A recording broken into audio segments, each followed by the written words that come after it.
Yeah.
Hello, hello. Good time zones all round. And happy Friday. Yes, it is Friday. I was just running some errands today and doing stuff and didn't even realize it's Friday. That's why the bus was full of kids and they were all so loud and happy, because it's Friday. Any other happy kids in the chat? Probably plenty. There's one here. Pyromaniac. What's up? Afternoon. Earl. Hello. And Mirko. Good morning. Captain H-Box. Good evening. I think I remember my time zones right. Crazy Catmum. Good afternoon. And thank you for being in the first. Welcome, welcome. Just saying not being productive today. I mean, isn't that just a typical Friday anyway? It's one of those days. Depends on the company, of course, and what you're doing. But I remember from my office times. Yeah, Friday would be like a day in which everybody was already working on 50% capacity. Then after lunch, the Friday afternoon, it was just sort of hanging out, going for smoke breaks, drinking some coffee, and just waiting for the day to end. Cree complaining about kids, true to the boomer identity. Or did I complain about kids? Where did I complain about kids? Or are you just projecting something onto me, some image that you've come up with? Sen! Hello, afternoon, you noob. Or noobette, should I say. I don't know. Is noob genderless? That's the big question of the day, right? Imagine. Bruno, good morning, good morning. These days, it's very important. What kind of pronouns do you use? So what do we do about noobs? Is it? Or is noob just like a fireman? It's just inherently male, so noobette should be added. Or nooba? Maybe like, you know, with an A at the end? He's a noob and she's a nooba. She's got booba. So, could be a nooba, something like that. That's just how my thinking goes. Lyndon, thank you very much for the raid. Appreciate that. Good morning and yeet motherfucker to yourself as well. Pyro says, took a nap in the game room. I mean, first of all, that is pretty cool that you have a game room in the office. 2, alright? You could just choose. If you don't want to game, you can, well, use it for naps. I think it's a good alternative, and no one really should be complaining, because you could have been gaming, but you chose just to use it a little bit better. Crazy Catman's gonna have some curry pot noodle and chill with us and then go for a nap. Sounds wonderful. Curry pot noodle. Man, I haven't had any kind of curry stuff in a while. Actually, should have. It's nice and very sort of warming. Nice food for cold weather. Which it is here. It's getting chilly. Game room is gambling or video games? I'm guessing video games. It's just one of those typical modern office things, you know? Especially in like IT and tech environment where you have a game room with some consoles there and stuff. But everyone's overworked anyway, so no one gets time to go in there. People just go there to nap, as you can see.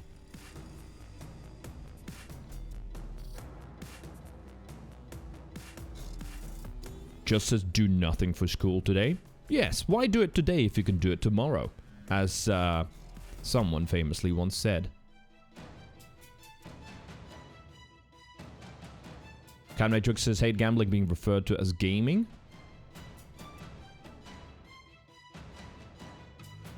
It does make me think, though. Like, are those gambling games? Where does the gambling really start? Right? Are you gambling when you are farming lost sectors in Destiny and hoping for that ridiculously minuscule chance? Which is almost the same as just sort of yanking that, what's it called? That lever to just see the little thing spin and hoping for a good result. Is poker a game, right? That's the thing. I think the line is not a line at all. It's very, very blurry.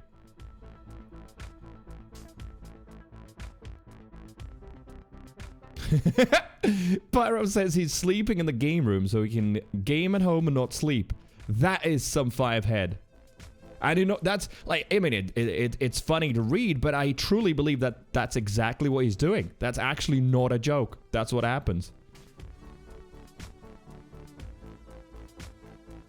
Captain says childhood memories of not being allowed in the gaming room of the pub we went to. Oh yeah, pub game rooms, yes. That would be a pool table and some slots, right? Slot machines.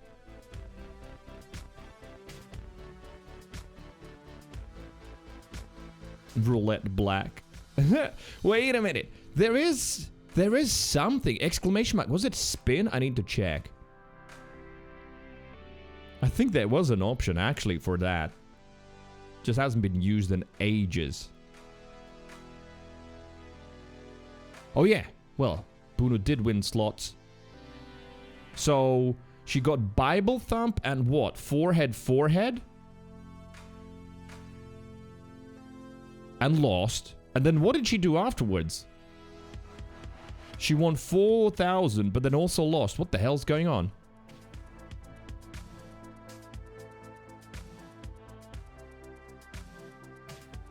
Right, let's see. Now she did slots 2,000. Got a pork champ kappa, and that sounds like a loss. You know what I wanted to say though? Like, look at that. That's just how it is. Someone gambles, everyone else needs to gamble. By the way, not saying that that's bad or anything. I would do the same thing. Like, I'm in someone's chat, someone does a command, I need to do that command as well. I want to see what the result is for me. It's just human nature. It's very interesting how, like, even in little things, little silly things like this, we're very social, right?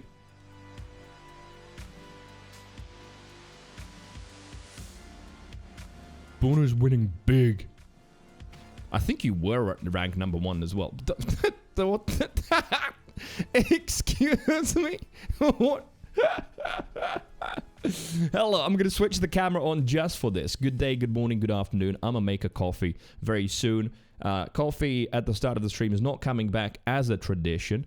But I have like 2 or 3 coffee pods left, and you know how it is. I'm just a kid in that sense. Like, some people can have a bar at home or something. You know, I can't, because if I have a beer in the fridge, I will need to drink it. Same with the coffees. I am very much limiting my intake, and caffeine is still super low. But I have like 3 pods at home. I found them, and at that point, it's just like, I know they're there, so I want to use them. So I'm going to use one. But why did I laugh and decide to switch on the camera immediately? It was Bruno's response to my this morning's tweet when I woke up and I just tweeted my face. I don't know why everyone finds it so weird. It's just how I look in the morning, and then Bruno responded with this. I don't know why. I just love this face. It is so basic yet so full of emotion. Right? Look at it. You can just tell all of the emotions that are there. How does Bruno have so many? I think she just be big gambling. That's it. Even though I can tell you, and I mean, if you're not an idiot, you know it already, that house always wins. That's how it is. The odds are in the favor of the casino. Always. Otherwise, they wouldn't exist, right? This is no different in Twitch chat. The odds, I think your chances of losing are like 55% and chances of winning 45%. So eventually you'll still lose. You know what the actual phenomenon is? After you've been told that, after all of us know that, we don't stop. We still want that little gamble. Because the thing is, I think what we win out of it is just a tiny bit of dopamine. Even if you're gambling some fake currency and looking at some numbers in the chat, there's just a little bit of dopamine, a little bit of like, yay, I beat those odds. I think it's almost like beating the odds just feels good. I know the odds are stacked against me, I'ma still do it. Maybe that's why we farm in games as well, right? Think about it. Like, the odds of getting what you want are so small, but then when you get it, it's just that excitement there. That's probably what it is. Yeah. Anyway, Karma Charger, good morning. Happy Friday. Thank you very much for the yeet. And how are you? Casino's fun once a year. I can agree with that. Yes, I absolutely am not like cardinally against any kind of gambling. I do understand the pitfalls of it, and I think it needs to be regulated and you know, age restricted, etc., etc. And there are places where it doesn't belong. But I don't think it needs to cease to exist. That's like saying that alcohol shouldn't exist because there's alcoholics, right? So yeah, I've been to a casino like 3 times in my life, and I've had fun. Yeah. But I also understand that, yeah, that can be an absolutely ruining experience. It is kind of sad to see that here. during these economical times when, you know, economy is kind of getting worse and worse and people are having less and less money. I'm seeing more and more gambling adverts, even on TV here. Gambling adverts and also payday loans, which is like, you know, those really ridiculous high interest rate loans. It's a shame, but like all of these predatory businesses are like, people in distress. Let's just take how little they have and take some more. And the crazy shit is that psychologically, I don't know why so many people make these bad decisions. When they really don't have any money to gamble, they just want to go and gamble. Because I think they think they're gonna win and then they're gonna pay their bills or some shit like that. And then there's Earl. Look at Earl, everybody. Gamble all, lost everything. Earl, good to see you. How are you feeling? My fellow Bigfoot, as we established on Discord, me and Earl both, like, I think he's got like one size bigger even foot. And yes, his relatives and my relatives joked, and still to this day sometimes joke that, you know, when you go skiing, you don't need skis, right? Because you can just, you know, your foot's so big. I'm like, yeah, I understand. Good joke. I have never heard it in my life. I think another one that some of my relatives have done is like, that one's not as funny as the ski one, but like you're very sure-footed, I guess would be the best translation, right? Right? And I'm like, yeah, I am. Good one. Bruno says another one that you get is like refinance ads and getting like credit card applications in mail every day. Yeah, it's basically, what's the right term for that? Predatory, right? Those ads are predatory. I'm seeing the same here, and I think what happens, it just preys on those more psychologically more vulnerable people where, because they're in financial distress, their thinking like gets even more short term, and it's like, fuck, I can't pay that bill, what do I do? And then there's the ad, borrow, payday loan, credit card, cheap. And then like, you know, small asterisk and tiny print, you know, at the bottom that just gives you like, I don't know, a 35% APR or some crazy shit like that. But they don't see it. It's like, yeah, that's the one, that's the solution. You know, I'm gonna give it back from the next salary. And then you fucked. I think legally in recent years there have been like caps put on how much actually interest rates can be, but still, you know, those are not enough. So a lot of people fall for it, unfortunately. I just a few days ago read about the fact that confiscations of cars being taken on ridiculously high interest rates as well is going up because people are just not capable of paying off those payments anymore. So bad signs for the economy. Anyway, interesting subjects. They started from Twitch chat gambling. I'm gonna make that coffee. And then we can chat a couple of more things. As I said in the live tweet already, a little bit of an update, which some of you already understand and know. I had some conversations on Discord yesterday in DMs and non-DMs about what I think I want to do. I don't think I know. I know what I want to do with the channel and what I need to do. That's 1, 2... also, but I think I'm going to talk about that after. I'm going to talk first about like a little bit about the Twitch coins thing as well, cheer coins. If you didn't see my tweet this morning, it's about the cheer coins test, which everybody kind of already knows, at least those who are interested in what's happening on Twitch, that there is a bits replacement coming sooner rather than later, because Twitch, of course, want a bigger piece of pie, and they don't like that whole tips thing that just happens under their nose and they don't get a cut. Because if you tip, that goes straight to me. I can use it today to buy a beer or coffee or whatever, and Twitch sees nothing.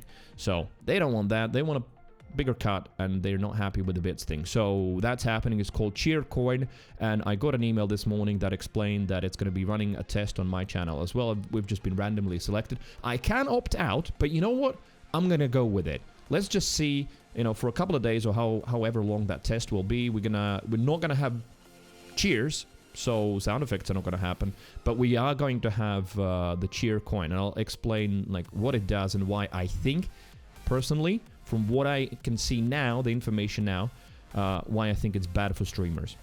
Good for viewers though, and I think that is exactly the angle that Twitch are courting, is they're trying to make it as easy and as appealing as possible for viewers to do that, but like, who's gonna pay for it?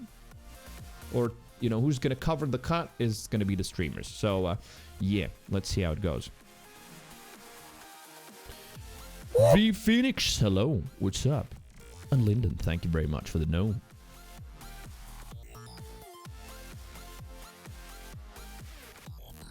Why do kois travel in groups of 4? It's for protection against predators. Kois A and B and C go in one direction, and the other one is a decoy.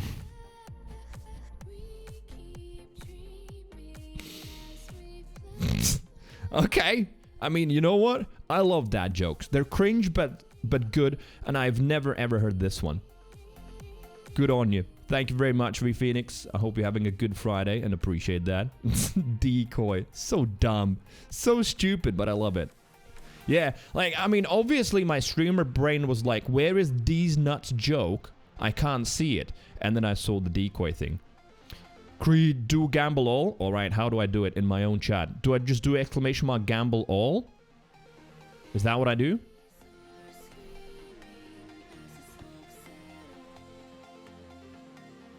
Asking for ID sucks when dealing with foreign ID, but as long as it looks legit, it's out of my hands. Oh wait, that's probably some sort of a conversation that you started somewhere that I'm not part of.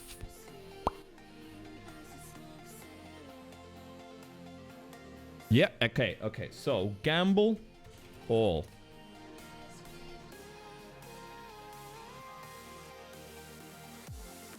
Easy. GG easy. I'm gonna go and make myself a coffee. With my extra misdeeds that I've acquired. V Phoenix says currently 10:35 p.m. in Australia. Oh, another Aussie. Hello there. What's up? Good evening to you. So fellow to HBox, and I think we have another Australian that's not currently present. So good evening to you. Bullshit. I mean, honestly, I swear, I don't know. Maybe it's rigged in the favor of the streamer. Can I do gamble all again? Of course I can. Let's do it. Fuck it. Alright, I'm gonna make that coffee. Oh, and bed. I gotta make the bed.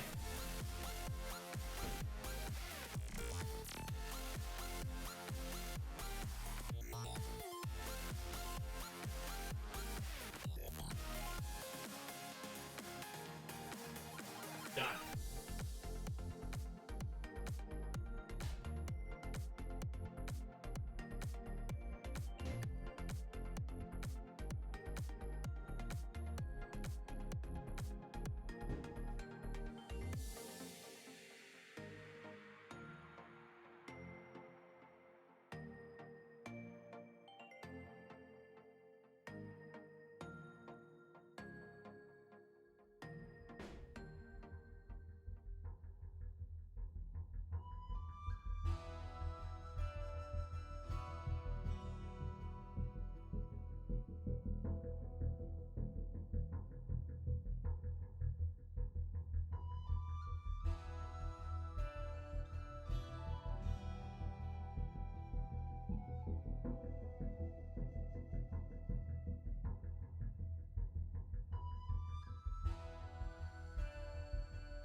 Cheers.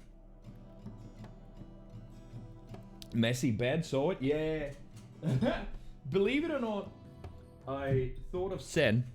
A nice little Corona, sneaky Corona last night.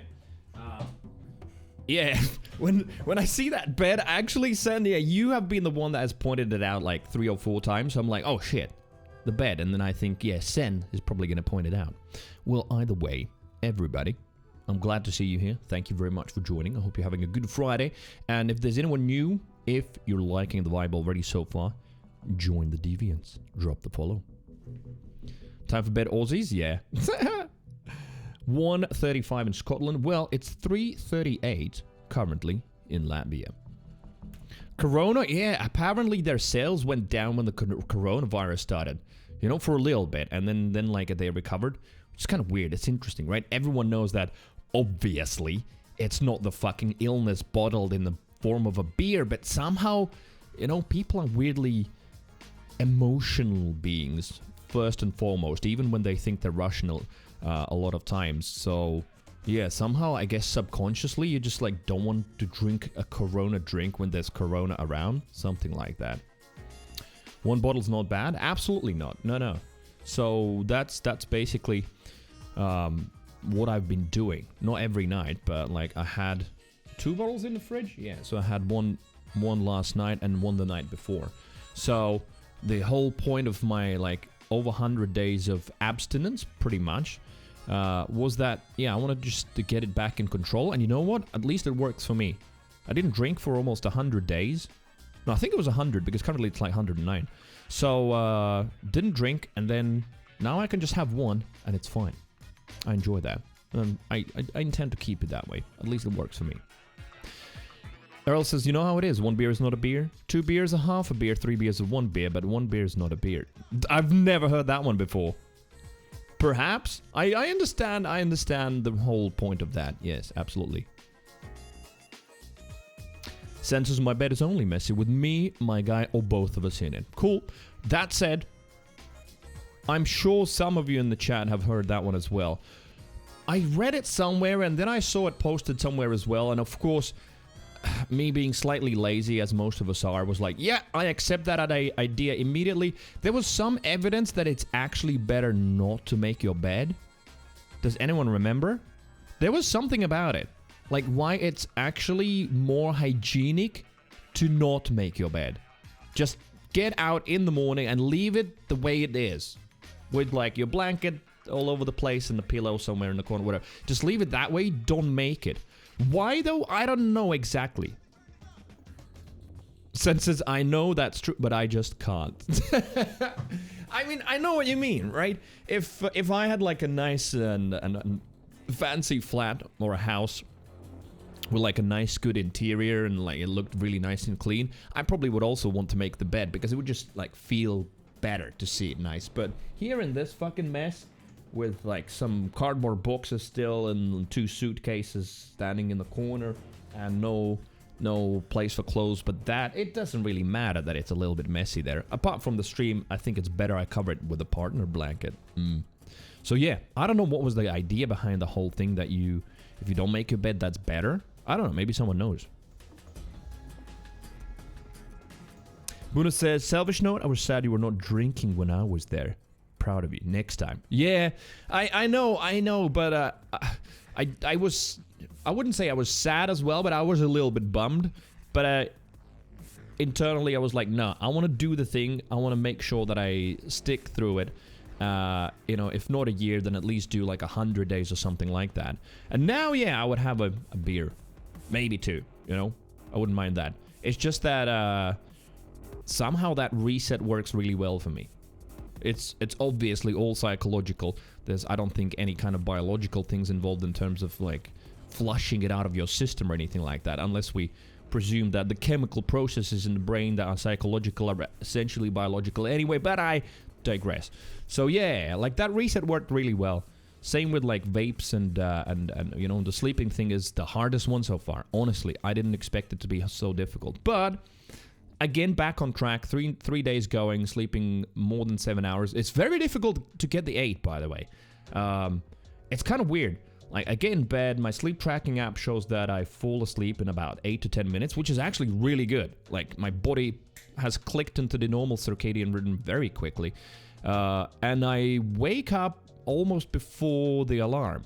So that works. But it's not that I have to sleep 8 hours, of course. You know, it's between 5 and 9, something like that. And the average is 8. But I feel like I would benefit from the 8. I just need to go to bed even earlier. Because the sleep tracking app shows, yeah, you've been in bed for 8 hours, but the total sleep amount is actually 7 hours and something. So, interesting. Snip says, only realized now, but after waking up, my bed always ends up in the same pattern every day. Pillows and blankets, same spot always. Possible. Yeah, because we all have like our sleeping patterns and how we sleep.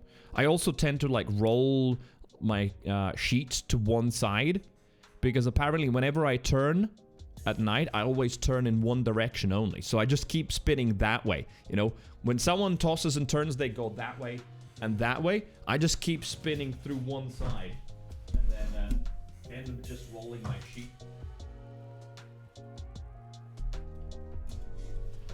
End up rolling my sheets to one side.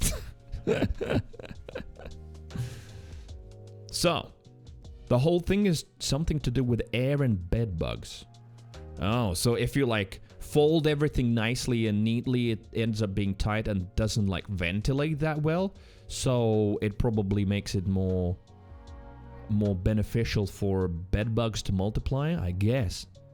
I mean, it sort of sounds logical in my head, but I don't know if that's true. I guess it is, yeah.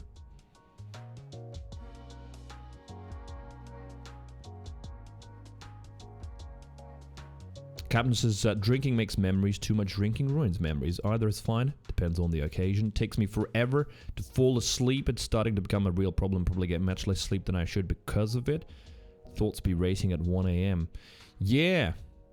Apparently, and who better to give sleep advice than a streamer that struggles with the sleep schedule? But honestly, maybe on the other hand, it is the best person to give you some advice. Hashtag not official medical advice, but because I've looked into it a lot, the more important bit is just waking up at the same time. And like, ideally, sure, you would go to sleep around one time and have a routine before bed, but if you can't have that, at least try and wake up at the same time all the time. And that apparently is the easier way to start, because then at that point, your going to sleep time will naturally happen anyway, because you will start feeling tired. So at least try and wake up. But yeah, to reset your sleep schedule and sort of align again your circadian rhythm correctly with the daylight cycle, you need apparently about 3 days. Actually, a lot less than I thought. 3 days. That's it. But yeah, you have to wake up. Like, why I skipped that streaming day on Tuesday was because I forced myself to wake up at that 9 a.m., but I couldn't obviously fall asleep the previous night because, you know, just my body would be like, nope, you don't need to sleep. You're used to staying up until 6 or 7 a.m. And then you're a zombie for 1 day, but then you fall into bed in the evening and suddenly, yeah, boom, you're back on track. It's pretty cool.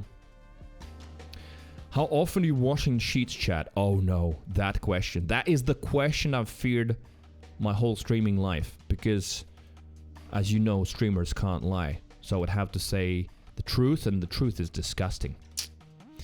So how can I just move away from this subject? I can't. Sometimes I don't wash them for a month. I live alone, and I'm like, I'm gonna wash it next week. I'm like, I don't know. I don't sweat that much, and they don't smell. Like, I swear, they don't smell at all.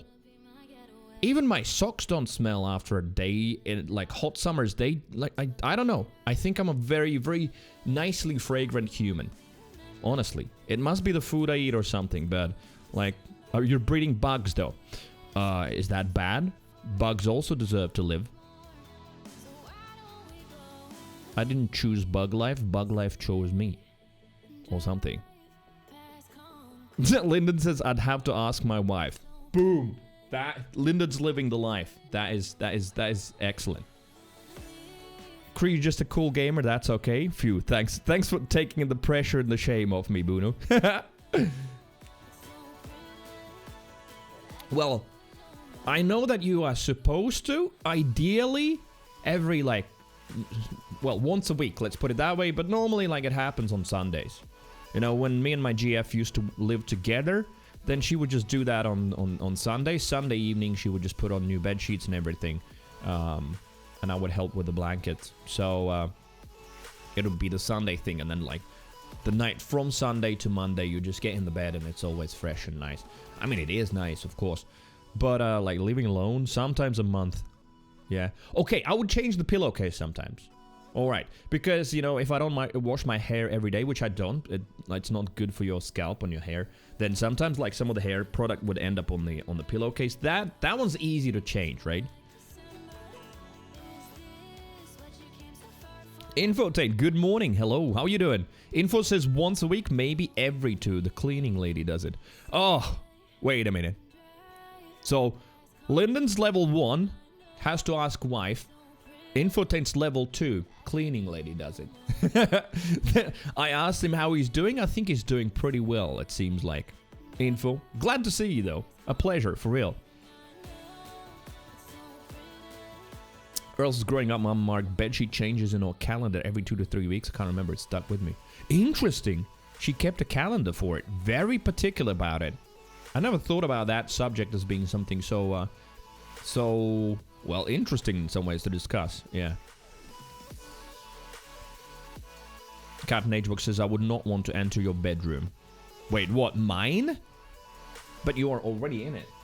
Like, I don't... This is a flat that has 1 room. Here's the PC. There's some mess. There's the bed that you can see there. That's it. You're already in it. If you think about it, this stream's kind of sexy. You're in my bedroom with me. That's what it is. Earl says, but same Creed, the bed sheets don't smell. Yeah. I mean, honestly, no offense, but some of you smell and some of you don't. That's just how it is. I don't know why some people are smelly. It must be to do with some... like their lifestyle of food they eat, or maybe like they have different kind of... I mean, I'm sure there's something. I'm not talking about just sweat. But like some people are like, yeah, you know, bit more body odor, bit more BO. I swear, I'm not making that shit up. I don't smell. Well, I smell really good. Like, my girlfriends can all vouch for it. I'm not even making that up.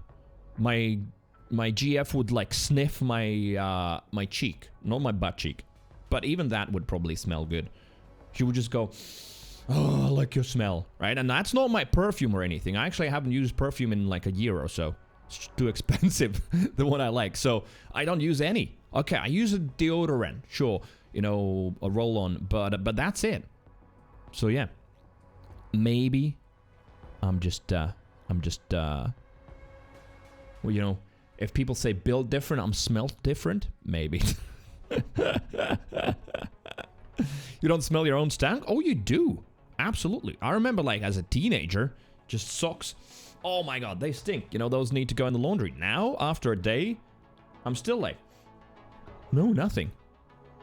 But yeah, you're right to a certain extent. Like, if you're, like, really, really smelly, like homeless people, you know, someone sitting...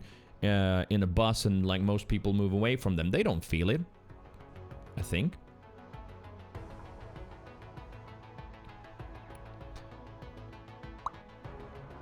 Bruno says, I wish for a cleaning lady, but I spend all of my money on drugs and Twitch. Yeah, I don't know. How much do you pay for cleaning ladies in US?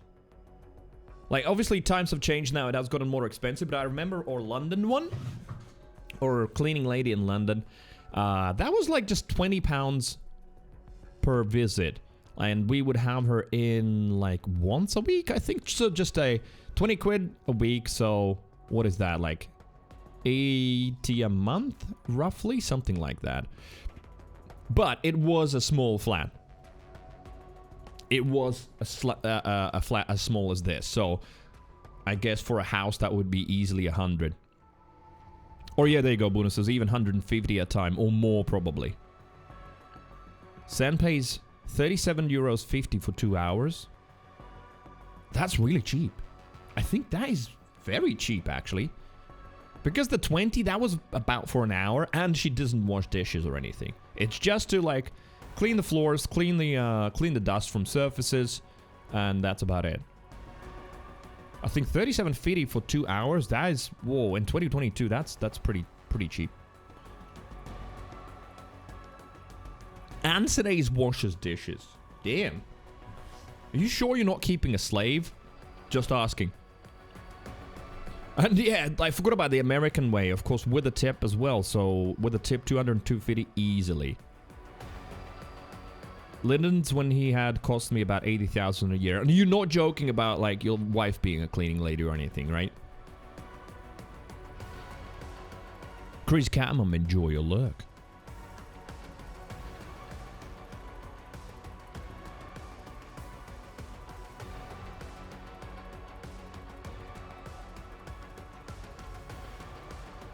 Borderlands music going hard. But you can hear me speak, right? It's not overwhelming, the music, that is. Give me some feedback. Because I've just got the speakers turned down a little bit, so it doesn't, like, feed back into the mic too much. No, Lyndon says it is a joke. Okay, about wife, I guess. Yeah, okay, got it. Right, also, what I'm gonna do is break up the pyramid, although there is no pyramid. Live tweet spam, if you don't mind. If you don't mind, give it a bit of a social boost. And if you're not following on Twitter, consider dropping a follow.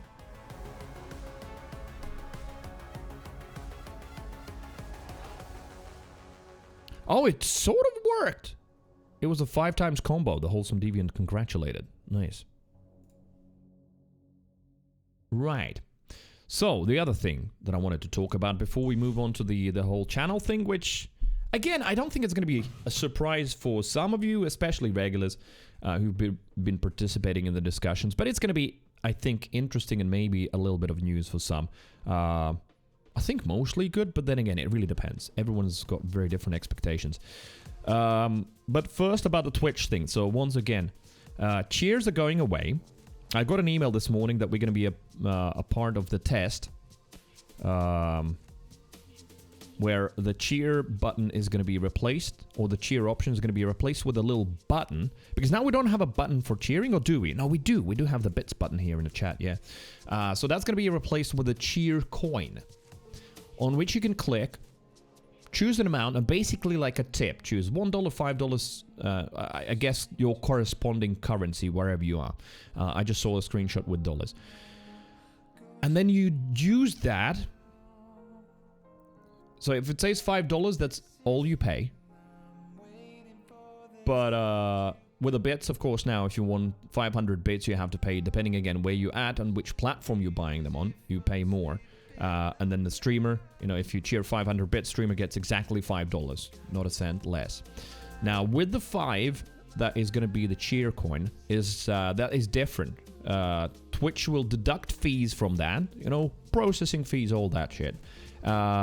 Perhaps even currency conversion as well, because like Twitch payouts are in dollars at the end. So if someone does that in euros, then Twitch probably does a conversion. So there's going to be a fee there, because it is fees, multiple. So after fees, they also will deduct 20%. So they'll take a 20% cut, and then the rest of it will go to the streamer. Which I think, in my opinion, is a pretty bad deal for streamers. I think they know that, and they maybe try and soften it with like, hey, but you know what? There's something extra.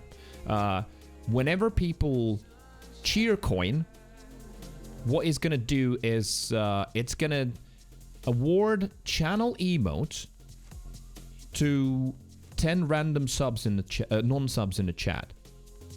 So basically, if like Bunu does a $5 cheer coin, then if there's 10 non-subs in the chat, they just get a random emote from the channel emotes. And I'm like, okay, what is the point? So how I see that, I think it's a lose-lose for the streamer. Because, one, Twitch is going to take a bigger cut, streamer will get less, and at that point, tips just become way more attractive. Yes, PayPal has fees, of course, and they're not low, but they're not 20%. And therefore, yeah, suddenly tips become super appealing. It's like, I'd rather have tips. Especially because, like, I mean, maybe I don't understand something, and someone's gonna say, well, yeah, if you award free emotes to some non-subs, that will show them or give them a feeling of, like, that's how it is to participate in the community, and they're more likely to apply for a sub and buy a sub on your channel because they enjoy using that one emote that they got. I don't know. Unless I saw some, you know, unless I can see some, like, proper research done on that proving it, I feel like that's a ton of bullshit. I feel like it's the opposite. Like, it literally gives no reason for a non-sub to sub, because they already get follow emotes. They can also purchase emote unlocks with the channel currency. And now also, when people are doing cheer coins, they're just gonna get random free emotes. What is the point of, like, even subbing? Because you pretty much will have some emotes anyway to use. So from my streamer's perspective, we're getting a worse cut in terms of like what is cheered, and we're just getting a slightly lower rate of conversion from non-subs to subs, because essentially, you know, they have access to plenty of emotes anyway. That's just how I feel it. I feel it's like it's not a great deal at all. And I think how it has been angled, it's all from the cheerers' perspective, because they're gonna be like, well, if I pay $5, that's what I get, and that's what I give to the streamer. You know, with the bits, you do notice that you're paying more, right, for the bits you get. Whereas here, it's a $5, it goes to the streamer, awesome, because you're not gonna see the cut that Twitch takes. You know, you're just gonna see a $5 show up in the chat, and the streamer's gonna be like, thank you for the $5. In fact, it's not gonna be a $5, right? Blue Box, hey, what's up? Thank you for the gnome. How are you? We're just discussing some Twitch news. So how it's angled, I think, you know, Twitch knows that streamers are not going to be happy about it anyway. So what they've done is like, yes, for whoever's purchasing the cheer coins, it's an easy, well, I buy $5, I give the streamer $5. It shows on the screen $5, awesome. I don't pay anything extra. Plus, I get to be the good guy girl that is going to award some random non-subs in the chat some emotes. So it feels good. I think they've just designed it from that perspective to encourage people in a chat to use it. Because it's like, yeah, you know, it costs the same. You don't pay anything extra. Plus, you're going to be the good one giving some non-subs, some plebs, some extra emotes. So yeah, I think it's designed that way to encourage people to use that. But from a streamer's perspective, I think it's a loss. So, yeah. If that goes through in the current form, because that's going to be only a test. They are still working it out. They did one test before. Tweety's channel apparently was part of it, and Tweety was super unhappy because at that point you can't use bit. I remember her tweeting about it. So they're still doing tests.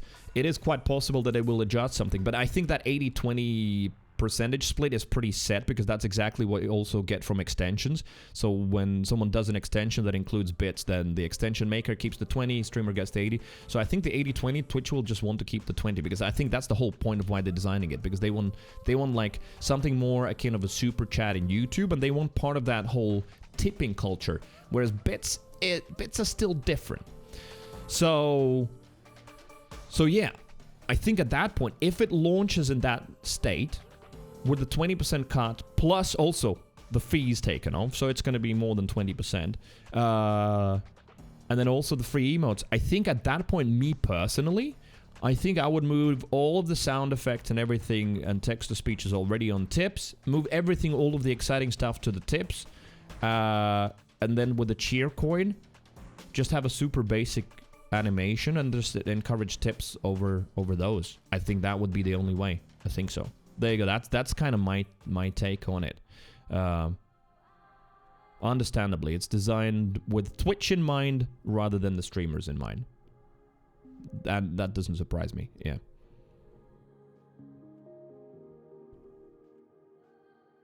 Since it's have a get bits button, yeah. So that will be replaced with a cheer coin.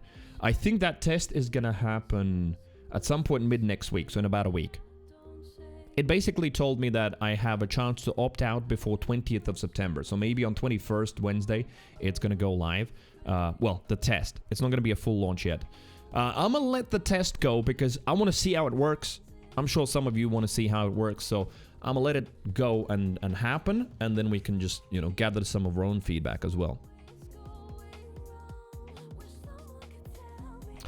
Pyro says, I still see the bits button and we're not supposed to see it. No. So the test is not live yet. It's gonna happen next week. At some point next week. I just got the email preparing me for it and announcing that it's gonna be what was the wording that they used? Let me find it. Because the cynical Creeviant can't ignore that and must whine a little bit and complain. Let me see. Where is it in the email so I can read it to you? Load.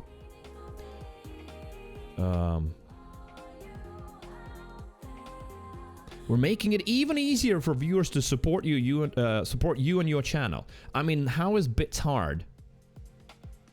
I don't know.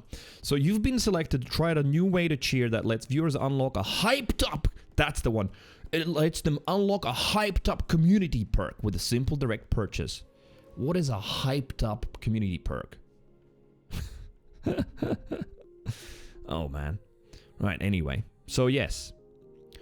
For this phase, we'll listen to your feedback and have added the hype train integration. Yeah, okay. Your participation in this experiment and your feedback will help us continue to improve the Twitch experience for everyone. Which is why I want to go through with it, and then I can write some feedback on how I see it, you know? On my feedback. Like, at the moment, maybe my thoughts will change. Maybe there's going to be something amazing, and maybe I'm missing something. I'm open to changing my mind, is all I'm saying. But so far, it looks like then my feedback would be, yeah, Twitch, this is a bad financial deal. I'm a rather focus on tips and tips only. Basically then, yeah. That's how I see it. Info says if you can give Twitch feedback, tell them to stop 25 to 30 second ad rolls on entering a channel for non-subs. It certainly stops me from finding new streams. Well, that they know. That feedback info has been given them for years, believe it or not. And there is actually, again, believe it or not, there is actually some movement on that. Very slow, but there is. I think it's going to launch in October.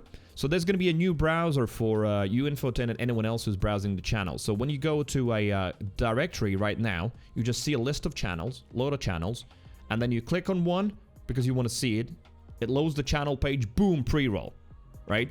And then you sit through it and you're annoyed because you actually can't even sample the stream before you decide whether you want to stay there and even watch their ads or not. So they are improving that, and my opinion and many other people's opinion, actually that's a great change and one of the few things that Twitch is really doing well.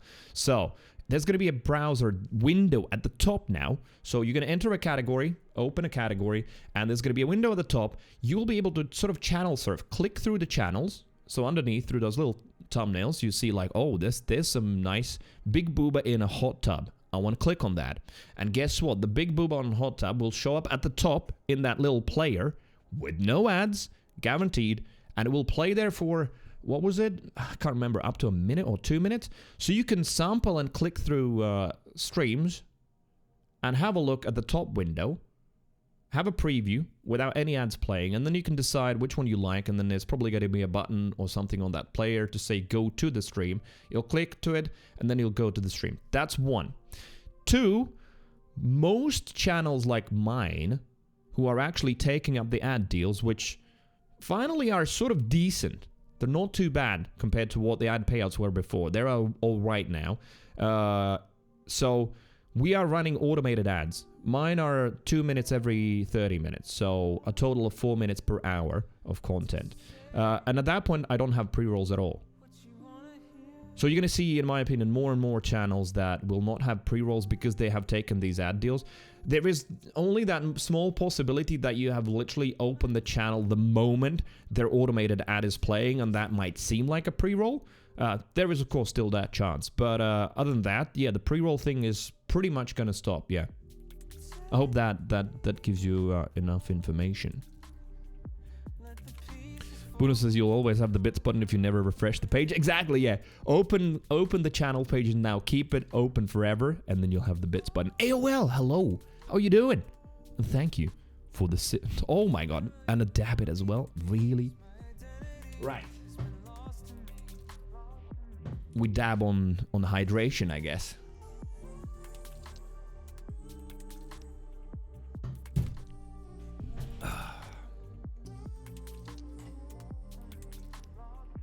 There we go. Oh, and Mercy. Oh yeah. Mercy's scared of virtual sins, so she's getting rid of them, which is fine. I honor the redemptions. At the end of the day, they have been accumulated. They will be redeemed. Right. So.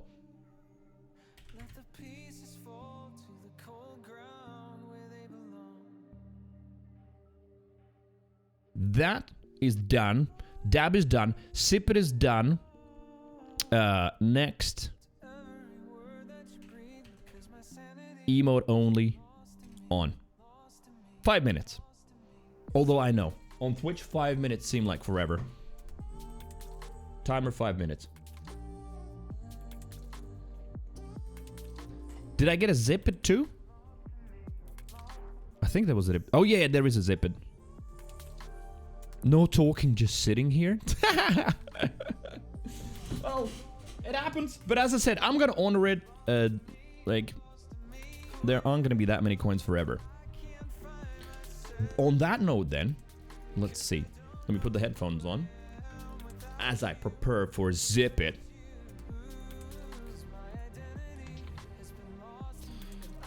Right, let's see if there's something interesting that we could watch in the meantime.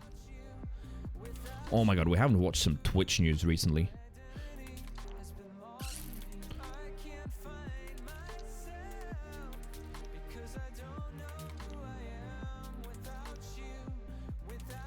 Internet reacts to Elizabeth's passing, Queen Elizabeth's passing from Know Your Meme. That's going to be one, and then there's a daily dose of internet.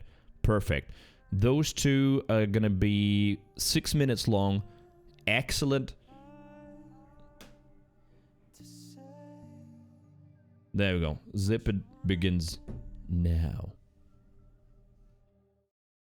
Queen Elizabeth II passed away recently due to being 1.5 million years old. She's quite a big deal in the British world, a cultural super behemoth, as she was the monarch of the United Kingdom of Great Britain and Northern Ireland, a title that is way too long to fit onto a desk plate. Michael from The Office didn't put Michael Scott, leader and head of the Department of Operations of Scranton, Pennsylvania, Dunder Mifflin Paper Company on the nameplate on his desk, okay? So yeah, she was queen for like 70 years, and many British people think the royal family is epic. Like, old British people get crazy about the royal family. They think it's like keeping up with the Kardashians. Like, old British dudes loving the queen is like Zoomers loving BTS. Like, I don't get it, but I'm also not British. Thank God. Regardless, this passing of the queen reverberated around the world, and it wasn't without its memes. For one, Ireland seemed pretty happy about it, with memes like hashtag Packwatch Rip Bozo, with a dude smoking a huge-ass blunt next to the queen in front of an Irish flag and a ton of crying, laughing emojis. Bro, if you die and an entire country starts posting Rip Bozo and a 100 emoji next to it, you know you've pissed people off. There have been a bunch of these Irish memes this September because it's a pretty big deal in Ireland, as the queen is the representation of British royalty. And while British royalty, you know, kind of had complete rule over Ireland, like maybe did a wee little bit of, I don't know, oppression, potato famine, anyone? Other countries have obviously been affected too over the years. I mean, Britain hasn't exactly been kind to the world over the course of history, but the Irish memes stand out the most. The second the death of Queen Elizabeth was announced, people were tweeting stuff like, I know the Irish finna dry the pubs out when they announced the funeral, or this meme from Star Trek. Some people were basically just posting Irish fan cams celebrating the death, like this one. Here's an entire stadium of Irish people chanting Lizzie's in a box. So I think it's pretty safe to say Ireland is having a great time in meme world right now. Even Domino's Pizza Ireland is celebrating. Another funny sequence of meme culture to spring forth were those Princess Diana versus Queen Elizabeth in the afterlife memes, as if this is some hypothetical debate on an online forum of who would win, Goku or Superman. Many people believe Diana was mistreated by Queen Elizabeth, so now the two will duke it out in heaven like a battle of Super Smash Bros. Ultimate on a Kid Icarus stage.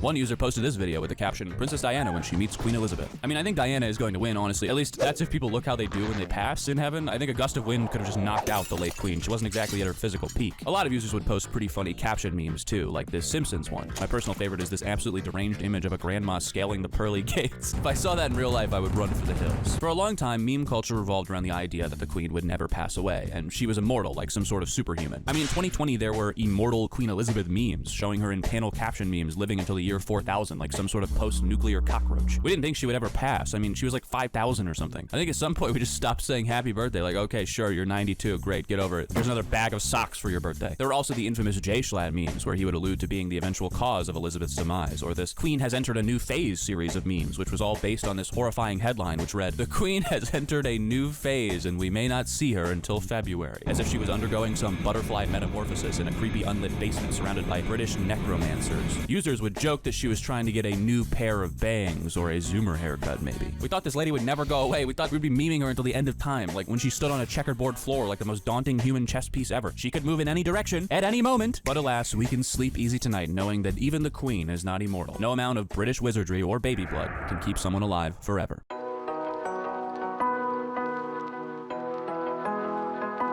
And you know what? That was 3 minutes long, so that means my zip it's over. Because I'm the streamer, and my zip it's are shorter than your zip it's. So when it's emote mode, you get 5 minutes, I get 3 minutes. But you're on the last 10 seconds, and then you're free. And then you can watch the Daily Dose of Internet, and then you can talk about what I want to do from now on with the channel. 2, 1, you should be free. But you're not, because I need to do it manually. Right, where is it? Emote only chat. Disabled. Free! Stop.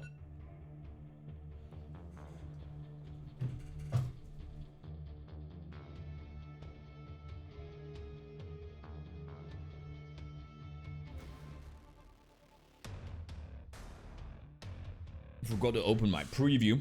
Bunu! Thank you very much. I almost felt like you did that on purpose because I couldn't say anything. So like, all right, there we go. Now I do it. Bunu, thank you for the double payday Friday. And wait a minute. When you say double payday Friday, not for the streamer, for you? Because of your 2 jobs? Oh, that too. Of course. Bunu, thank you very much. Thank you for your kindness. Thank you for supporting the Deviants. And Billy Boy, how you doing? Hello, hello. Yep, work payday, teaching payday. I like how you don't refer to teaching as payday, I guess. It's, it just feels that good that it's separate from work almost. Hello, everyone. But yeah, good memes on Queen. I quite enjoy that video. I do like the Know Your Meme videos a lot. Right now, there was one thing. Yes, Daily Dose of Internet. That, I feel like, is a staple on many streams, and I honestly want to watch it because I haven't seen it. So quick look at that. Quick channel update. After that, if we don't end up chatting about something else, like, I don't know, bedbugs or gambling that we did today, and cleaners, then it's going to be Metal Hellsinger. Shout out to Chaktovsky who gifted me that. It is all the hotness right now. I checked streams yesterday, and everybody and their mum is playing it. Struggling, not struggling, all kinds of stuff. So yeah, I'm gonna play that. It's installed. I haven't like checked any options or anything. So I'm gonna do some options and do the infamous or famous, I don't know which one it is for you, Crease 360 spin to get my mouse sensitivity right. And then I'm gonna try it out. So expect basically some metal music on stream today. Settings, yes. We're gonna do settings. First though, this. And this is your Daily Dose of Internet. Someone sent a picture to everyone on the plane, but wanted people to think it was the pilot who sent it out. Make sure that your head packages stow safely and has not off the aisle when emergency exit. Please switch off your laptop and place it in your hand luggage. You're welcome to flight and flight. No way. That must be a setup, right? That must be a setup. Because the way he fell, it looked like he just tried to like fall into it on purpose, and then the real cake comes out afterwards. Like, look how he falls. Or maybe not. Fuck knows. Damn.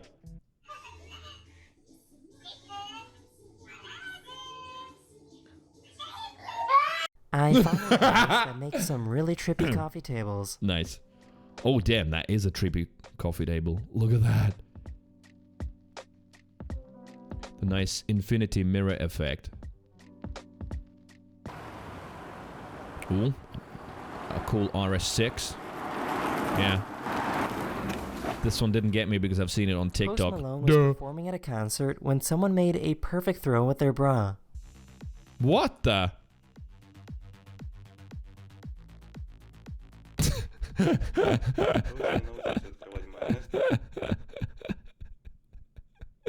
What is the point though? What are you gonna do with that bra? I don't know. Smell it or something? I guess it's a token of appreciation, and that's about it, right? Imagine putting your glass on that. That's one. Imagine that you look at it and you know it's an infinite mirror effect, and then suddenly you see something climbing towards you from all the way down there. Now that would be the bigger thing. But it says, yeah, by me last night. Wasn't your bra, though. She's hoping he'll give it back after. Oh, I see. So the famous musician has touched my bra. Now I put it on my boobies and imagine. Okay, I can sort of see it. Sort of. Since there's no one on my list is playing streaming it right now. Yeah, I mean, right now, probably, because most US streamers don't stream at all now. But last night after the stream when I checked, who was playing it? Baru was playing it. Damn It to Hell was playing it. Who else was playing it? I can't remember the two streamers' names that I also checked on my list. But basically, yeah, quite a few people were playing it. I mean, it was just released, so... And it looks kind of cool. It's like Doom... What was it? Doom plus rhythm game? Something like that. Pretty much. Nice. Also this seen on plant TikTok. is being eaten by a caterpillar, and scientists captured how this triggers a defensive response. Neurotransmitters send a wave of calcium across the entire plant after being attacked. No, the plant is not in pain, it's just a defensive response from the cells of the plant.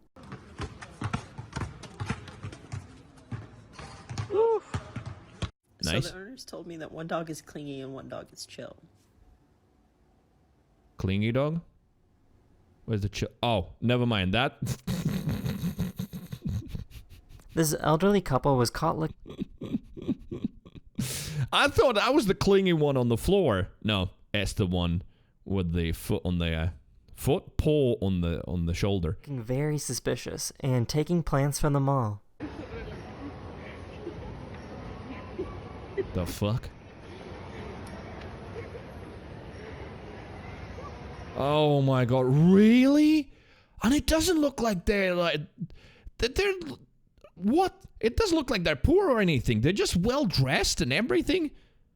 Old people, right? I always knew they were the ones that actually caused all the trouble. Fucking hell, stealing plants from a supermarket. Damn.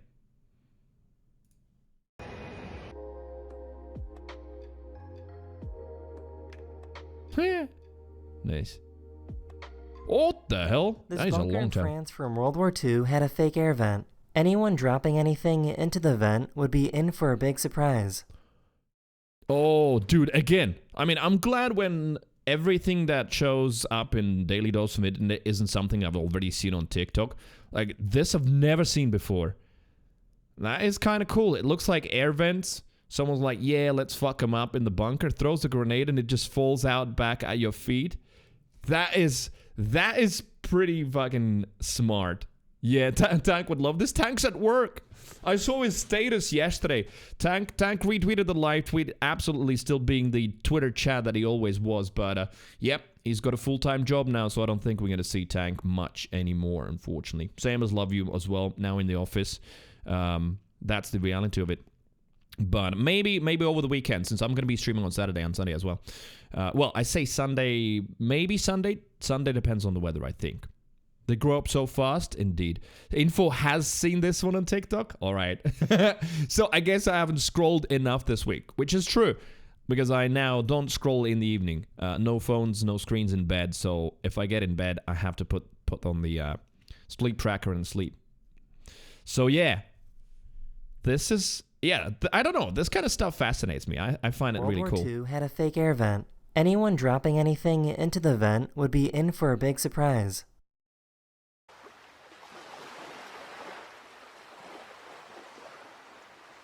I mean, that's definitely That not is the the end of sound this from the video, but Thank cool. you so much for watching, and I'll see you guys again very Wait, soon. what? Later. I just realized, right? Look at that dude. He came into the shot. So those sharks are a lot smaller than I thought they were. I thought they were huge.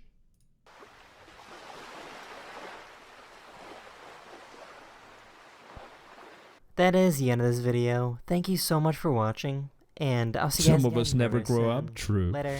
I mean, some of you have, really nice jobs where you can watch stuff. But, yeah, for Tanker and Love You a long time as well. The new job, he said that Twitch is blocked. Yeah.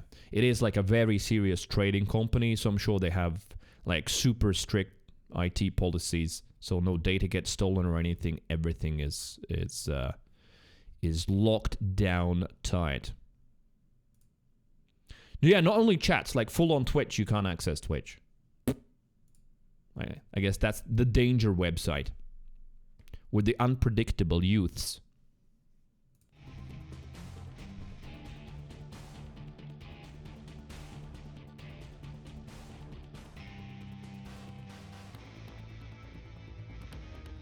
When it's the same with me, I have to use a separate network.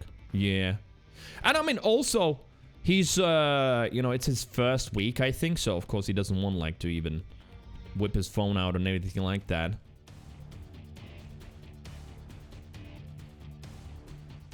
Okay.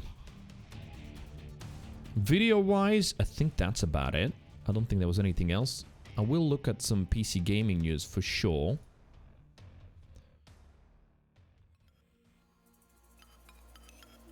Right, so Uncharted 4 releases on PC on in October with variable frame rate and updated UI. Sony has confirmed the leak date and released the Uncharted Legacy of Thieves Collection system requirements. Hey Pimo, hello, what's up? How are you? And Mr. Maniac here as well. Welcome back. How's your Friday? Oh my god, it got so dark outside. Why? Oh, it's raining. That's why. Yeah, unsurprising. It's like only 4:30 here and it's like nighttime. You can see like how much brighter my face is from the screen because the rest of the room is dark. So yeah, Uncharted minimum requirements, and then we have what? High settings, but like in 30 FPS. 60, we do have 60, and even 4K Ultra, 990K, and a 3080. There's a 2070, somewhere between this. But I'm on 1440p. Well, 60, it would be best to get 120 or so. What else does it say?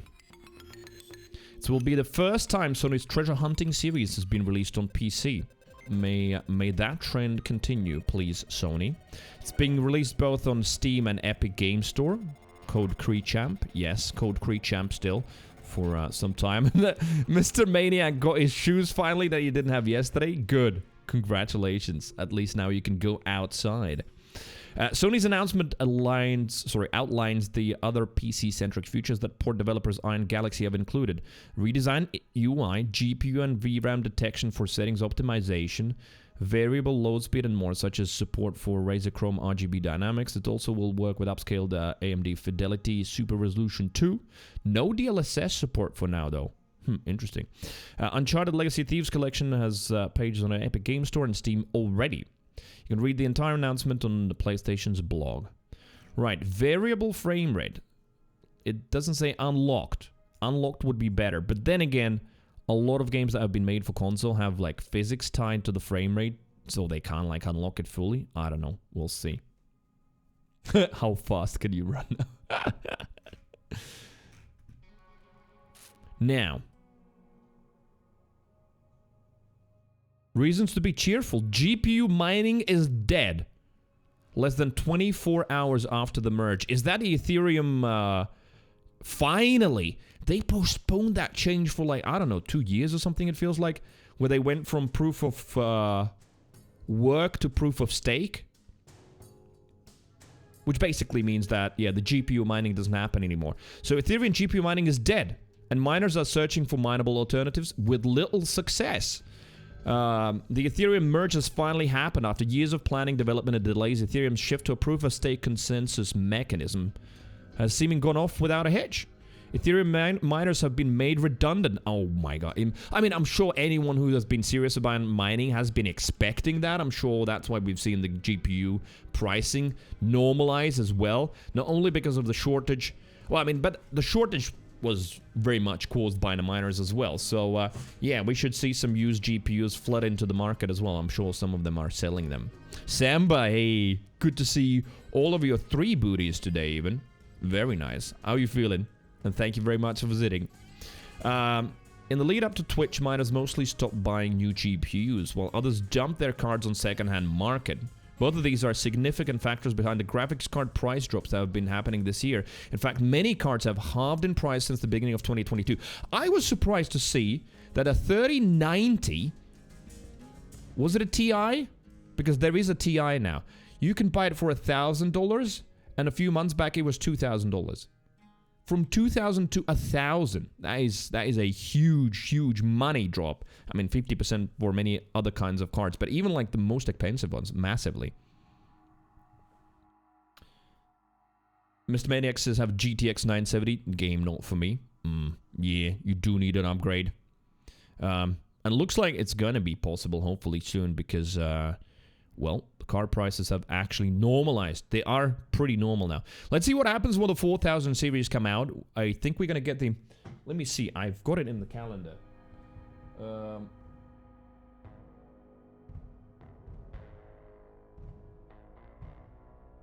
Yeah, 20th. Tuesday.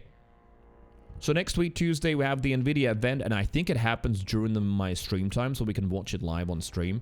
The 4000 series will be announced. But if I understand from all of the rumors and sort of educated guesses, they only are going to announce the high price tier models, so the 4090 most likely as the most powerful GPU in the world. So the 4090 and 4080 most likely, and then the rest of the cards actually will come next year. So we'll see the high-end model prices drop even more, but like, yeah, the 3070s and the 3060s will still retain some pricing for some time at least. But at least it's normal now. Right.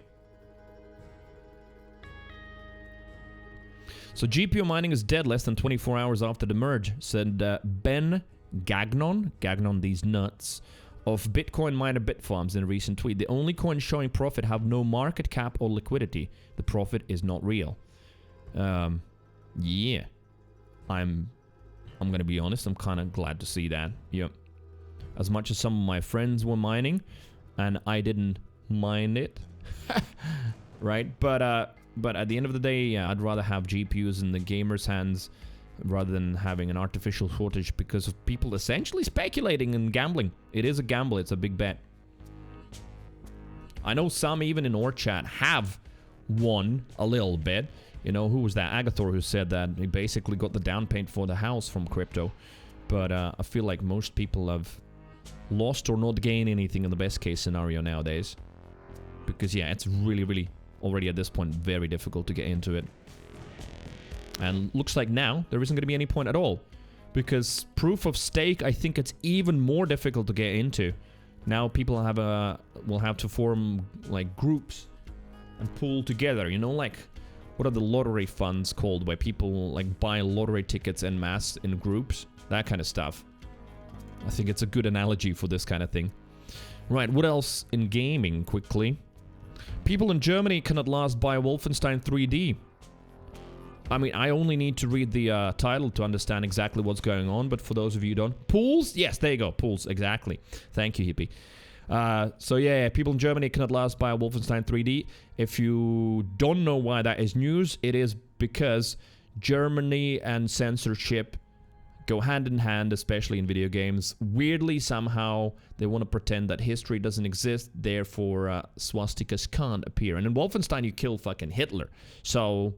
it was censored in Germany, which is bizarre, because you actually are shooting Nazis and you're killing Hitler at the end.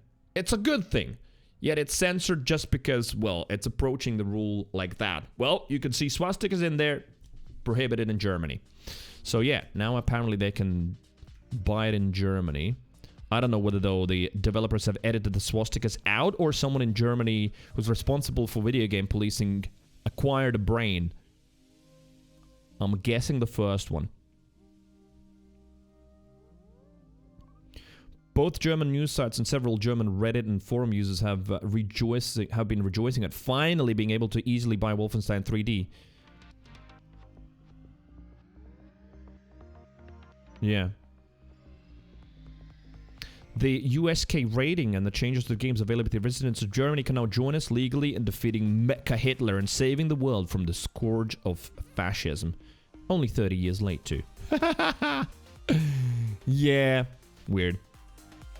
But I've mentioned that before, like, that I do like Germany. I like a lot about it, but I wouldn't want to live there because, like, whenever I visit my mom, I'm reminded about how difficult the relationship is with the internet. And I'm not talking about like the German users in the chat here or everything, because I'm sure they're annoyed by it as well. Because whenever I want to show something to my mom, like a video of this or a song of that, it's like not available in Germany, not available in Germany.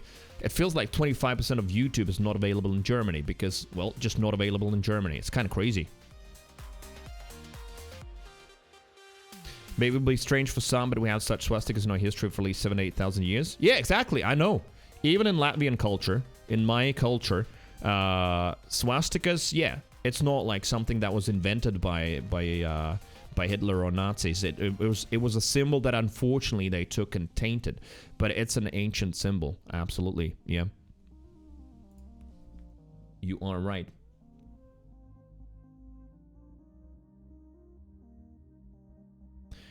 Then I saw a lot of Call of Duty news popping up yesterday. Call of Duty Modern Warfare, check this shit out. Call of Duty Modern Warfare 2 will introduce Destiny-style raids. Like, really? Yep, that's what they're saying. The world raid implies a level of challenge and complexity I hope Infinity Ward manages to deliver. One of the most interesting parts of today's COD Next livestream was the announcement of raids as part of Modern Warfare 2 multiplayer. Okay, so there was a COD Next livestream. Because yeah, I saw a lot of Call of Duty news popping up in my newsfeed. With like, even some third-person options available. Third-person view, which I don't know who would want and why, but there it is. And then... what else I saw? Like some new maps. I think Tim the Tatman jumping up and down on his chair because he saw some familiar stuff on some maps. But there was something else that I thought was cool. Oh, yes. Right. So Extraction, you know, Tarkov or Hunt Showdown style games. It looks like Call of Duty franchise is going to try and go after that as well, unsurprisingly. Battlefield tried it, but I mean, we all know what happened to Battlefield 2042. It's still sort of vegetating there just because they have to fulfill their obligations, but I don't think it's doing particularly well as far as I know. But yeah, Call of Duty is going to come for that next. There's going to be a big game mode that is going to be an extraction game mode with AI or NPC players as well, just like it is in Tarkov, where you can encounter real people, but you can also encounter like you know, NPC. So that apparently is coming to COD next year. I don't know, might actually be worth trying out. But about raids, I haven't heard anything about those. So I'm hearing this first, and you might be as well. They're coming to Modern Warfare 2 Season 1. That is arriving in November 16th. Apparently be episodic missions that are each a few hours long. The post is otherwise light on details, but things there's a lot we can infer from what's been said and the environment Modern Warfare 2 will release in. The gold standard for MMO-style raids in FPSs has to be Bungie's Destiny. It is, and I mean, because I think they're pretty much the only ones that actually do sort of FPS-style raids. Sure, there's raid bosses in Borderlands, and then I think Borderlands 3 probably had something that is closest to that with the raid boss, but where you had to get to it, so it was kind of like going through the raid, right? But yeah, the gold standard, Bungie's Destiny. The former Halo developers' 6-person endgame PvE activity has an almost legendary place in the community, with teams competing around the clock to achieve coveted world's first completion whenever a new one goes live. We don't expect Modern Warfare to have deep RPG progression systems or power levels like in Destiny, but at its best, COD Raids could offer something similar for its community, maybe even leverage the Juggernaut's multiplayer brand in a new direction similar to how Warzone broke into the Battle Royale space, and they were very, very successful with it. Warzone's already demonstrated how the confederation of COD Studios' excellent multiplayer map design can translate to something big and open-ended, and I'm hopeful these new raids can do the same. Honestly, yeah, as much as there is a lot of sort of knee-jerk hate out there for a COD, I'm very curious to see what they're going to achieve and what they can make, because at the end of the day, could make something very good, and it might be enjoyable even for me and maybe even you. A huge way Infinity Ward could innovate over Bungie is how it facilitates queuing and grouping for raids. Bungie has no matchmaking for any of its endgame content. You have to go with a pre-made. While these modes require serious communication that have that could leave a gaggle of randos slinging gamer words at each other. Gamer words. The lack of amenities for the solo player feels bad when all your Destiny friends quit the game for Final Fantasy XIV. If Infinity Ward offers up some killer complex raids and easy access to them without a pre-made group, this could slam dunk. I make a lot of assumptions here based on the company's use of the word raid. It has connotations of a certain level of complexity, difficulty, and quality for those familiar with MMOs and other live game services. And I hope Infinity Ward's version lives up to that. Very interesting, yeah. Yo! Lurkalini, hello. What's up? What's this news about Steam stream direction? well, you're right on time. I'm gonna talk about it in a second. Just a little bit of an adjustment for me personally. Again, something I've been thinking about for a longer time, but sort of yesterday it sort of finally, I guess, solidified in my mind after seeing viewing numbers and sort of looking back at some stuff and discussing it with some people as well. Mercer says, like, talking about their mum and calling them a twat waffle. Twat waffle? I mean, twat waffle is not a gamer word, though. That's sort of very, very nice, right? I think gamer words here, though, is probably the worst version.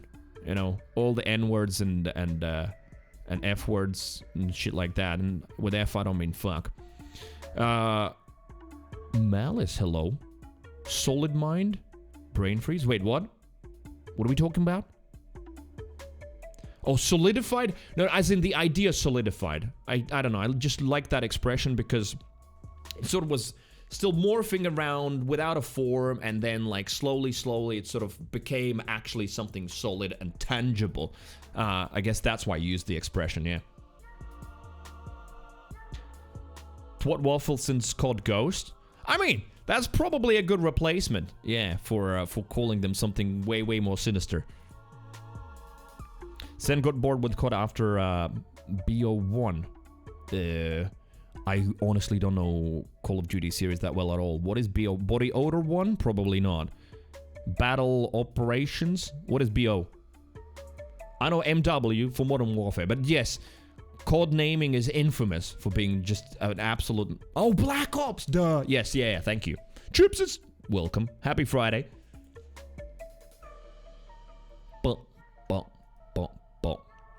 Alright, I'm gonna just check other gaming news, and I swear I'm not stalling, I just really wanted to have a look at news. I saw somewhere as well, maybe even here. But anyway, that, oh no, wait, Paul Tassi tweeted, yes, that, because of the new anime, the Cyberpunk Edge Runners, which is the first anime I'm gonna actually watch in years. I want to watch it, and I will watch it. Like, I dig the trailer, and I've heard very, very good things about it. It's not Arcane, it's the Cyberpunk Edge Runners that I'm going to watch first. And because of that, and because of it being very tightly linked to Cyberpunk, the game, not by characters, apparently there are some cameos there, but characters are completely different. But it is the same city with places you're going to recognize. If you have played Cyberpunk, you will recognize a lot of the places in the game, also in the anime. It has pushed up Cyberpunk's player count by 300%. So, yeah, that works. You know, it's a live show, but also an excellent advert for the game. So, yeah, I was kind of impressed to see 300% up on Cyberpunk players suddenly.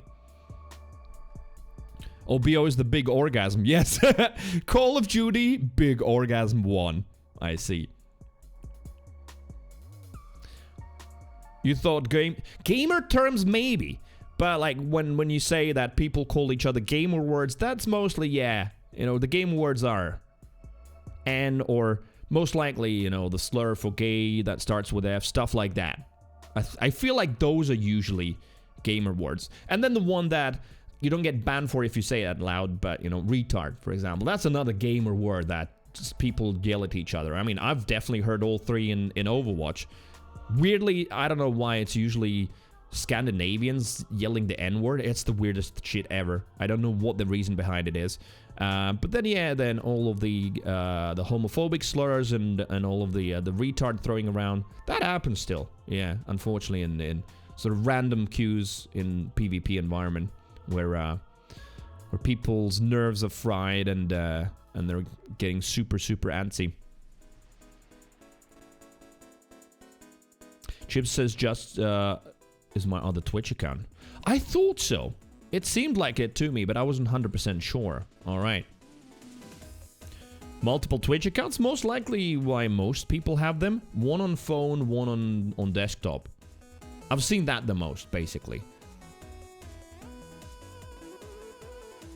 I don't know why, but like, yeah. It's a weird thing. Apparently some people like, yeah, I've got this desktop account. I want to watch on phone as well. Let me just create an account on the phone. Maybe in their mind those two are separate worlds, and therefore they just create a phone account. most likely. Chuck, good morning. Hello, how are you? Linus is back in high school. We were throwing around gay and retard like crazy. I mean, I don't think it has changed. I think it just in some way has gotten slightly worse. Because there are some, like, much, much harder terms being thrown around that I can't even say out loud on stream because I'm gonna be banned. Though context matters, but... Our chips is... Alright, I forgot about it. That's the other case scenario where people just keep creating new accounts. Which is, usually, and no offense, but usually it's just younger generation. You know, usually in their early teens. Where they just create a billion accounts one after another because they just keep forgetting the password. They never write it down. They don't use password managers. They just create something quickly, immediately forget about it, and the next time the cookies refresh or the browser refreshes and they need to log in, they're like, oh, I can't remember it. I don't remember what email was there. Because for the younger generation, emails? The fuck is that? So they just create a new account. That's basically what happens. Aos's other one is ban evasion. Honestly, believe me, at least that feels to me like that's the rarer occasion. That honestly is the rare occurrence. Jib says use the same password everywhere. Dude, you know what? I just realized. It's like, we think that there's a new generation growing up that like, they're the technological natives. There's actually a term, right? Tech natives and tech immigrants, as in tech natives are the ones that were born during the time where internet already existed, all of the smartphones existed. They should be like fish in water with all of the technology. Yet what I see more and more is that they're actually fucking clueless. They're like, yeah, all of this technology, they're sort of, yeah, swimming through it as in they feel comfortable with all of this stuff and how to use it. But like when you start talking about security and logging things and remembering passwords, etc., it's actually as bad as it is with your grandma. Or your mom, you know, she uses one password everywhere. So it's kind of interesting, yeah. Password strength test? Yeah, or just use password managers. But yeah, same password everywhere. Very risky. Absolutely. AOL writes passwords down in in notes. Like paper notes? I'm sure some people have seen the thing where like you would see a PC and then on the monitor there's a post-it note with a password. That shit happens as well. Chip says I use my E-class password. Oh yeah, A-class or E-class is the digital solution here in Latvia for kids, so they can log in and check like what their homework is, what lessons they're gonna have tomorrow, stuff like that. So he just uses that. Thanks for telling us now. But, like, all jokes aside, don't drop that kind of information on the internet, be it my chat or anywhere else. You're actually giving away a lot of info. Not that there's anyone in the chat going, ooh, can't wait to see this kid's, you know, personal information. But still, you know, saying out loud that using the same info everywhere, the same password everywhere, and then even telling us which password, that is a really bad habit. I'm not telling you off. At the end of the day, you're free to do whatever you want, but just some friendly advice. That's not a good idea. Chuck's already, yeah, there you go. Chuck is the one. I'm thinking of, like, who was that? Shaq meme, right? Rubbing hands, that one. Chuck's ready. Sends hacking, giving him more homework. There we go. Look, Lenny says slowly transferring my passwords to a notebook. The important ones are memorized, though. So you also don't use a password manager. It, like, fascinates me how many people live without password managers. These days, like, I've been using a password manager for a long time. I've even tried multiple providers. I pay for it. It is a monthly paid option. Because I have about, at this point, almost 400 entries. So 400 different kinds of logins. There is no way I could manage that through paper notes or an Excel spreadsheet. And also those would be huge security compromises, right? That Excel spreadsheet leaking somewhere. So yeah, I just use a password manager. I don't know how people live without it. Sen just doesn't trust them. How so? Like, you think someone from... Because that's the thing, like... No offense, but that I feel like that is a little bit of an ignorant opinion. Because at the end of the day, like, even the password management companies themselves can't see any of your passwords. It's not like they're keeping a Word document or something with your passwords and sending them out to you. Hack the manager, hack it all. I mean, hacks have happened on one of the biggest password managers, yet none of the passwords and personal data has been stolen ever. Like, those companies do realize that they have to take that super duper seriously. But I understand the fear. I just don't think it's particularly rational. Although even rationale is subjective. At the end of the day, in that case, you shouldn't be using any kind of technology because even your computer could be hacked. Better go back to playing chess and cards.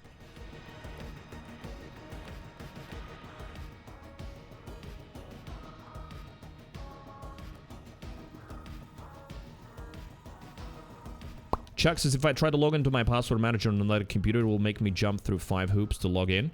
Oh, yes, yeah, and exactly. It would, like mine as well. It won't take the master password. I actually will have to get, like, a really long key, a customized generated string, and I'll have to bring it over. I mean, first of all, I'll have to use two-factor authentication. Yeah, so I've got it set up on my phone, etc. And then, like, even on the phone, if someone gets past, like, my code or Face ID, they can't even open the password manager because that is also behind the password. So... Oh, shit. Here we go again. It is, I think it's reasonably safe. Just subscribed. Yo! Thanks for so many months of amazing content. Thank you. Thank you very much. Thanks. Thank you for so many months of amazing deviantship. And also being the maddest live tweet booster of them all, for real. How are you doing? And thank you for the resub, Tank. How are you? What's happening? How's work? I saw that yesterday your status was dealing with invoices or something like that on Discord. So I was like, yep, Tank is fully sucked into office work. Chip says, I want to get a password that's a physical key. Oh, as in literally you have a padlock on your computer? Yeah. Tank Trader? Is that what she said? Maybe. Look, Lindy says use browser stuff but prefer physical writing because I always have full battery on my phone and uncorrupted... Will I always have full battery on my phone and uncorrupted data on my computer? I mean, on one of them at least, yeah. But, like, when people give those arguments, that's sort of the same as saying, you know, will you not lose your physical notes? That's kind of the same thing, right? I feel like there are risks everywhere. It's just, in my personal opinion, from what I've learned and read, then password managers is the safest option. Tank says, yeah, being busy working a lot of program stuff, and some of my contractors are sending invoices now for some reason, like your program started last week. Look at our Tank. It's the perfect music for this statement as well. Look at our Tank. He's all grown up.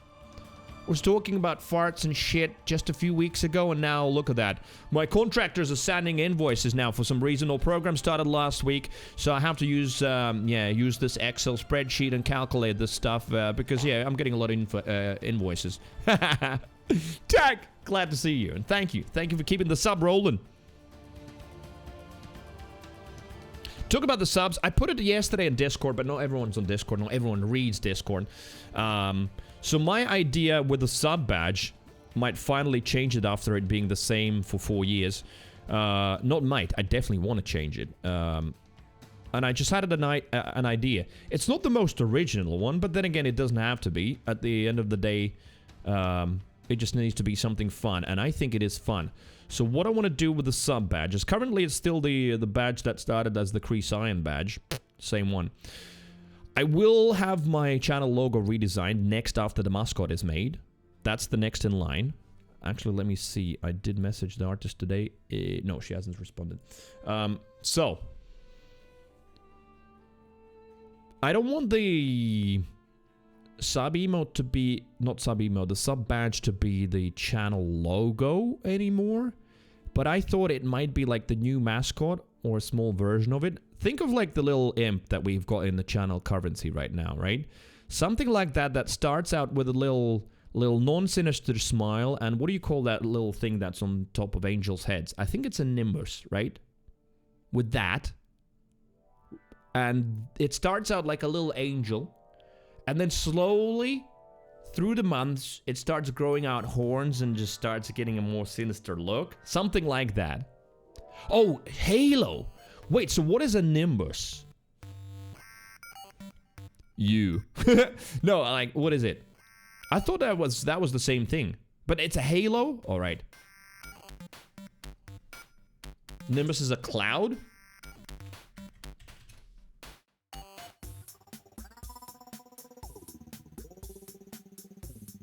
Let's see. A luminous cloud or a halo surrounding a supernatural being or a saint. Alright! I wasn't wrong. Nimbus. Nimbus. But halo apparently is the more used thing. So, yeah. It would just start out with like that, with a little halo and being an angel, and then slowly progress to like a deviant. Doesn't mean like a devil or anything, although I don't mind that, you know, it's all fictional anyway. But, I think it just would be nice little progression. I think I'm gonna go with that. But it says, so being subbed to you, you get an imp badge. So you're subbed imp or simp.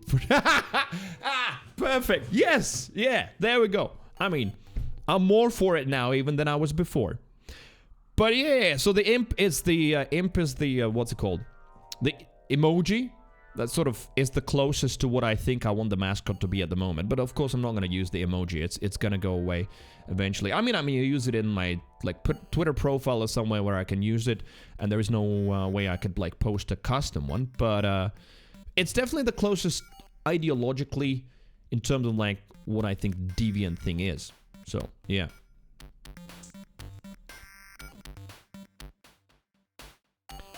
Lena says Nimbus is also a broom in HP and a cloud in Dragon Ball Z. And you know what else it is? It's Zab Brannigan's ship in Futurama. Welcome to my ship, Nimbus. That's what it is. I just remembered. Yes. Voltson, hello there. And Merry Christmas to you. How you feeling? Only music listened today, Chip says, is Cult of Lambs. Yeah, it does slap. The OST is great. I do like it. Subbed imp, simp. I think it's excellent. Exactly. You can't see it actually behind Sir Banksellot, which is immortalized there in that list. But that one says simps as well, that little thing there.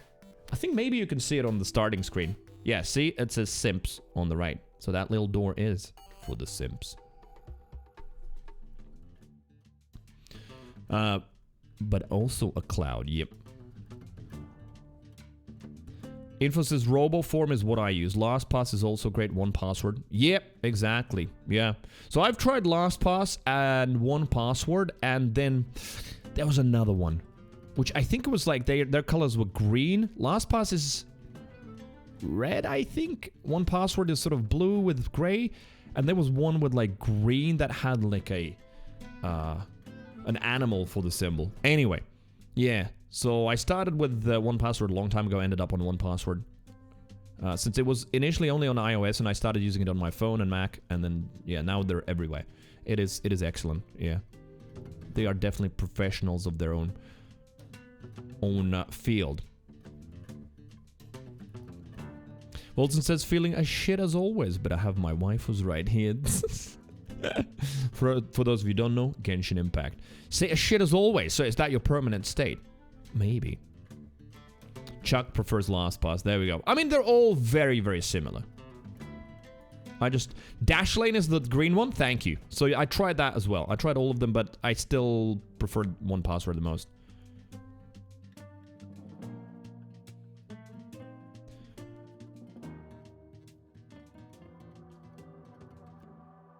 Wait, what? Wait a minute. Bruno, you had over 1 million and you gambled all of it? Or... I don't think that it's glitching. The problem is, on Twitch, that there is 3 currencies right now. There's one that is the Twitch-based one, which I can't edit in any way. And it also can't be gambled apart from the predictions because That's how Twitch is. That's the sins. Shut up and take my money. Yo, Info. Thank you for the 20. Infotainment Oh, three. tipped 20 euros and 3 cents. Thank you. Thank you very much. No message, a man of few words. Thank you, though. Appreciate that. And chunking into the bonus side-schlong. That is not bonus picture, though. I think that is Chuktovsky. But I think you can live side by side. It does take a while to update the picture for whatever reason. Info. Appreciate that. For real. And I'm glad to see you in the chat. I like that you show up in the chat as well. We get to chat to you. Muka, hello. What's happening? Yeah, where was I? Luckily, says, how did I both lose and win? So, yeah, I think I know what's happening. So, what happens? Where was I? Yes, yeah, I was talking about the currencies. So, there's the Twitch built-in one. But then there's also a currency that is managed by Stream Elements. So that's the thing that's responsible for all the overlays and blah, blah, blah. And Wholesome Deviant Bot is doing that. So there's that one, which is called the Misdeeds. You know, and the whole Deviant theme, Misdeeds. But then there's a third one, which I can't really disable. I don't think so. There's a way to disable it, which is the one for the stream avatars. That program also has its own currency. It really annoys the shit out of me, I won't lie, that it doesn't have an integration, or Stream Elements doesn't have an integration, for example, with each other, or with the Twitch channel currency. But I think the main reason Twitch doesn't want that is because, yeah, then you could gamble with it, and they don't want, like, inflation or anything. So they basically don't provide an option for an integration. I might be wrong. Maybe they do, and Stream Elements and the Stream Avatars makers have chosen not to integrate and just have their own currencies. But that just creates this stupid confusion where there's 3 different currencies running, and I think the gamble command is on both, so you end up doing 2 gambles at the same time, losing on one and winning on the other. I think so. Ridiculous.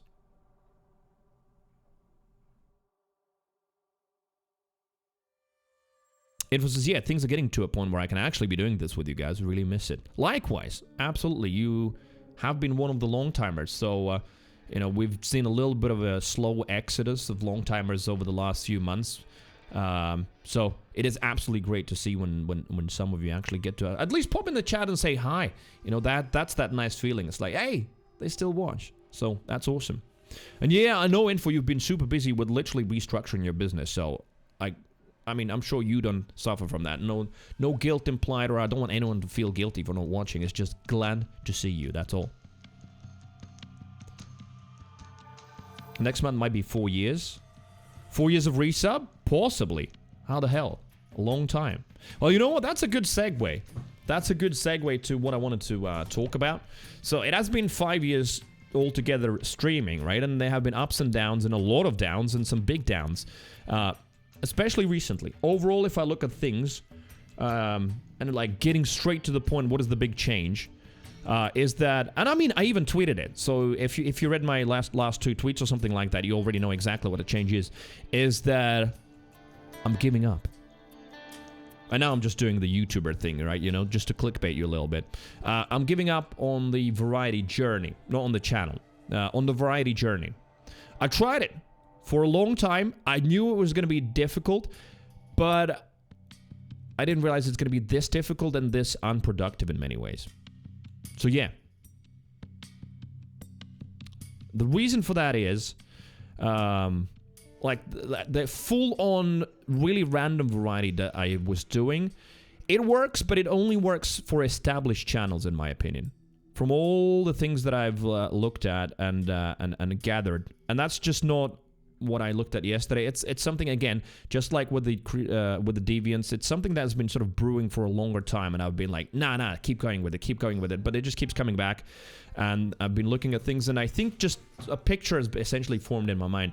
So yeah, so the variety thing, like true variety, works, I think, only for established channels. For micro channels like mine, it just contributes to essentially a slow dilution of a community and people leaving. The reason for that is it's just way too random.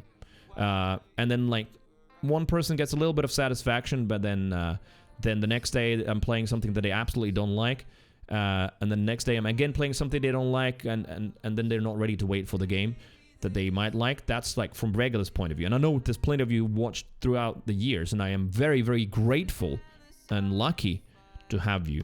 But overall, if we look at the viewing numbers and the channel numbers, they have gone down from like 150 during Borderlands times, then 100, then a 50 regulars, then like about 30, then 25, and like just now we're dropping sometimes under 20, and that's like, yeah, I realize that the whole variety thing is mostly responsible for that. There's many side factors that I'm not going to go into right now, that I don't think they're the main contributors. There's definitely plenty of other things I'm doing and that I wasn't doing before, but the main thing is the analogy that just came to my mind yesterday that I put in Discord. It's like, yeah, I'm constantly planting a tree, and then sometimes within a few weeks or even a few days, I'm ripping it out and planting a different tree, and then I'm ripping it out and planting a different tree, and I'm wondering why am I not getting any fruit.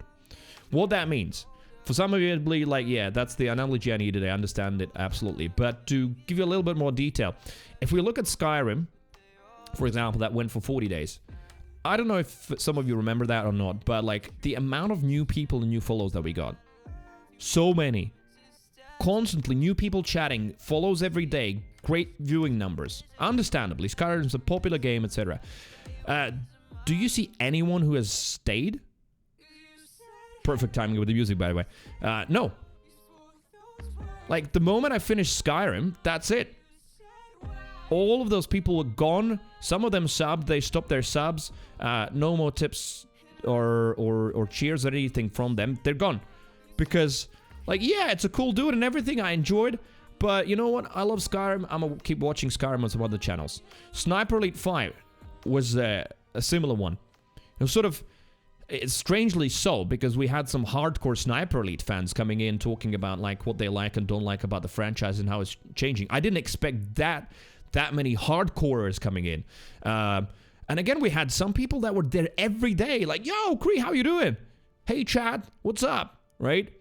And the moment it ended, we never saw them again. What that points to is not that, like, I'm bad as a streamer and I have literally zero qualities to attach to. No. It's just that side of things is extremely difficult to do. I know I'm good on screen, but, like, I'm not exceptional. You have to be exceptional in some sort of way in terms of, like, intelligence or, like, a natural-born comedian or something that really will make people stay. I don't have that. So, essentially, I'm normal, right? Somewhere in the middle. But what that means is that, yeah, because I don't have a main game, I'm essentially not growing a community in any kind of direction at all. I'm just jumping from one thing to another, to another, to another. And even with Destiny, especially Destiny, I was thinking about that a lot last night. It is a game that requires a time investment.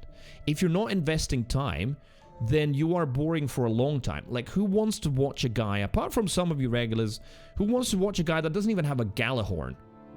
That is, like, clueless of so many things, like, what is this? What is that? It's like, yeah, you know, you can tolerate a baby in a game for that long, but... Like, I would have so much catching up to do.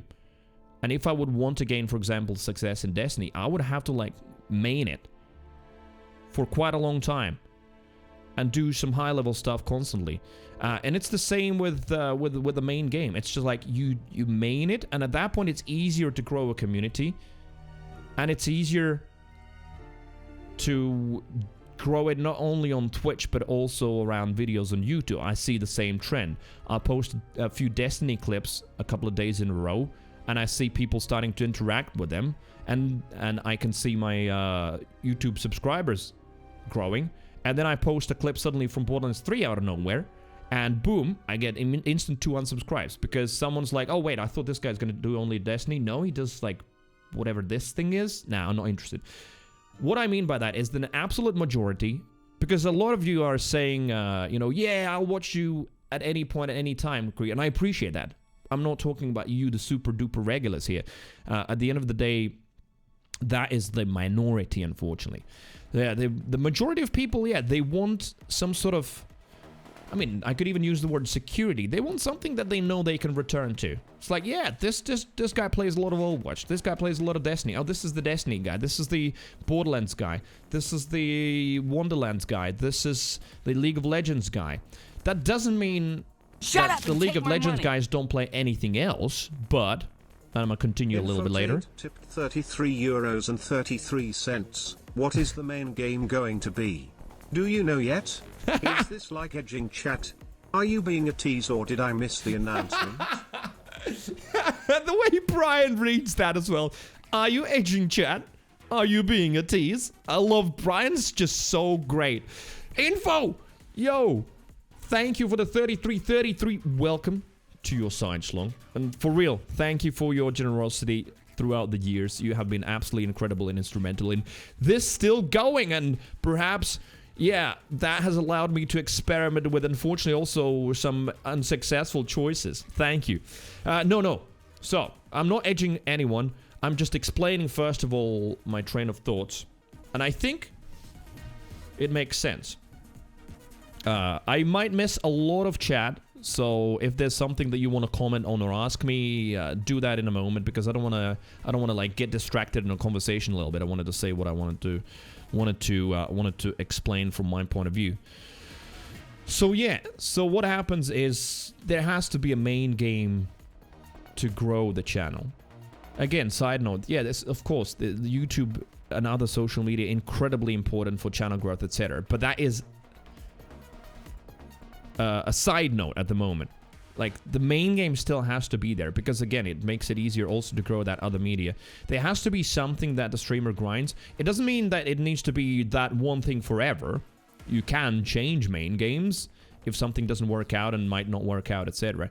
But there has to be a main game, and then you can mix in some variety.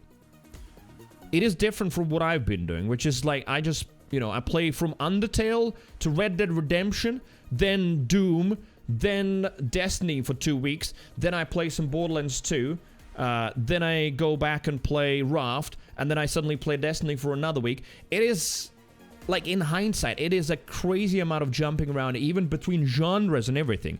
And yes, a lot of you found a little bit of like, yeah, but Kree, I loved your Undertale stream, and I appreciate that. But overall, if I look at the bigger picture, which has to be the focus, is that, like, yeah, it's just way too variety. You can have, like, soft variety, you know, you just focus on shooters only, or you do Undertale style of games, or you do, like, very story-driven games. You always focus on, like, let's say Red Dead Redemption and Witcher and Skyrim. Like, you focus on those story games, and that is your, you know, it's still sort of a main trend. I didn't even have that. My variety was like a full-on variety. You know, Doom one day and Cult of Lamb the other. And it is way too much contrast for your average viewer. It is. So my variety was too variety, basically. Yeah. So I was thinking a long time about, like, yeah, you know, whether I want to, like, do a softer form of variety, but I just don't see myself fitting in anything but, like, shooters is the main thing I enjoy. And that also made me think about, like, how my profile still says that I mostly prefer FPS games. And personally, I do, but is it true in my actions? I know, like, a lot of you came here, including, like, even Infotain, I remember, said, like, you started watching, because, yeah, I was, like, shredding shit in Borderlands. That was fun to watch, shooting stuff. And I'm like, yeah, when have I been shooting stuff? I'm not even, like, embracing that side of my passion, let's put it that way, in gaming. I've just been jumping around, often just to, like, let's try this out, let's try that out, and maybe, yeah. Not maybe, but definitely, like, very, very much distracted in terms of what my goal is overall with the gaming side of things, right?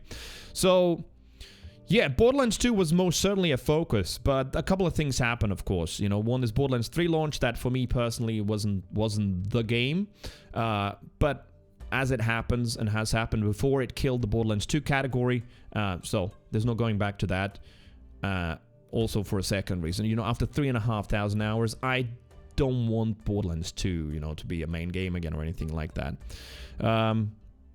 So yeah, main game, I haven't decided on the main game. Side note, a little bit about that later. I'm going to read some of your chat responses in a second. But the TLDR is that I'm going to stop the variety journey, and I'm going to look for a main game very actively. I'm going to try some that are coming out very, very soon. And the way I'm going to structure it, I think, is that the majority of the week is going to be the main game week. Just like plucking some numbers out of the blue. Don't take that as gospel, but, like, let's say Monday to Wednesday is the main game streams, And then Thursday and Friday are for something new. Something like that. So there is an anchor. There is something that newcomers especially can know me for. Oh, this is the Overwatch guy. A little clue there. You know, of course I'm going to try Overwatch 2 and try and grind it because of fucking hell, I enjoy it a lot. But I want to talk about that a little bit later. Shut up and take my money. Budo, what the hell? Bunu tip 25 euros. Get off my dick, Infotane. I laughed because I already saw the message. Budo! I mean, you definitely have had a double payday, Budo, with the big chungus bucks. Thank you. Thank you so much for supporting the stream and for listening as well. For real. Thank you very much. Bunu also has been one with a lot of input and a lot of DM conversations, just, you know, thinking about ideas and offering ideas. Thank you so much for that. For real. I appreciate that, even if I can't always express it correctly, because I definitely have that male weakness where sometimes I'm just really shit at expressing my love. Thank you. Thank you very much. And Crazy Catman, thank you for the bits. AOL password. Charles_Manda just Thank you for the gifted sub. Meow password gifted a Meow! one sub. It still says it like that. Manda. It always will. It's a community sub, goes to Charles Mander, and he was here recently, so that's a very good sub. I enjoy always when it goes to someone who actually has visited.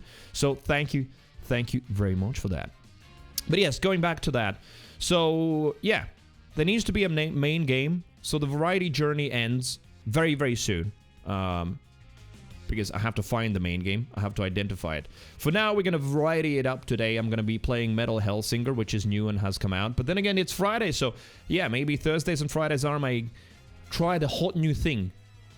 Because if you look at bigger channels, that's a lot of bigger channels what they're doing as well. You can't always look at the bigger channels because there's plenty of things that don't work at all on the size of channel that this one is.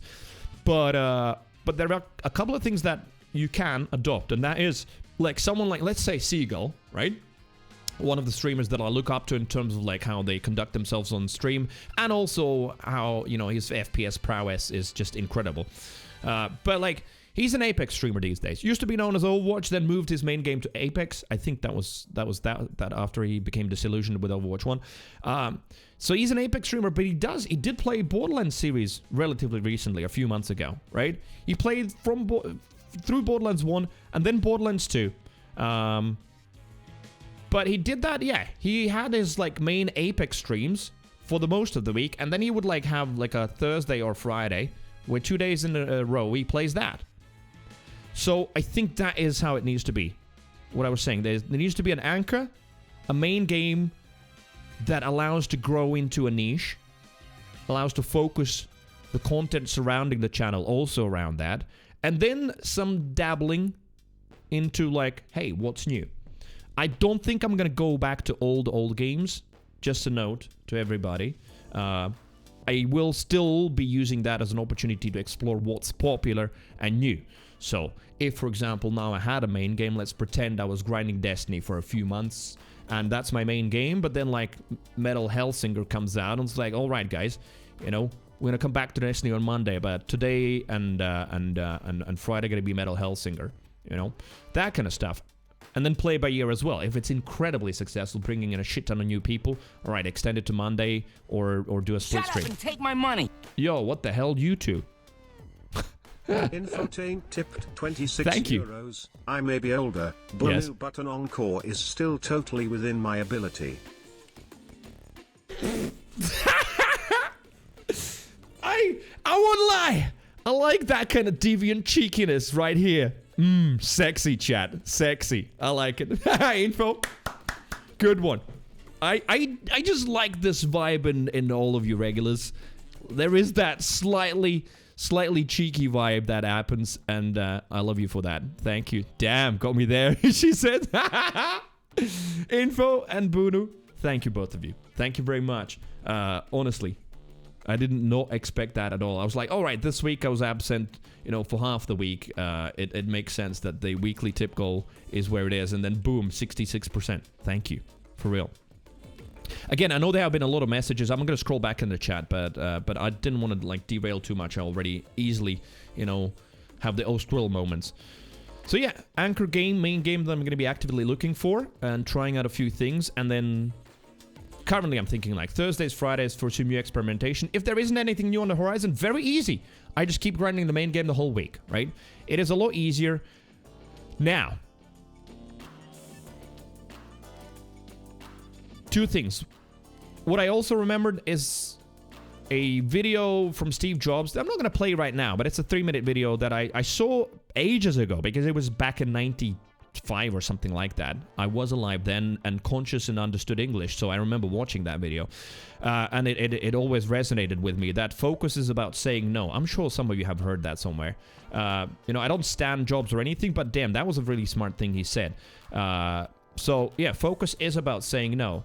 At the end of the day, I've been saying yes a lot. As much as a lot of you will say, yeah, but Kree, I offered this game, you said no on this.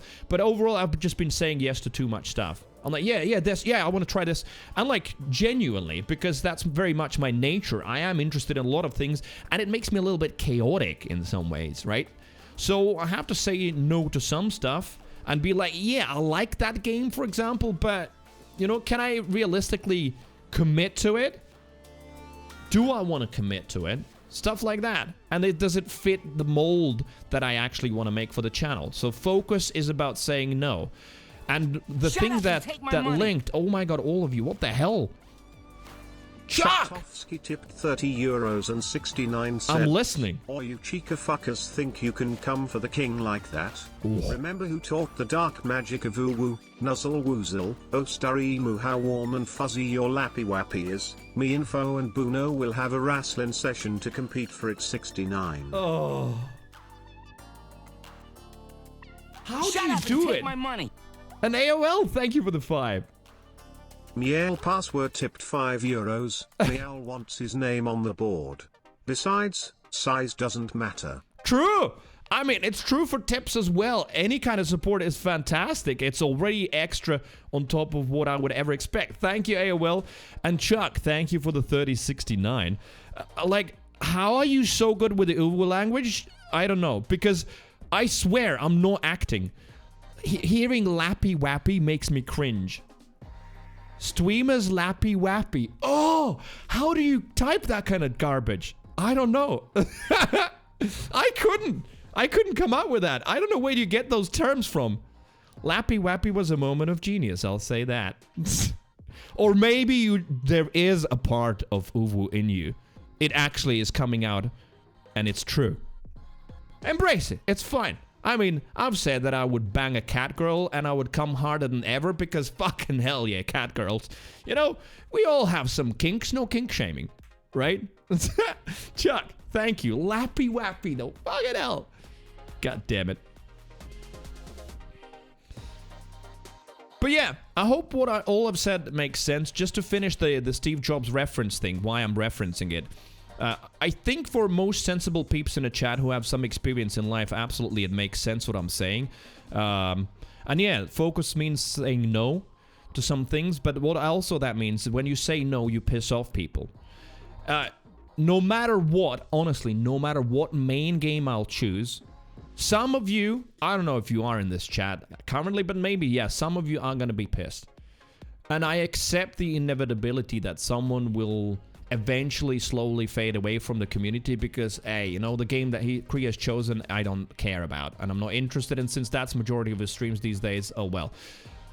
But that is a risk that I have to take because, yeah, I have to get some focus back for this channel. Because, yeah, the variety journey has been too variety and maybe too soon. I mean, at the end of the day, it was induced by, for me personally, Borderlands 3 failing to deliver.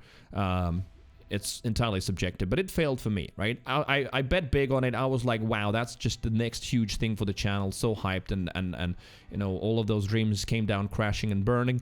At which point I was like, yeah, hell yeah, let's do variety. But, yeah. Too early.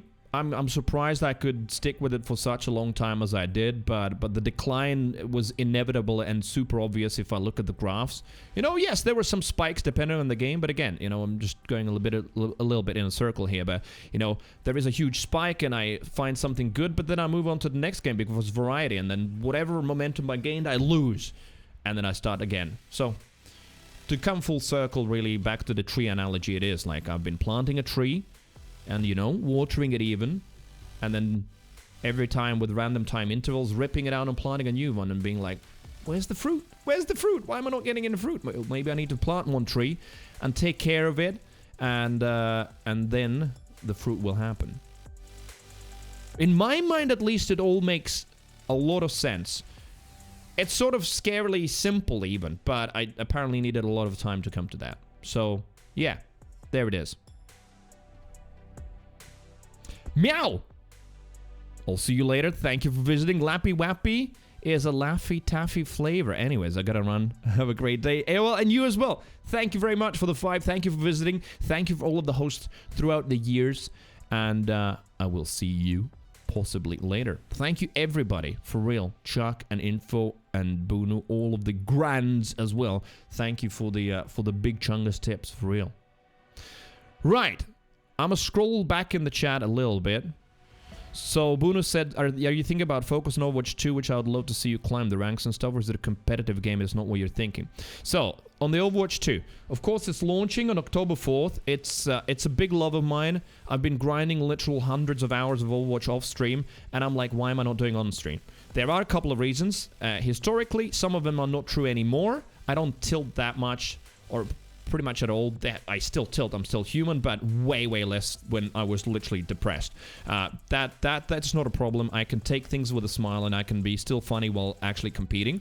It is gonna launch. I'm gonna try it. Yes, I'm gonna try it for a prolonged time. It's gonna be also hot because it's just gonna come out. There's gonna be a lot of hype around it. It's gonna be interesting. There is another aspect of it in 2023. I don't know when, but in 2023, there's a PvE part coming out. And it's not going to be like some sort of a little add-on on Overwatch 2, just by the way. Blizzard have repeatedly said that it's going to be a serious, huge focus for them.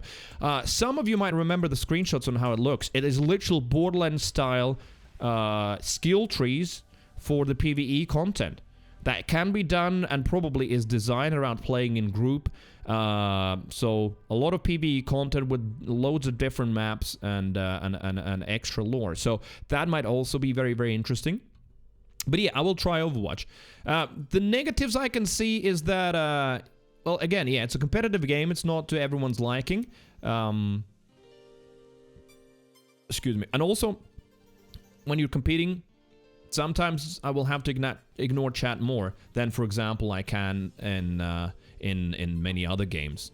You know, I can just sometimes stop and just chill and read chat. But side note, there is a thing called queue times, and they're still going to exist. So I think there's going to be plenty of downtime to read chat and interact. At the end of the day, Overwatch streamers exist, and they interact with chat and are very successful at that, small and big.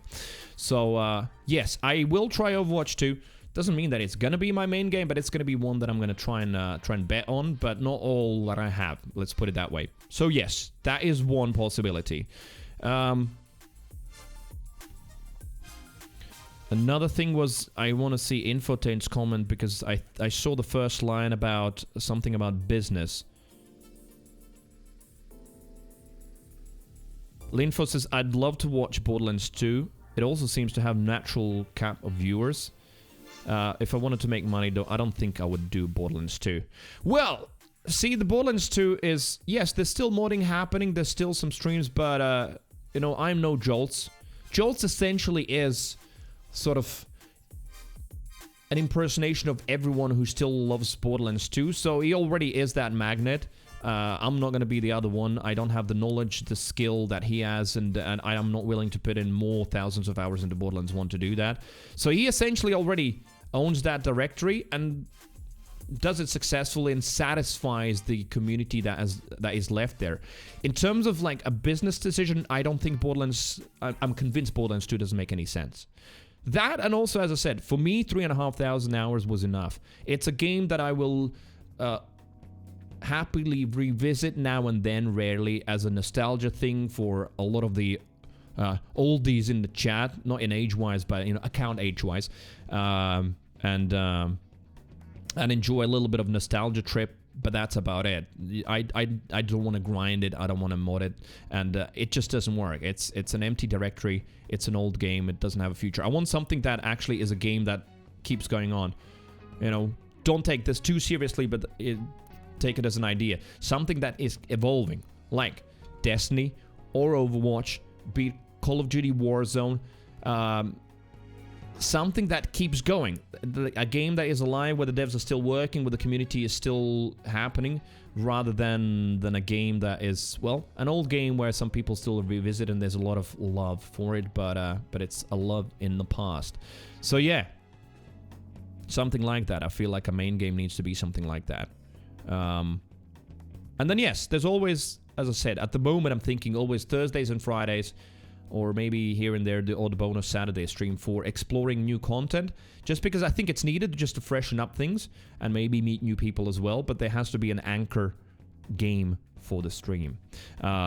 Where's the business comment? There it is. Info says, as a decent business person, I think we both are, should be willing to risk and grow. I lost tens of thousands on failed changes or offerings. I'm still here and wiser. You seem to be too. Thank you very much for that comment. Yeah, I do beat myself up a little bit about some dumb decisions and things that I haven't done. And I know, it's the past. We can't change it. So why stress about it? Just learn from it and move on.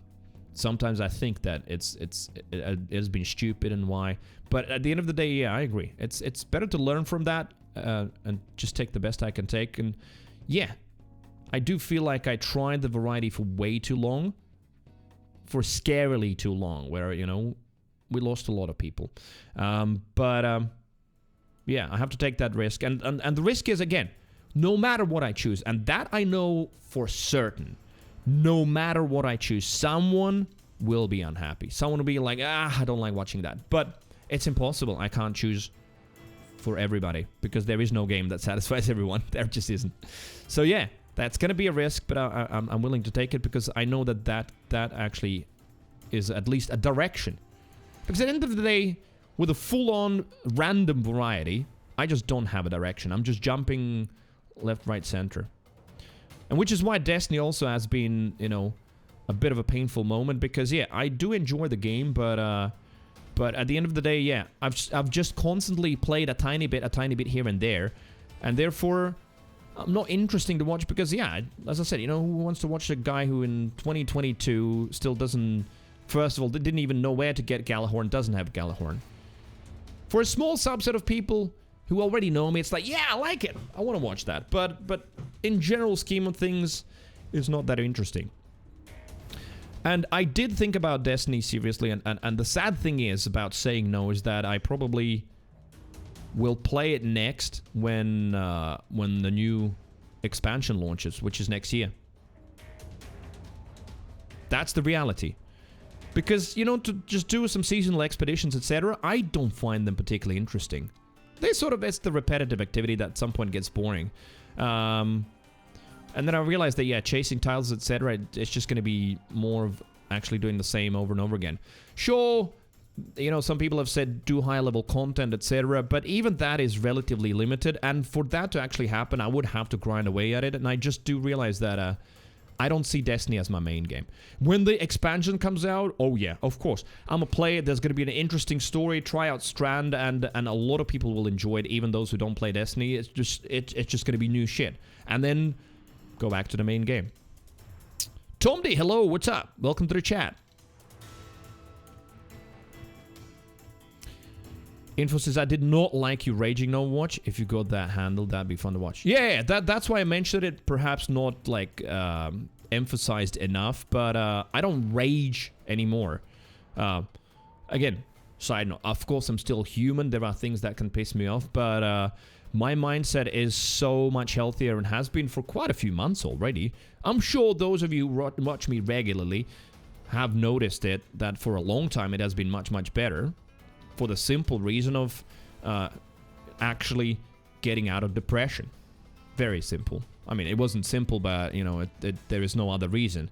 You know, for 2 years I was depressed and spiraling actually down until I realized that, yeah, I needed to, you know, get a psychotherapist and actually take some medicine, which I did. I talked about it already, and yeah, once I got out of that hole, in terms of what's happening here, things have been going in the right direction constantly. I'm very happy to say.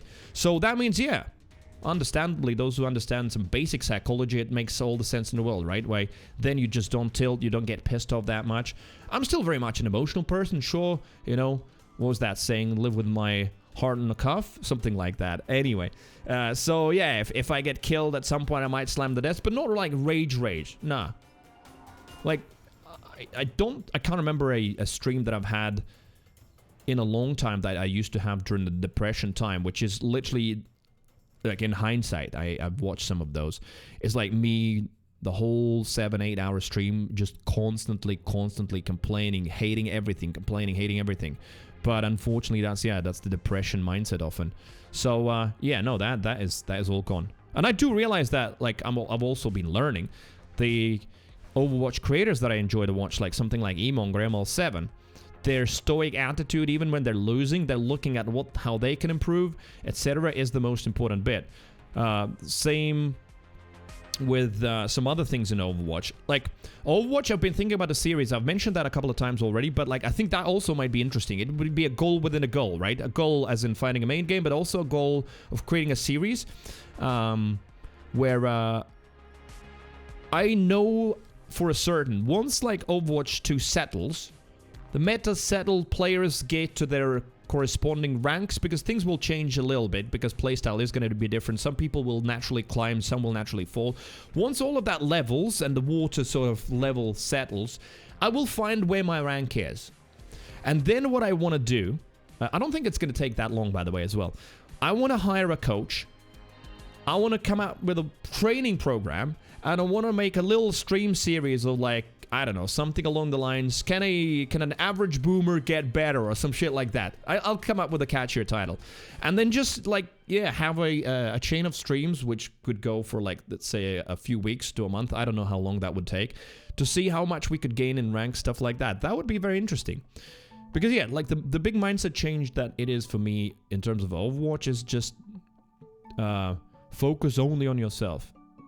Everything else in the game is a variable that you can't control.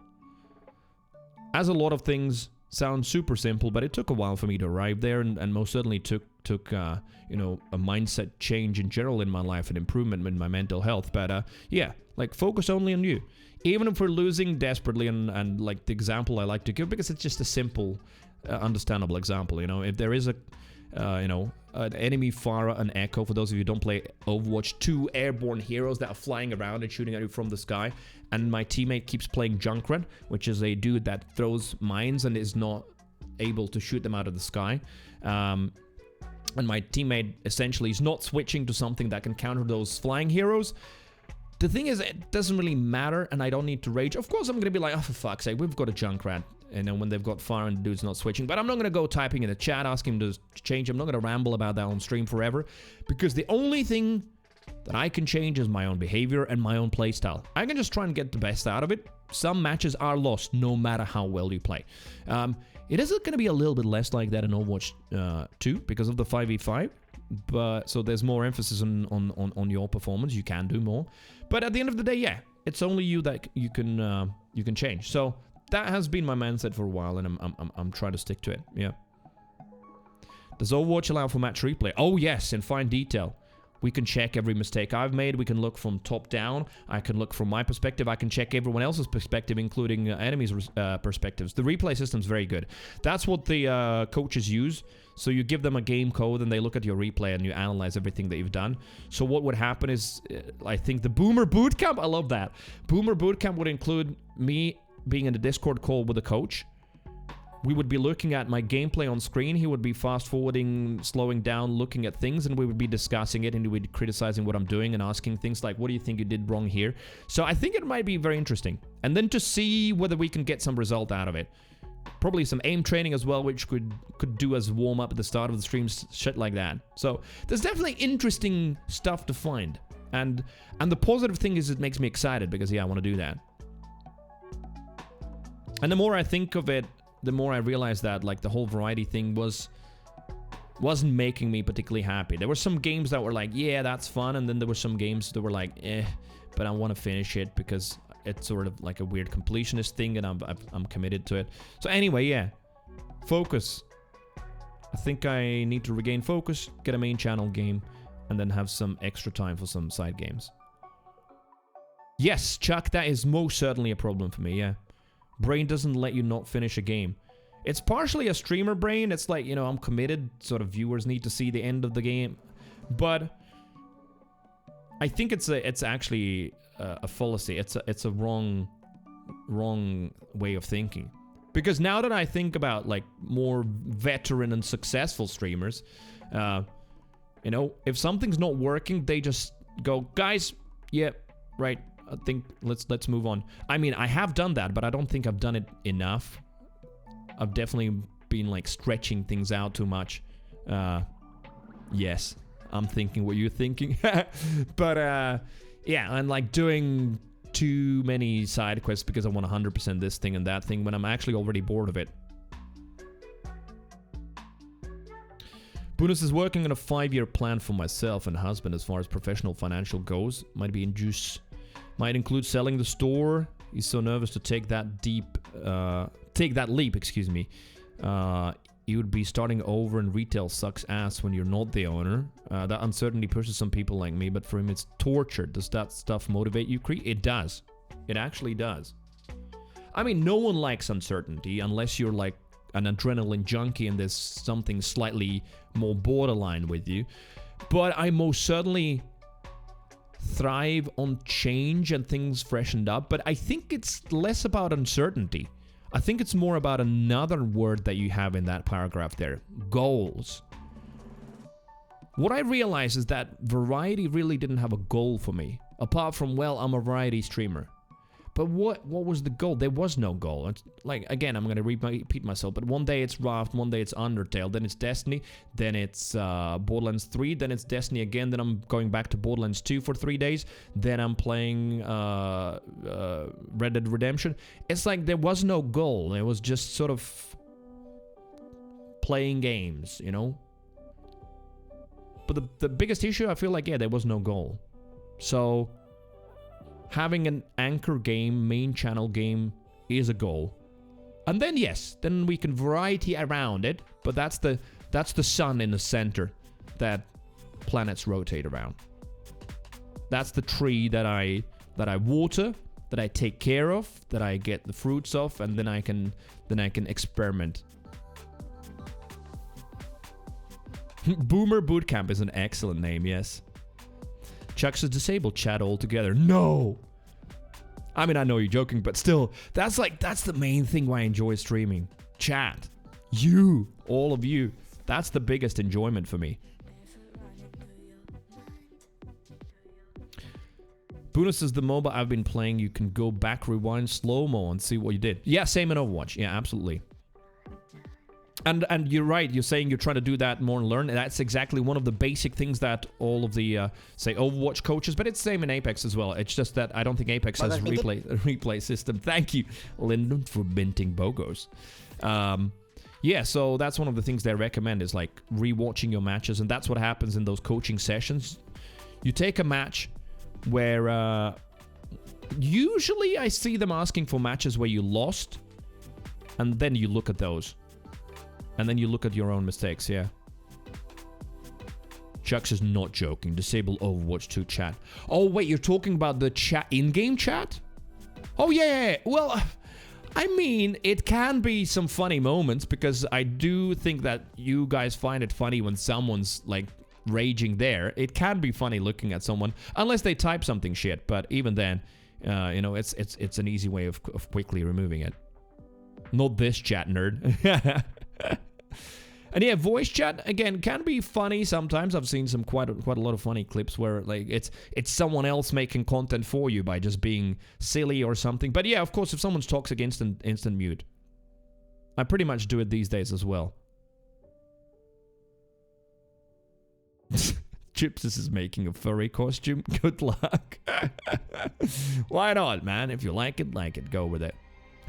Logalini says, good for YouTube series for sure. Yeah, absolutely as well. Very easily marketable. Yeah, Boomer Bootcamp. There you go. Because it would be super relatable to a lot of people. Can an average plat get better after being in plat for, well, gold plat? I have improved a little bit. especially recently, because I actually did apply my brain to the game instead of just, logging in and, pressing W. So I did improve recently on all roles, but still, I've reached roughly my level, plat. So it'll be interesting to see if I can get into Diamond or not. Buddhist as well, make money goal. I don't think it's a good goal at all. That belief I've had for a long time. That money is just money is like blood flow. It really can't be your goal. Good health can be goal, but not like blood flow or breathing. I mean, yes, we understand all that it's needed and needs to be there. So, for me personally, it doesn't mean I don't want money or I don't think about it. Quite the opposite. But it's not a goal. Like, a goal needs to be some action that I take. And then the money follows that. Of course, they're linked. So, like, my goal is, currently, find the main game and start working around that. And then come up with a schedule on how I manage the variety part. Because they would be like a small variety part, but I would be one main game streamer. Infosys focus and operate best under pressure. If things are fine and normal, I kind of hate it. Keeps me learning and pushing boundaries. But it's also destructive if left unchecked. I can understand that, yeah. I would say that if I'm comparing that with how I do things, I wouldn't say I work best under pressure, but like pressure most certainly can be one hell of a motivator, That's for sure. It most certainly drives thinking and planning and trying to understand what's going on into overdrive. Most certainly, yeah. But would I want things to just be fine and normal? No, also not. Yeah, I do want some sort of a goal, something to strive for, something to work, something to change. Not change for change's sake, but yeah. Change to improve. Lurkalini, and yeah, never feel busy. Never feel guilty for not being able to come in here. That's something that I've always said. Like whenever I talk about these kind of things, where I'm like, it's sad to see a lot of regulars have left, etc. That is not me like whining and trying to make someone guilty. It's just like I'm talking about like the environment in which the decisions that I've made have been made. So it is more context. But like one thing I've thankfully always had very strict in my mind, and it's not something I've had to try and convince myself of. No, I just truly believe it, and that's part of my nature, is that no one out there, as in you, all of you, no one owes me anything. No one owes me their view time, their tips, their bits, their subs, at all. Do not take it for granted, as in that's what I've always said to myself. So, everything I have to earn. And every time there's that little spike, because of course I'm a human, I'm emotional as well as a lot of you, where every time there is that little sort of emotion that goes like, oh, fuck that person. Why did they do that or didn't do that? Like, and don't worry, it doesn't happen often. But it's like I remind myself, they don't owe me anything. It's down to me to create something interesting that makes you want to come here and spend your time here and ideally support the stream. That's all there is.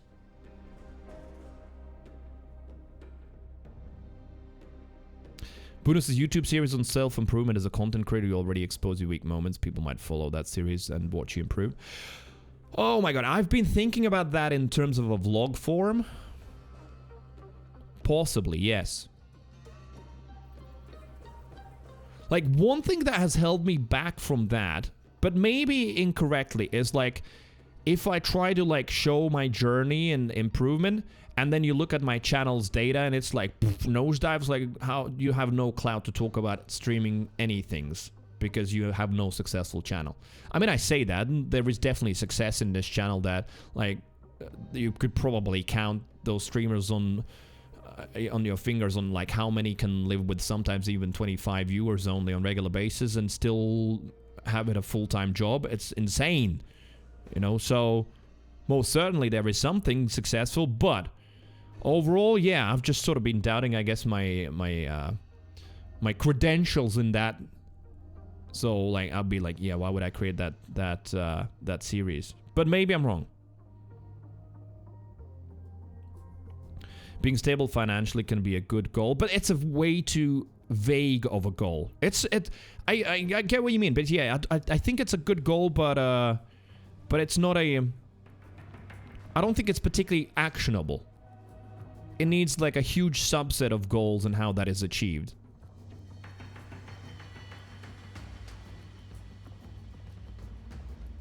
And yeah, of course, I also love when I can swipe my card and pay a bill without worrying the number in the bank. I mean, it doesn't matter that much after a certain amount, which is different for everyone, but that is true, yeah. But I feel like that is almost like self-evident. Not the word I was looking for. But anyway, yeah, it's just like, yeah, that's obvious. Let's go with that. Of course, there are some people who like don't want financial success. That's not their target, like spiritual enlightenment or something. But you know, I'm your average Joe in that sense. Of course, yes, I want financial stability, but it's not particularly actionable. More actionable stuff is like, yes, finding main game, working out a new schedule, growing external social media, stuff like that. Those are actionables. When goals don't align with my values, info says I'm miserable. Same. The reason I left advertising. I couldn't sell the stuff that I didn't believe in. That eventually is what made me miserable and made me want to leave. So I feel you. I think most normal people are like that. It's just that not always it's possible to still go with your values. But most certainly, for better and sometimes and often for worse, but most certainly I have a lot of strong values that I feel like are morally quite right, although it's of course a very tricky term. But what I mean by that is as in, yeah, you know, no matter how much someone tips, if they're trying to be an asshole to me, I'd rather be proud and broke than just take any kind of shit and make money, right? So that's kind of my take. I guess maybe it's too much pride or something, but you know, like, I don't want to be purchased.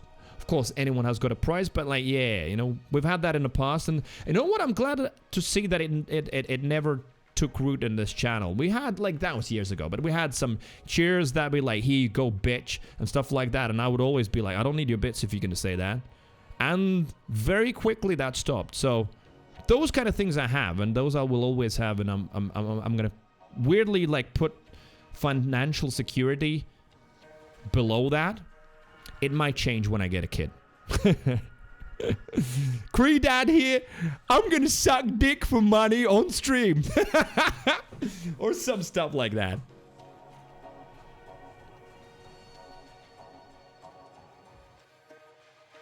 Chuck says you all owe a streamer a follow, though. Yes, if you haven't followed, drop a follow.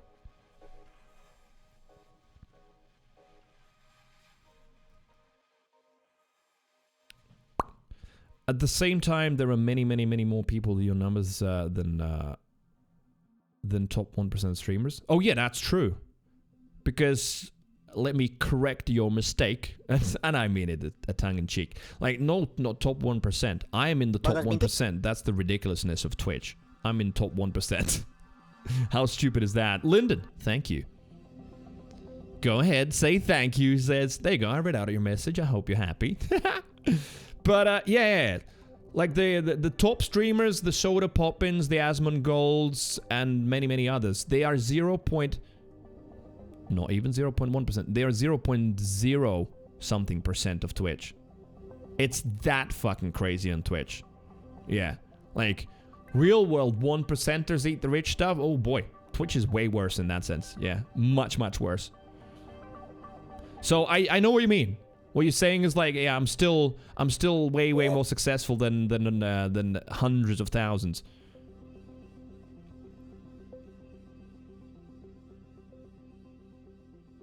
I do see that it's easy to talk about your own life and have an opinion about it, and I get invested in a place you should not. I hope you know it's never from a judgmental place. And I've never felt like that, so it's all good. Don't worry about it. Like, I've never felt that. But yeah, that's the streamer thing. You know, a lot of you see me often and on screen and on camera. And, you know, it's the thing where... but again, I don't think I see that in this chat. This chat is somehow amazing.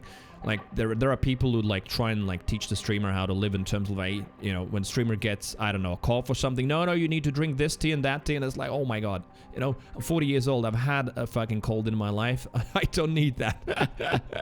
So, yeah, sometimes it can be like that. But I don't have it here. Yeah. Yo, Oshi, what the hell? Good evening.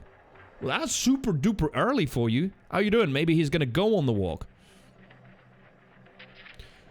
Sen, with the perfect timing, Sen comes back and like, oh my god, I was on the phone, I come back and streamer will suck dick for money. Yeah, times have changed. It's rough. But yeah, no, I was talking about like, yeah, what like, how much of a sellout I want, or rather don't want to be. But then, like, the joke was when I was saying like, I don't know what's gonna happen. Maybe things change suddenly when I have a kid and I'm like, yeah, I'll do anything. It's possible, that's what a lot of parents say. That's a great point in for why we're thinking about selling the store. It's not just creating happiness. Oh, about the values. Yes, yeah. Chuck says, from the revenue standpoint, if you stream 5 to 8 hours a day and be top 1%, it kind of works. That's not great for Twitch, to be honest. Wait, let me read that again.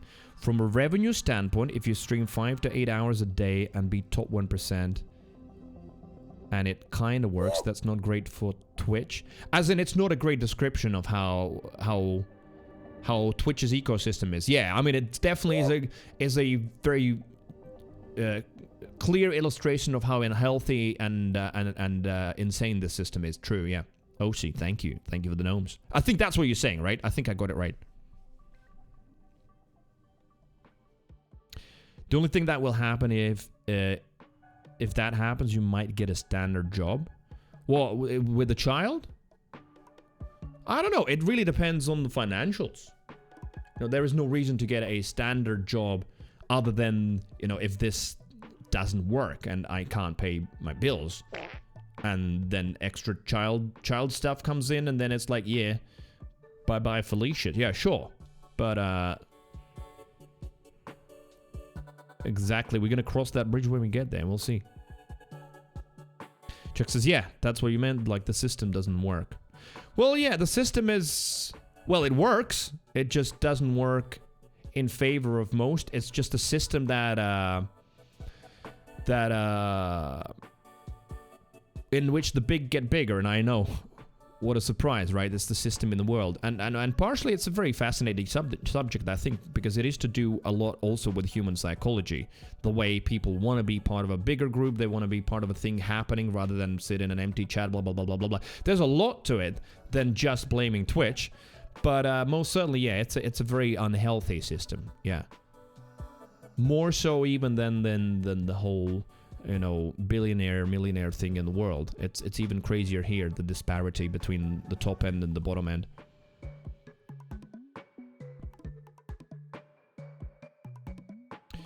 Puna says, I hope so because I need to judge him at some point. My husband is the best. I brag all the time how awesome he is, but I do need someone to be like, Jess, you're fucking up. You gotta do this and that. You'll be okay with any sloth form I take on. Sloth form.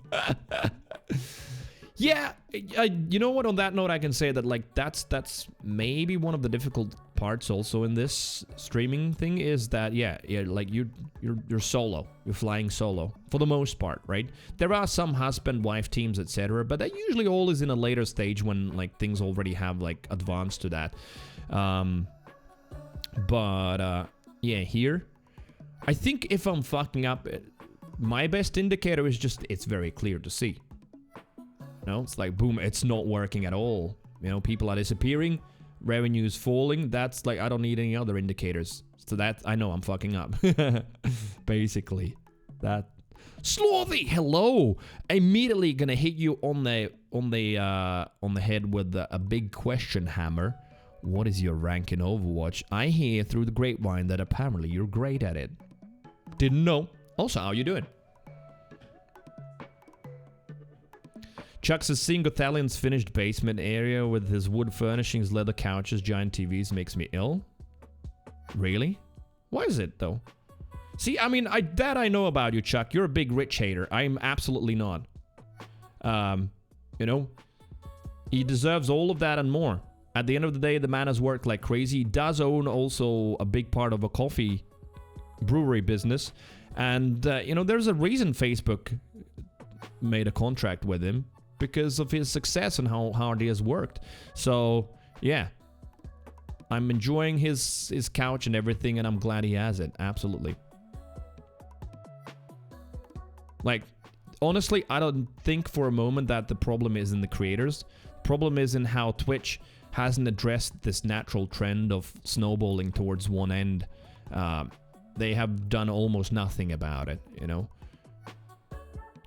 To breed a healthy ecosystem of like a wide coverage of good streamers. I feel like it's almost like, you know, the sort of very simple indicator of a healthy society where the middle class is the majority. That would be a good like basic framework to go with in terms of like streamer society. Like if there's a good, healthy, large amount of medium-sized streamers, right? But there isn't.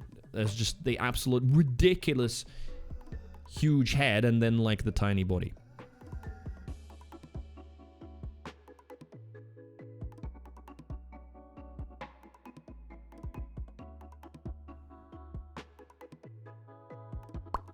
Slothy says, don't play competitive because I turn into a monster and I'm mean to my friend. Oh, that makes me laugh. You turn into a monster and become mean to your friends? So that means you have. But I'm playing since day one? Yeah, same here on one account. Are you going to play Overwatch 2? Yeah, Slothy coming in. I'm going to give you a super quick TLDR rundown. Things have been working well for me on the channel, and a lot of thinking over a long time has crystallized into a thought that, well, the variety thing doesn't work. I jumped into it because things happened at that time. It wasn't even a decision that I really wanted to make, but I just went with it, and it doesn't work. I've been jumping around way too much and not even committing to anything, so I want to choose a main game, focus on that, and then have some extra days at some point for some variety content, but it'd be a main game thing. And the first main game that I'm going to try is going to be Overwatch 2, because I love the shit out of Overwatch 1. Played it to the last day. Even played some last night. So, yeah. That's why. And then someone, you can guess who said, oh, wait a minute. Slothy is going to play with you because she is really cracked at it. Overwatch 2 is coming out on October 4th.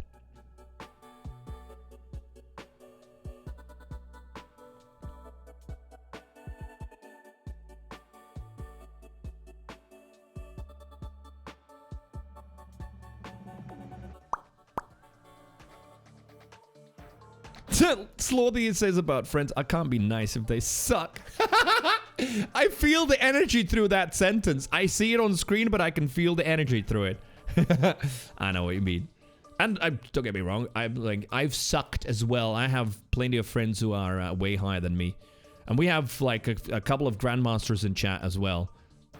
That like I truly envy, you know? But a positive envy. There's definitely a positive way of envying someone because like, yeah, when I ask, I think Sniphound's one of them. I'm like, how are you so good? And he just says, I don't know. I just play the game and it just works out. I'm like, fuck, man. Life's unfair. He isn't even like training or anything. So yeah, Overwatch 2 is October 4th. So relatively soon. Until then, I'm gonna grasp at straws. That's the best way I can put it. So I'm gonna play, I don't know if I'm gonna play Metal Hellsinger today. Yeah, probably. We've still got time. Yeah.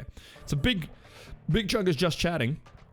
3 hours and counting, but Metal Hellsinger, so there's probably gonna be, I don't know how long that game is. Probably for today and tomorrow. And then I'm gonna look at some other stuff as well. But yeah, Destiny 2, it is the biggest pain where I have to say no, because I realized that for my Destiny content to be interesting, I have to be very good at it. And have, you know, quite a lot of advanced stuff, in my opinion. Unless I, like, take an angle where, like, you know, look at that, I'm a fool bumbling around and being funny, but I just don't have that capability. So, yeah. That would mean I would need to grind it for quite a lot. And I realized that that's not what I want to do. So, The sad thing is I'm just gonna have to say no to it. Oh yeah, this is one of Bruno's recommendations, I think. Bruno and Sivi, I think, also recommended this.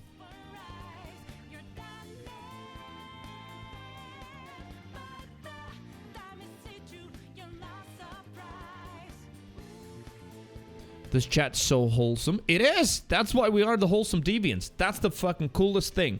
And that's definitely something I don't want to lose. I want to keep as long as I can. Did you say the game? I already forgot. Wait, what game? What game?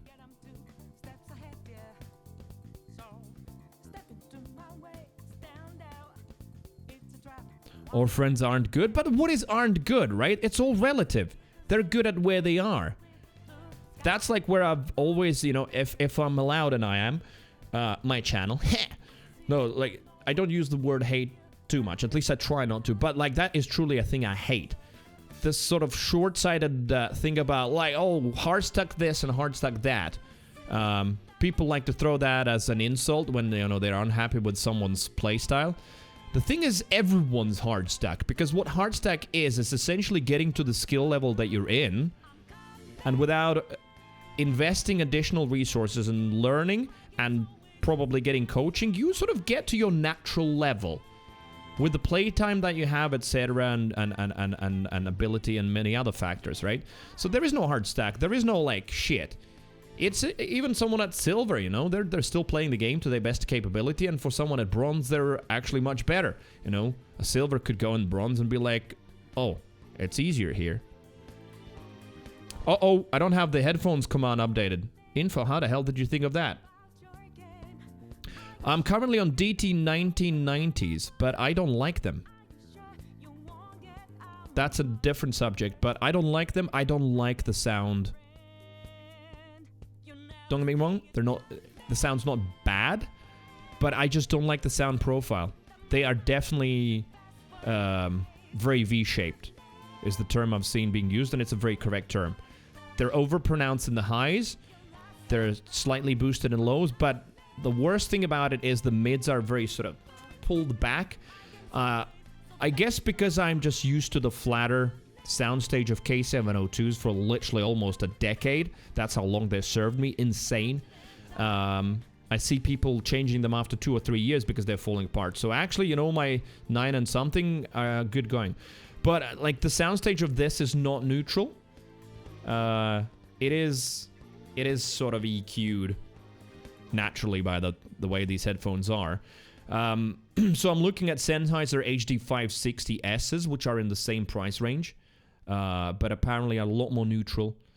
Because, yeah, the weird thing is, like, in gaming I don't say it that much, but, like, when I listen to music, and I listen to a lot of music, I've listened to so many tunes on the K702s, I know a lot of the tracks that are in my big library, and they don't sound as good on these.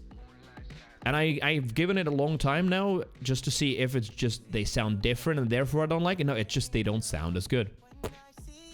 They don't sound as good. So, yeah. I'm going to switch these out and just put these up on the Facebook Marketplace. Still got the box and the receipt, so they're going to have a warranty and all that.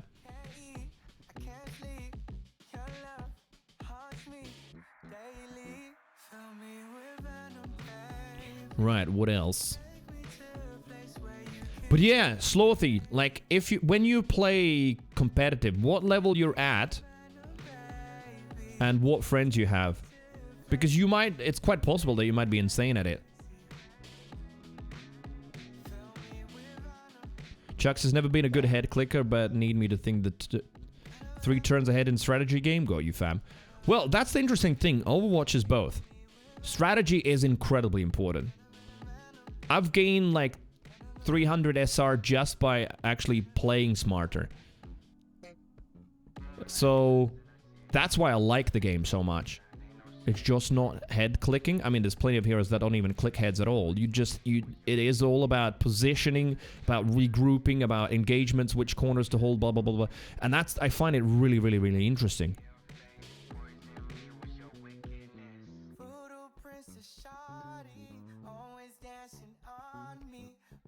Persona 5 OST was the first game soundtrack where I had non-gamers asking me about it. Hey, do you know this game? I heard the soundtrack. Bizarre. I mean, yeah, it's very pop. It's not like a particularly typical soundtrack for me personally, at least it seems. Like Persona 5, like that song that played, I think that's the only one that I ended up adding. But yeah, it's very much it could be a pop song, right? Linus says, I'm hard stuck in Fortnite, but I think I'm going to try Overwatch 2. I mean, why not, right? It's going to be a refreshed, but I mean in many ways a new game, because like the 5v5, it does change it a lot. So why not try it out? Especially because it's going to be free to play. So, yeah.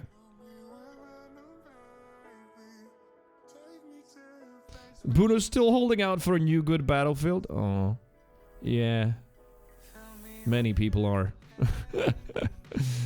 But I don't think it's going to happen anytime soon, right? They're still pushing out content for the 2042, but I don't think that one has recovered, and I don't think it ever will, right? It's just stained. Did you see if the store will take it back? Not yet, no. I have to check how many weeks has it been. But yeah, it's just, I know it's iffy with I think it's a good word to use that. With headphones, it's not that easy because of like you wearing them on your skin and all that stuff. I will try. I'll see, because I still have the receipt and the box, all of the packaging. So yeah, maybe. Persona Jazzy, yeah.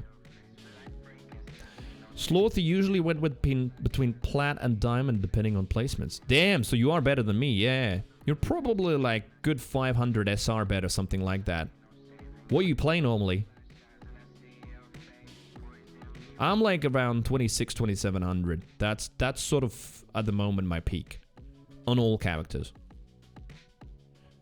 But like when I go on Overwatch 2, I think I'm gonna focus on back on DPS, because like if you want to improve something, it is better to focus on it. Like sort of echoes the channel theme from today. But yeah, it's just that at some point, as you can imagine, those who play Overwatch 1 will absolutely understand what I'm talking about. Some point when like the content stopped in Overwatch 1 and there wasn't much happening at all, yeah, I started sort of just playing around with tanks and healers, because also DPS queues were just absolutely ridiculous.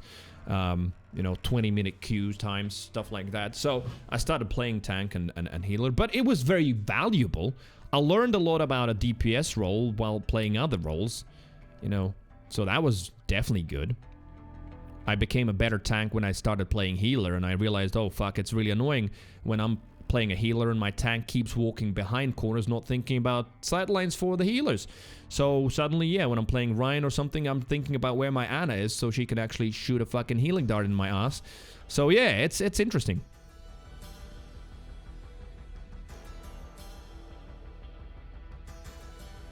Persona 4 also dope soundtrack.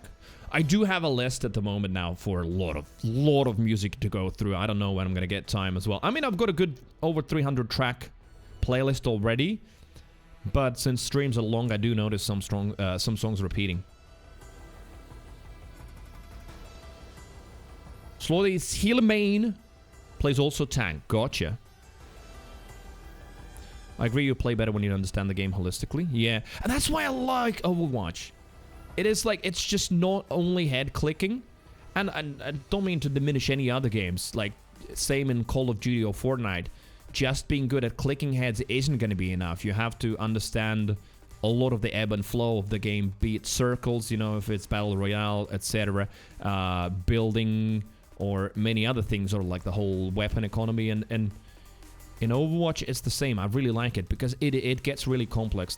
The whole ult tracking thing, understanding what the enemies have, what you have, what counters what, when to use it, when not to use it, when to regroup, when to push, when to actually walk back, stuff like that. It's really, really interesting.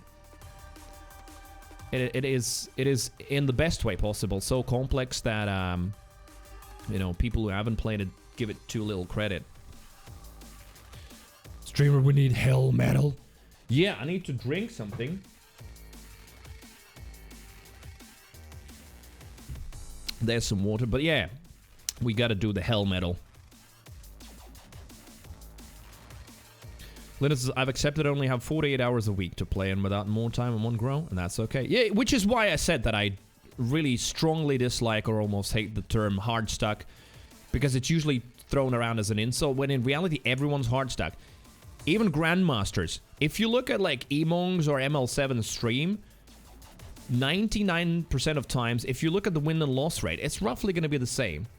And it's not the game doing that. Some people are just idiots, excuse me, but like conspiracy theorists, or they just don't understand how like matchmaking works. And it's like, yeah, the big game will always obviously try and put it 50-50, duh, because like you're playing on your skill level. So like even someone like Emong theoretically is hard stuck because yeah, he's just bobbing around at the same level, except that level's really high. But the thing is, yeah, all of us reach a certain level, and then to gain more, we have to see if there's any reason to make that commitment. You know, we're talking about gaming at the moment. Is there any reason to make that commitment? And is there time?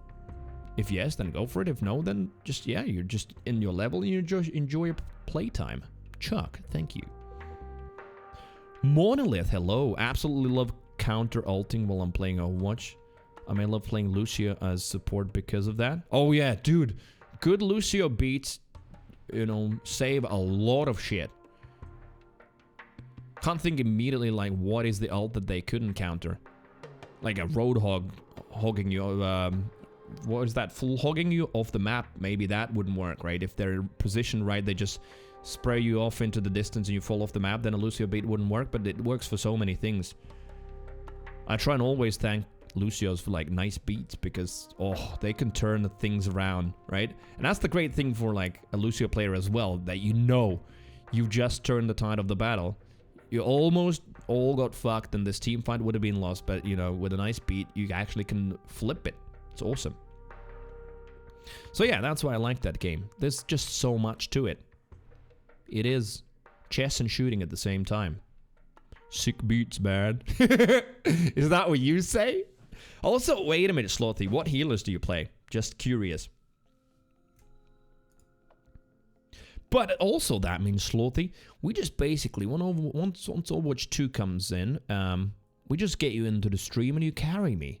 I mean, at the end of the day, you're a couple of hundred SR at least higher than me, so I'm just gonna ride on your ass.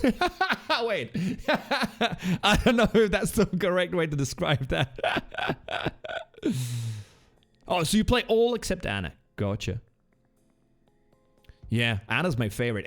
That's interesting. That's also the awesome bit about Overwatch, is that there is so many heroes to choose from and different playstyles that pretty much anyone who wants to play it can find a hero that works for them. Not only a role, whether you want to be a tank or a DPS or a support, but yeah. Like, see, Slothy plays all healers but Anna, or I say healers. Supports is the more correct term. It is, honestly. But I like Anna's my favorite, then second would be BAP. And I think it sort of makes sense as a DPS main. Like, I like the ones that shooty in the target. Dimubum Battle.net ID. Yeah, or you can add me. What is my new ID? I don't remember it. Let me just check it. Because I changed it to Creeviant, and that changes the numbers at the end. Man, I was hoping so much I'm gonna get some good numbers. You know, some nice numbers. It looked good, but no. Creeviant, hashtag 2251. Oh, yes, Zen. Zen would be... Ooh, Zen, yeah. Zen, I really like Zen.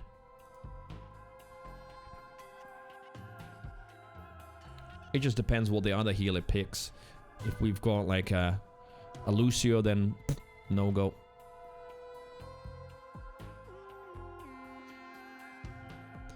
BAP has got great tools. Love playing BAP too. Yeah. Very enjoyable. Absolutely. And I mean, of course, Lamp is such a strong thing. Which is why, like, so many people are already, like, worried about Kiriko, the new healer. It's like, oh no, another Lamp. But apparently no. At least all of the streamers who've gotten to play her say that no, that's like the new cleanse thing. I can't remember the names exactly yet of those. But, like, she's got, like, a thing that can save you from an ult. Sort of a mini immortality thing, but apparently it's very difficult to time. Kvass, haven't had any in a long time. Yeah. New Fuck Scroll? Yeah, looks fun and super high skill ceiling. So, what I've seen so far, and we watched some of the stuff yesterday on stream. Apparently, out of all of support, she's going to be the most difficult to play. Speaking of kvass, I just found in the back of the fridge the bottle I've brought for Dan. It's probably like over fermented now. Check the expiry date. Yeah, I don't know. I don't like beer can sometimes sit for a long time as well. So maybe with the kvass as well. Just check the expiry date and basically that's it. I don't think we have. Yeah, we don't have a use by date in Europe. It's just full on expiry date. After that, theoretically shouldn't eat it, but even then. Like, I've got a 1-day-old milk in the fridge, and I sniffed it and tasted it, and it's just fine. So, makes sense. Anyway, good chatting. I think so. Also, overall, for those of you who are here to hear the changes in the channel, I think at the end of the day, we all agree, right? It makes sense. It all makes sense. In hindsight and looking forward. All of that sort of aligns and lines up and fall into place. So, yeah, it's just going to be a matter of time of finding that main game. The first attempt is going to be at Overwatch 2.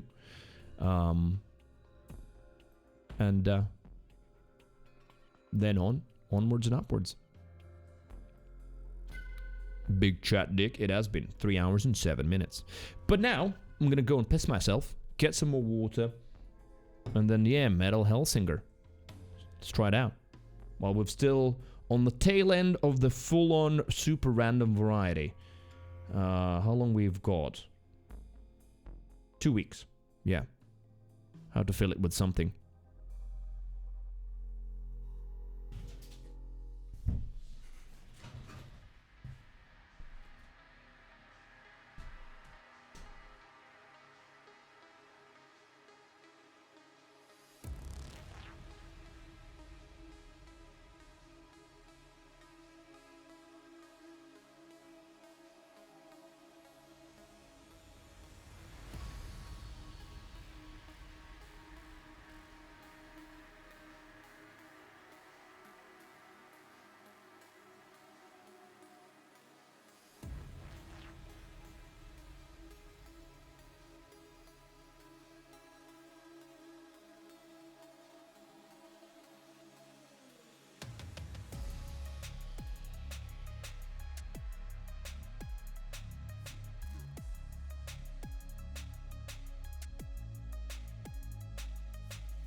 I'm just thinking about what Lenny said about the name for the series. Like, can an average plat improve?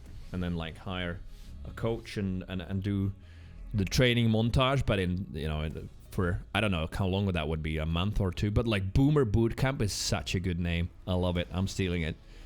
Bot League, hello. Bot League likes chairs. It sort of makes sense. It all sticks together. Almost literally. Slowly says, like the variety, but you gotta do what you gotta do, and it's Overwatch, so I'm not gonna complain. Yeah, I mean, when you say you like variety, it's sort of a weird one. It's also questionable whether you you really know you liked it, and I'm not trying to like say that you don't know what you like, but if you truly did like everything from Undertale to Red Dead Redemption to Destiny 2, etc., and everything was fine, then you are in an exclusive club of some very unique people in this chat. So yeah, and that's like preaching for the converted, of course. But in the general scheme of things, yeah, it absolutely is super duper clear that it doesn't work. And it's not like there's something wrong with me specifically or anything. It's just that, yeah, it's way too random. Gotta have some anchor. But yeah, fear not. It's not like I'm only gonna grind Overwatch and you're gonna never see anything else on the channel. Look at many Overwatch streamers. They still try some hot new games, hot new trends. Not all, but some. Like some are just insane hardcorers, like Emong. I don't think I've seen Emong play any other games but Overwatch. But many of them do, yeah, you know. So my thinking at the moment is 3 days main game, maybe Thursday, Friday for some adventures, but has to be new stuff. Has to be. I have to also say another no to old games. You know. So, has to be new hot stuff. And if there isn't anything on the horizon or like just coming out or something that's trending in the Twitch charts that I'm also interested in, then boom, like Thursday and Friday, continue the main game. I think it's pretty straightforward eventually. You know, most things are. It just takes a lot of time to figure them out and understand why and how.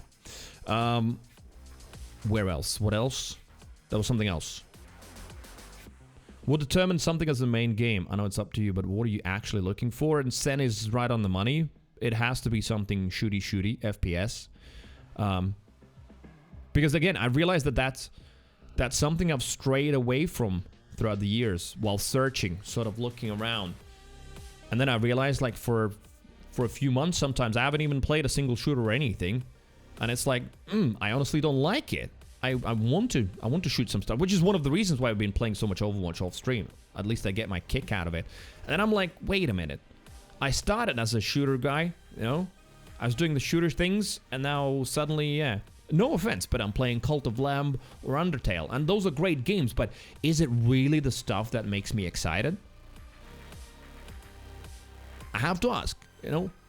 If it's only a half chub, maybe it's not worth chubbing. Again, it's all about focus. Doesn't mean I'm not going to experiment. It's just that not everything is going to be an experiment.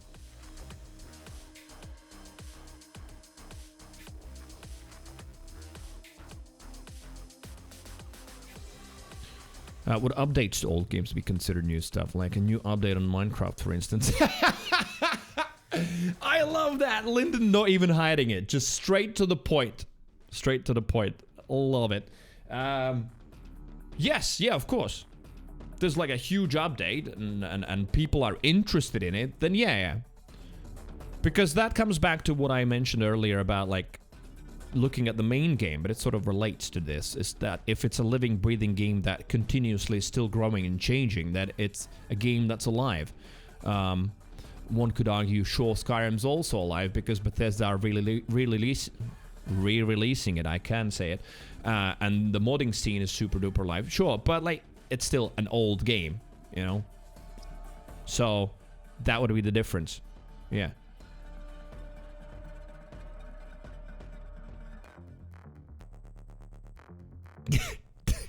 Look at Infotate's question. I'm sorry, but I'm allowed to laugh at you in this scenario, for sure. Does Overwatch draw weebs? What kind of people are we going to see in chat? Oh, dude, that is awesome. That's a great question. Well, maybe it will, because the latest hero that has been released is a girl with some fox ears, Kiriko. So, who knows, maybe lappy wappy people will suddenly start playing Overwatch way more. That said, it really still depends. Like, Overwatch chats, if I look at Emiliath's chat versus Emong's versus Flat, they are different. And that's good, because that means that the streamer at the end is still the centerpiece in many ways, as much as people watch it for the game, but, you know, different streamers attract different audiences. Some will have more like, you know, edgy tryhards, like, I don't know, Red Shell, who's like a pretty infamous in some ways, Lucio player, right? You know, he's got like a full-on memer chat, and he's a very much a memer as well. So it depends on the streamer. So I most certainly will still keep doing the wholesome deviant stuff, but we'll just see people that are interested in the game.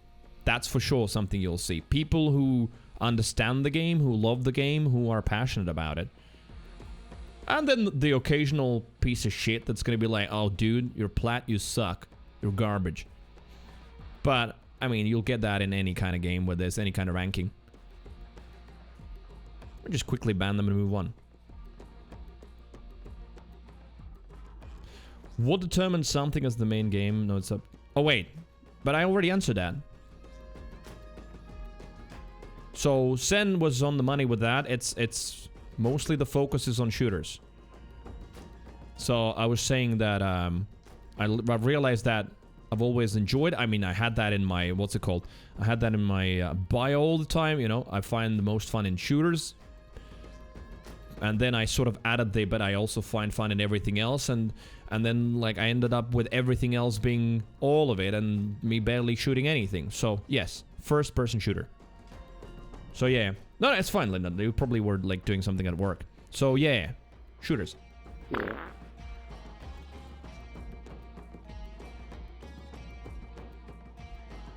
So you don't have a certain game, just a genre? No. So, Lyndon asked what determines a main game. But I will still have a main game. If Overwatch 2 works out, I'm enjoying it. It works with my stream flow. And yes, I can see we're getting new people and the chat's growing. In that case, that just stays. And who knows? It might be the main game for the next 3 years. Might be the main game for the next half a year. And then something new comes along and we try it and like, boom, it keeps rolling. But most of the stuff is gonna be shooters, well, the main focus. To put it in different words, like, my main game wouldn't be like a story-driven game. Or go with like, yeah, this guy's a story-driven game player. He usually plays Red Dead Redemption, and like heavy, big story games. That doesn't mean I'm not gonna play them, but they're never gonna be my main game. That's gonna be relegated to the extra days secondary game part.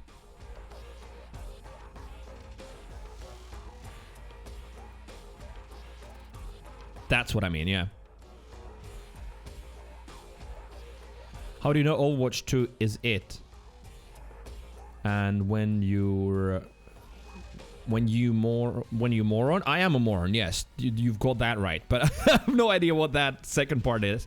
Well, I don't know if Overwatch 2 is it. Of course I don't. It's not out yet. No one knows if it's it or if it's anything. We just have the information that Blizzard has given us, what we've played in the beta. So, it is quite possible. There's always a chance that, like, you know, okay, I've played hundreds and hundreds of hours of Overwatch 1. I played some Overwatch 2 beta, very little. And suddenly I play it and I'm like, as much as I love the 5v5 idea, this isn't working for me. It's possible. And then boom, you know, the search starts again. You know, I dread that, but it's the natural flow of things. It's just that I know I will want to have something that I can grind. Yeah.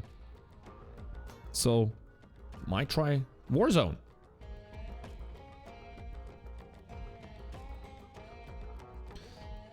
But yeah, the main focus is, yeah, there has to be a main game. That's the majority of the streams. And it's going to be something with shooty stuff. Because that's my vibe. Which Minecraft isn't, so I wouldn't grind Minecraft. There we go.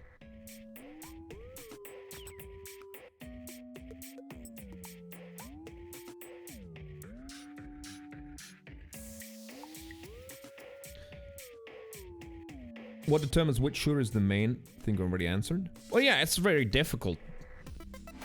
There's so many variables that come into it, like whether I'm vibing it and not getting bored, whether chat's vibing it, and also whether we actually get any new people coming in. And that's something that can't be like established within a few streams, so gotta try it out, yeah. And there's some pretty cool shit coming out. I know even like Division is gonna get some more updates, and like this, you know, as much as people, I said that early on stream, and I truly believe that, like knee-jerk hate on COD, But even COD is coming up with some pretty awesome stuff.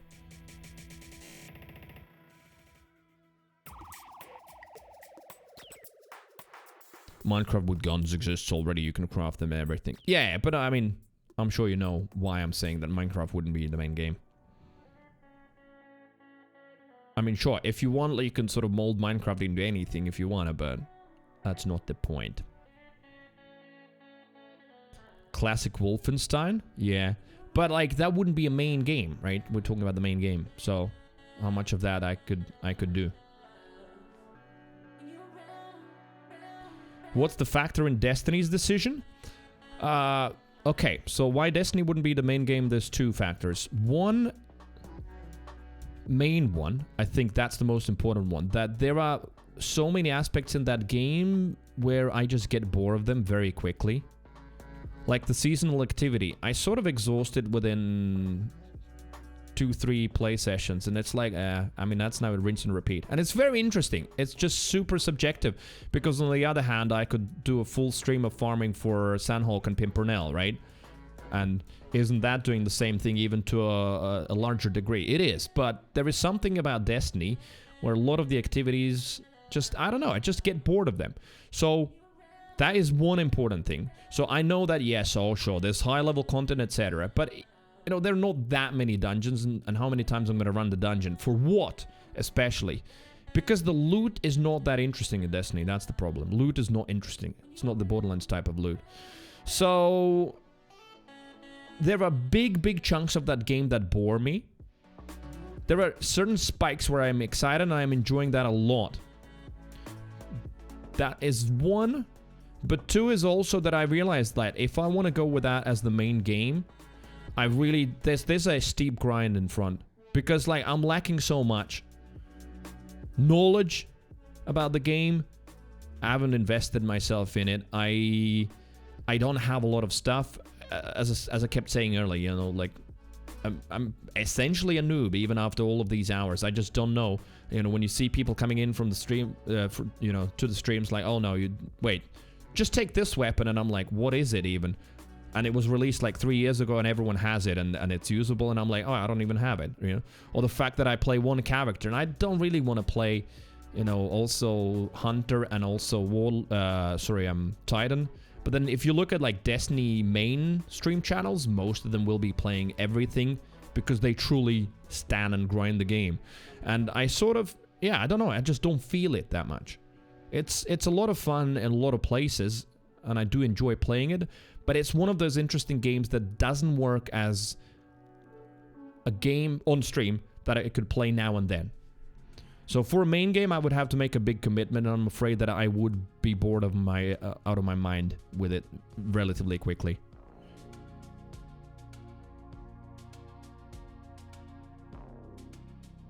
If you're not going to play Borderlands 2, go ahead and drop those saves in Discord. Wait, I could have always dropped them, whether I play Borderlands 2 or not. If someone wants the saves, I can give you. There's nothing, like, amazing in them, but sure. If you want, like, just ping me in the Borderlands room and I'll copy them in. But no, Borderlands 2 will happen again as... Again, I'll repeat myself, but there's some new people in the chat that weren't there earlier. Like, Borderlands 2 will come back now and then, like an old friend for nostalgia's sake. We're gonna enjoy it a little bit, we'll have some fun, and then we're gonna package it up and put it back on the shelf. But as a main, no, I know, never say never, but I feel like never, no. Like, I've gotten so much out of it, but it's just, I can't imagine grinding it anymore. Copium on 10-year anniversary remaster. Yeah, I know. I mean, of course I would want that as well, but the realistic me says it's not gonna happen. Because we would have seen some marketing already for it. It's like, it's literally around the corner. It's super duper soon, right? And we've seen nothing. Not a single peep, not a leak, nothing. So I don't think it's happening.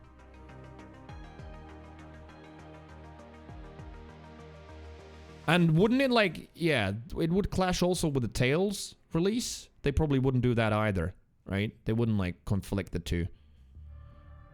But there's not even a movie leak either. I mean, there isn't a leak, but we know plenty of information about it. For starters, we know it exists. There's none of that about the 10-year anniversary remaster. So, yeah. We don't though? What do you mean? We know the actors involved. We know that it's in post-production. Yeah, exactly. I mean, and that's enough to confirm its existence. Whether it's going to be the Batgirl, whatever that movie was that was axed, whether that's going to be that scenario, I don't know. But like, we don't know even that about Borderlands 2 10-year remaster. Which makes me think that it doesn't exist.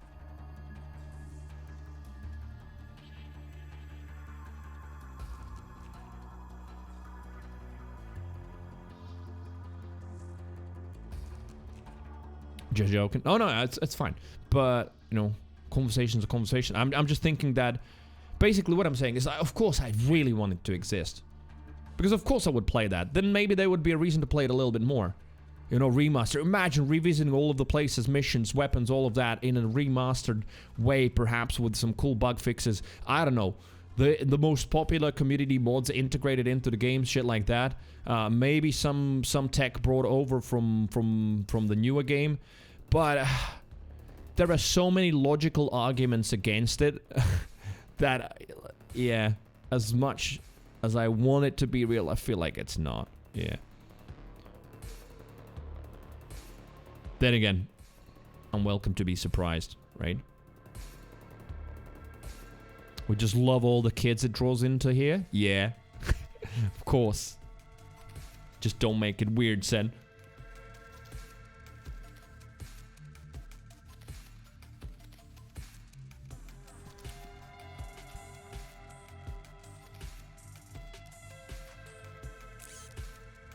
Although was Minecraft the worst in terms of backseating?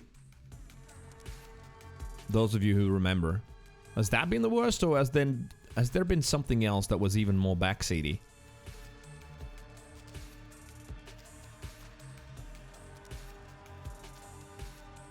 Yeah, because like on Minecraft, yeah, I would just be like, yeah, sure, tell me what to do, where to go with that and this. So I even said that I don't consider it backseating because I'm actually asking. You know, backseating usually is the action of just, I mean, it comes from the car where you're trying to like tell the driver what to do when they're driving. But if I'm asking, that's different, yeah. If you want backseating, try Tarkov. That's all that game is. Wait, really? Is the Tarkov community extremely backseaty? Why would it be though? And yeah, Tarkov? Not even kidding. That could be a candidate for a main game. Still popular. And it is a shooter. There's interesting stuff.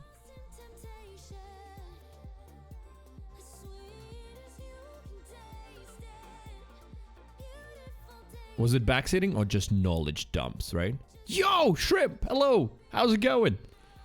Welcome in. We're having a big old just... I hate my brain some days. I say big old and my brain's yelling, titties! No, big old just chatting. Today, 3.5 hours of full-on just chatting.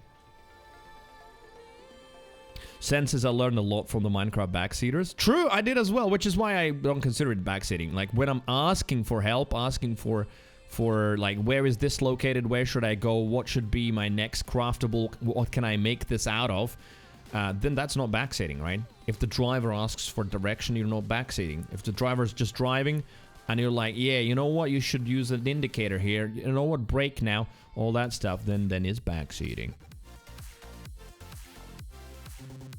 But says it's a very good time of the wipe for a new player to hop in. Yes, that I'm aware of that. If like one wants to try Tarkov, gotta like server wipes is the best moment to start because then it's an even playing field, relatively speaking, right? There's still a different amount of game knowledge in people's heads when they start out, but at least you're starting on the same line. Yeah. Insert streamer name here. Fuck. Oh, you fucked up with copy pasta. Okay, I'm gonna pretend I don't see it. Let me read it out. And Shrimpy, thank you for the lurk. Appreciate that. I hope you're doing well. Why the fuck do you plebs roll in here and think you can backseat game the Great Creeviant? Yeah, in backseat game the Great Creeviant. He's a god who floats in your sea of wrong on his ship of right. He His plays are flawless, and every loss he takes is pure, unadulterated RNG bullshit.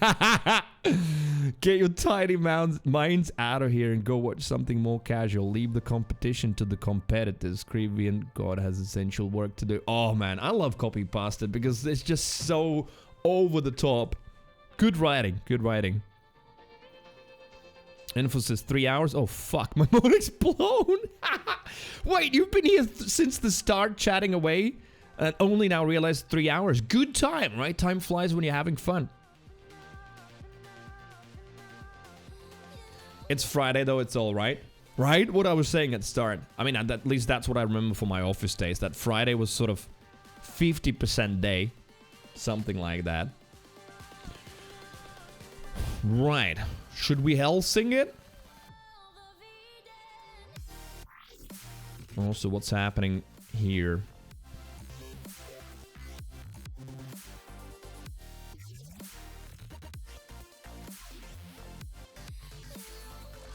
And yeah, the great thing is there's plenty of all kinds of shooters coming out as well that are not just one-off little story games. There's those too, but I don't think there's gonna be a shortage of like choices for the main game, even if it ends up being one of the existing ones.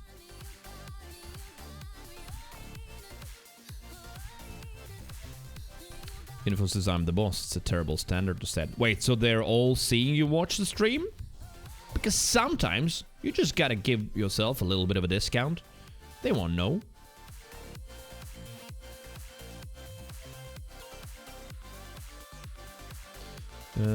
Right. EGX is happening now, so my timeline's full of their tweets. But nothing that I want to check out. It just says buy tickets on all of them. What the hell? Did I just retry the tweet multiple times? Alright, what else?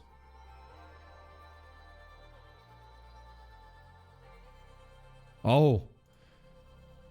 Official PC Master Race, the account, just tweeted that the unloading has begun because, yeah, 24 hours ago, Ethereum mining stopped. That was, according to what I've read so far, that was the only cryptocurrency that was worth mining with GPUs that still gave some returns. And since they moved from proof of work to proof of stake, essentially there's no point in GPU mining anymore. That was 24 hours ago. And yeah, the unloading has begun apparently. Like, yeah, Facebook marketplaces are now full of cards being dumped. I gotta check with my my best mate, since he was mining as well. He's got quite a few 3090s. I don't know, maybe I can arrange a deal. I would take it. In that case, I wouldn't need to upgrade for quite a long time again, unless he's already done it.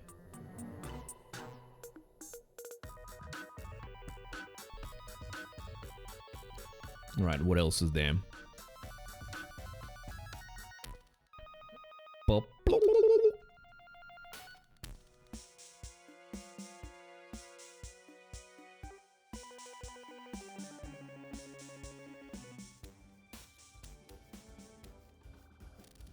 Microsoft's growing tired of Sony's Call of Duty complaints. I'm just checking gaming news. Imagine, somehow, in a twisted universe, I become a Genshin Impact main streamer. And that's my main game. Now that info would bring weebs to the chat. Zero doubt. Ooh, woo.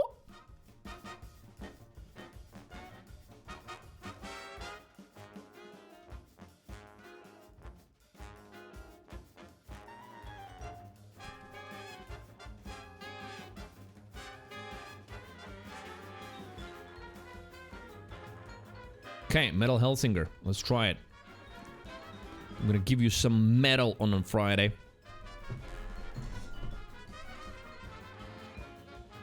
What's my power supply senses? Oh, I've got a power supply for the next, I don't know, 20 years?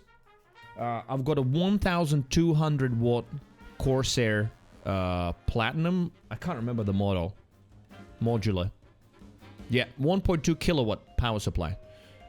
And I bought it with exactly that idea. This power supply, this is now the third build it's in. I purchased it with the idea that I don't need to change the power supply for the builds. I just don't worry about the power supply. It's there. It has got a silent fan that stops when it doesn't need to be cooled. And it's stopped pretty much all the time because it never heats up, because it never reaches even half capacity. So, yeah. That one's fine. I can put any card in. I'm going to be okay.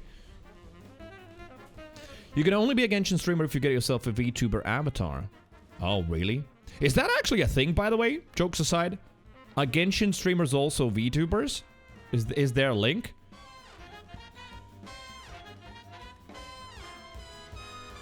Is this Cuphead? It is, and you don't like it? Don't like Cuphead OST? I know it's blasphemy. Please forgive. I can forgive. It's just jazz. This kind of stuff, it is a weird one. And there's so much jazz I don't like as well. Like, this truly full-on super experimental just doesn't vibe. Who Framed Roger Rabbit for you? Oh, okay. Yeah, see, I don't mind that.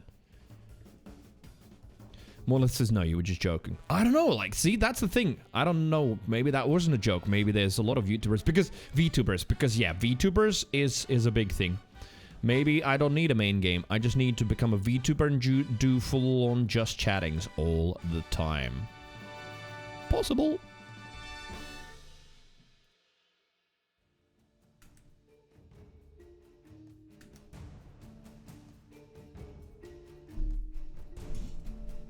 Boom, boom, boom, boom. I don't know. Who knows? Variety can maybe in the future at some point return in full form, but and I'm saying that because I just saw Carnage tweet about something. But like, yeah, you have to have an established channel to do that. Like where you can go from Cult of Lamb easily to Destiny to something else without a hiccup is when you have a lot of momentum and your brand has got gravitas and people actually come to your channel to see your reactions to new games because they want to know what you think. That is different. It doesn't work here. Right. Mel Hellsinger.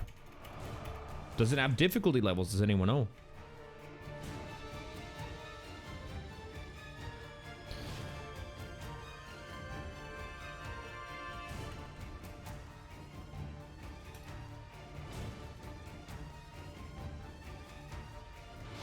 Stretch it. Thank you. I will do like a full-on stretch. Bonus is 2. That's all, folks. Really? Okay, that's very different for me. That's that. That's the only way. Right. What do we put in as a title?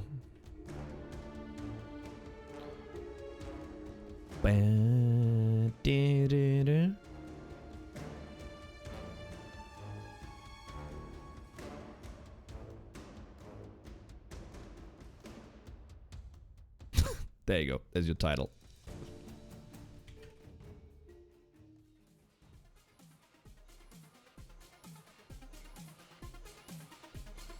FPS shooter adventure game action rhythm and music game.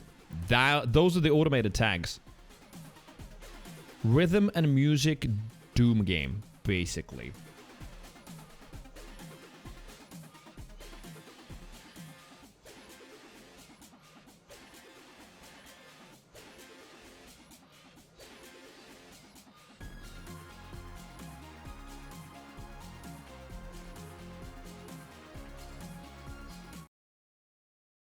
Uh-oh.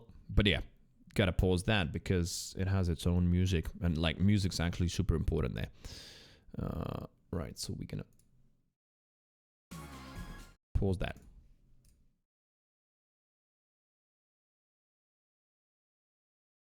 Do I like rhythm games? Never played one, ever. So I have no clue what's gonna happen now. Ah! Come on, right click. There we go. Oh. I'm sure Windows users will be able to relate. You know, when you select multiple files and then you right click to delete, and instead of delete, you click create shortcut. So now you end up with even more shitty files that you need to delete. because delete and create shortcut are next to each other. There we go.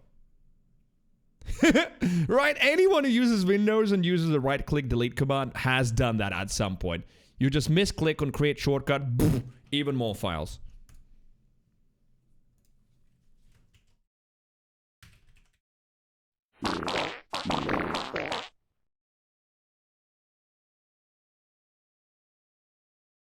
Ooh, and a Windows update scheduled for later.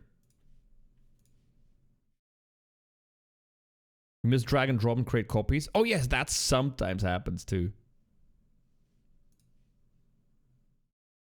No battle royale. Wait, there is a battle royale for. Oh, there is a battle royale thing. I don't think I have it enabled though. I don't think so.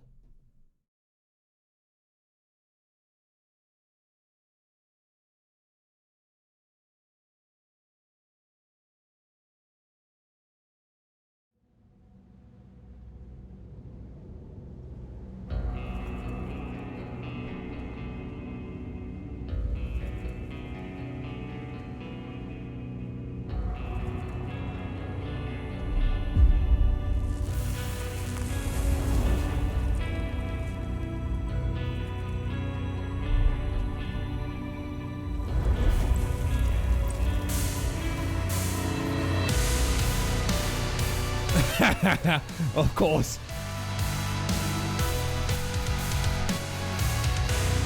Any button pressing. Accepting.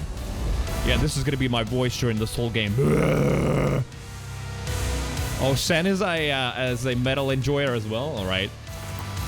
It's a bit loud, I'll tell you though. I can barely hear myself speak.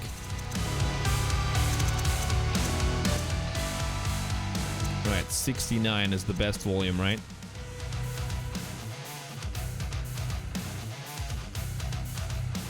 There. Right, I gotta set up the stream capture though. Display, no, game capture. Sorry, that. Cult of the Lamb was last one, by the way, captured. Window. You know what? That is kind of fucking cool. You know what the file is called? The file that the game's running from? The file is called metal.exe. How metal is that? Switch the desktop and there you go, game's captured.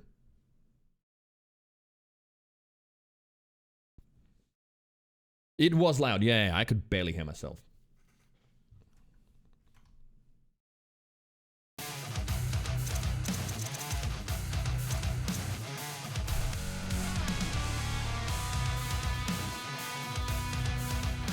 Is this a Guitar Hero knockoff? Far from. It's basically like Doom meets Guitar Hero, I guess. What would be the best description? What is what most people have been using out there? Doom meets what? Right, we need to go even to 50, I think. We need to calibrate for any audio and video latency to enhance your gaming experience. Make sure you have your speakers or headphones of choice connected. Calibration is divided into 2 steps, audio and visual. Press the button when you're ready to begin.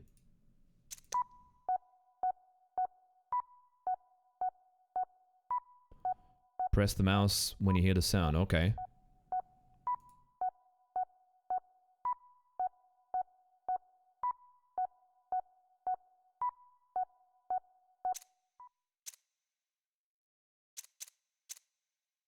Yeah, and I do have audio latency because I have quite a lot of stuff in the chain. Good. Continue. When the indicators flash, alright.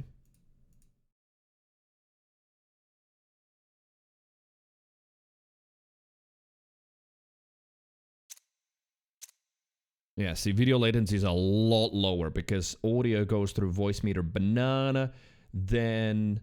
No, from my... Yeah, and then through the audio interface, then through the headphone amplifier, then to my headphones. That is really cool that they've thought of this. That is actually fucking awesome. That they have thought of audio latency and actually given you calibration tools. That is awesome. Right. Press when you hear the sound to test your calibration. Let's finish.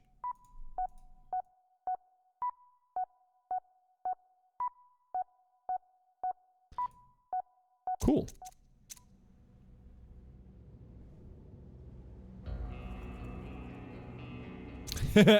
Enjoy your Friday beer. Right, I do my settings. Yes, yes. What do we have? Show slaughter UI, rhythm indicator, opacity, show gain score, subtitles on. Right.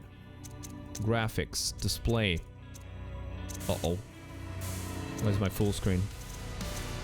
Full screen?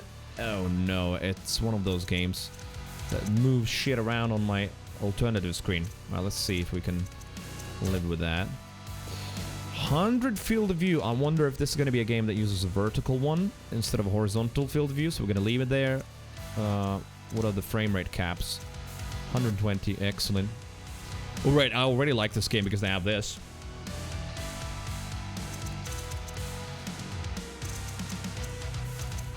Anti-aliasing, textures, shadows medium, ambient occlusion, let's go with off, model detail, high, world detail high, let's try, motion blur, fuck off. Off. Refresh rate stays, and yes, the resolution felt wrong, a bit pixelated, so where are we? There it is, that's my resolution. Now it's sharp. And shit on my screen actually moved back into the right positions. Awesome. Controls. Mouse sensitivity. We'll do that later since I don't know what actually 50 is in this game. Jump. Right mouse button. Yes, because that's what I do. Caps lock. Attack. Ultimate? Wait, okay, so did it swap? Oh yeah, it swapped for me. Okay, cool. So ultimate is that. Reload. Slaughter. F. Toggle paths and last use weapon. Equip paths, terminus, primary weapon, secondary weapon. Alright, we'll figure all of that out while we're playing.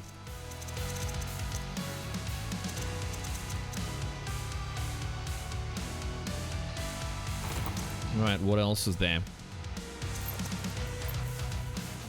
That's about it.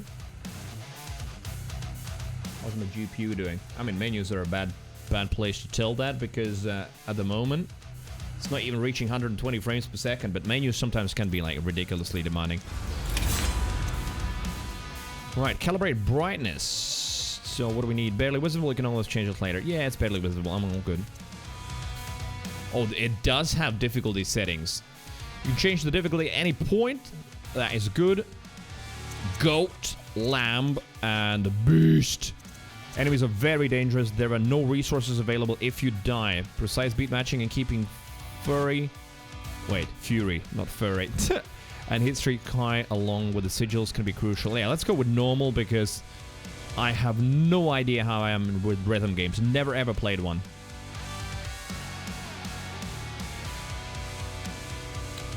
Game is on brand for the streamer. Wait, well, for me?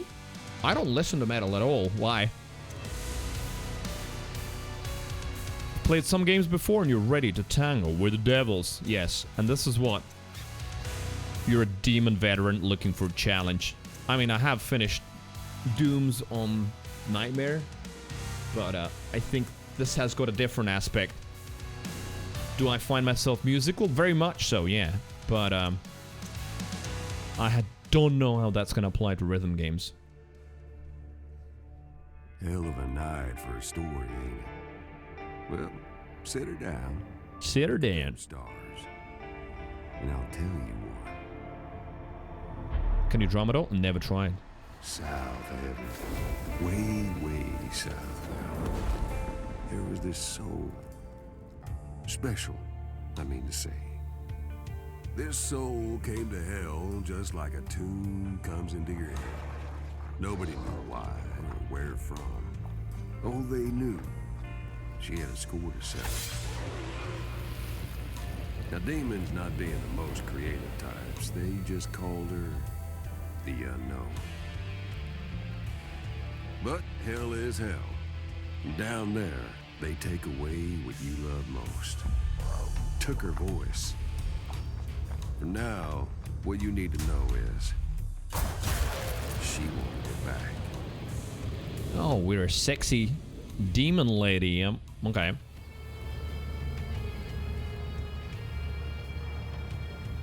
Not even with fingers and pens. I mean, yeah, that too. But I don't know. Like, can I drum? Can I not? I don't have a reference. The devil with a capital D. With a capital D. The judge personally saw to the unknown. And just to make sure the unknown didn't cause any more ruckus, the judge locked her up tight with unbreakable magics. No way out. She was trapped. And she was down there a long, long time. What kind of an accent is that? I get it, it's US, but what region? Would have stayed there forever if I hadn't called. You see, the thing is, just because the unknown couldn't break those magic gates herself, don't mean they can't be broken. And just because Judge stole her voice, don't mean she'd never sing again. It's a singing demon lady. Southern Texas. Yeah. Well, it sounded very cowboy-like. Behemoths are big and scary. So is your mom. Capable of both jump attacking the unknown from afar, as well as slashing precisely at her close range. Right, okay, well, let's see how it runs first of all, if we even can Don't know why I'm so happy keep a steady frame rate. her coming to get me and all, but I am.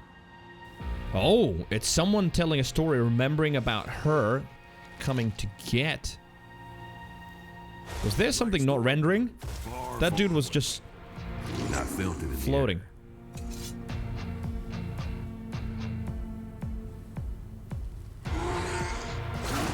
Oh no, it's sort of a fly fuck.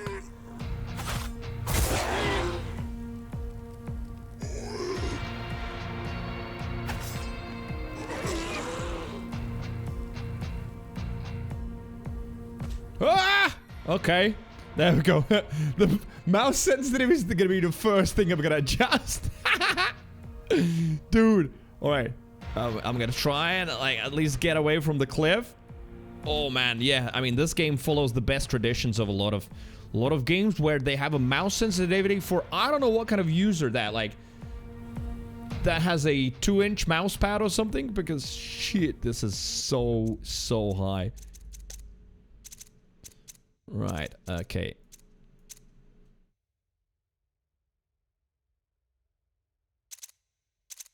Yeah, we spinning hard. I easily make it down to 20. Let's see. Where are we with that? Alright, give me a second. Sorry, I'm also trying to figure out the sound. Somewhere between the 50 and the 60. For 360 no scopes, dude, you can do way more than 360 with the sensitivity that was default here. And yeah, I'll need to lower the graphics settings. This game, it looks gorgeous from what I can see, but it also, yeah, it does demand. So I'll need to drop some things down. Right, we need to find a straight line where I could do. Let's use that, right? This is going to be already too sensitive, I can see it. And I need to probably halve it again. Halve it again. Controls, how about 10? Hopefully it goes that low. And yeah, already going to adjust the graphics because models, medium, world detail, medium, textures, medium.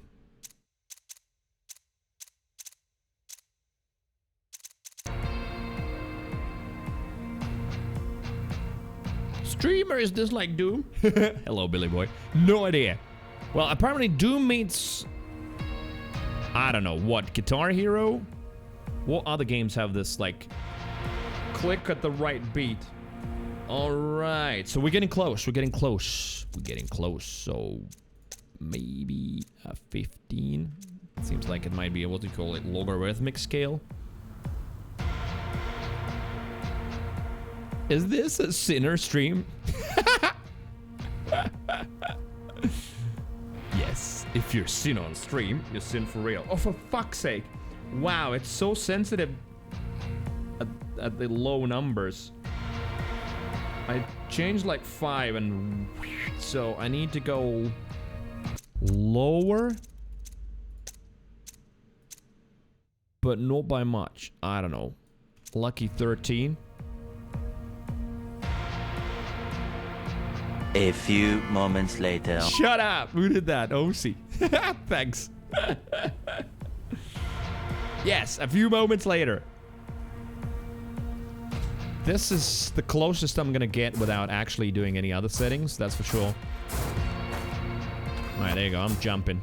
Oh, that's kind of cool. Look at that. Your wings show up on the screen a little bit when you jump.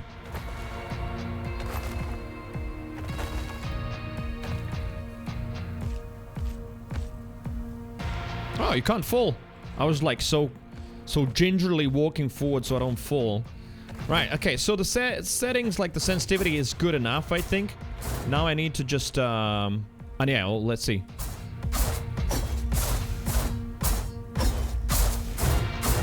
Oh.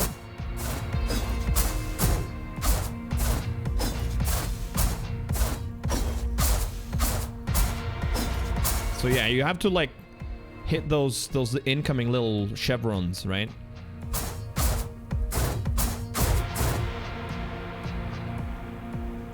So yeah, FOV will be 1, but 2... Yeah, I need to lower my graphics settings, unfortunately. It is quite demanding.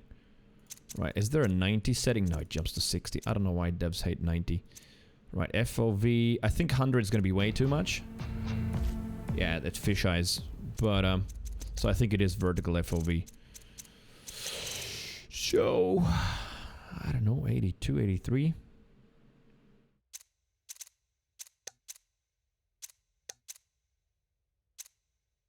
How does it look without anti-aliasing?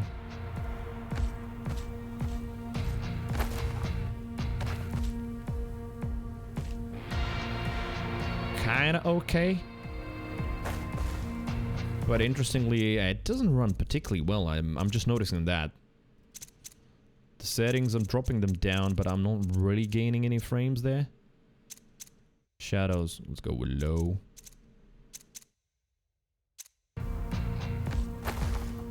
Well, yeah, that's the thing. On stream, you don't really see whether I would need anti-aliasing or not. But, marionettes. Hated it. Oh, I need quite a few hits. Yeah, I'll probably need to drop the frame rate target then. Dash? Yeah, we have a dash.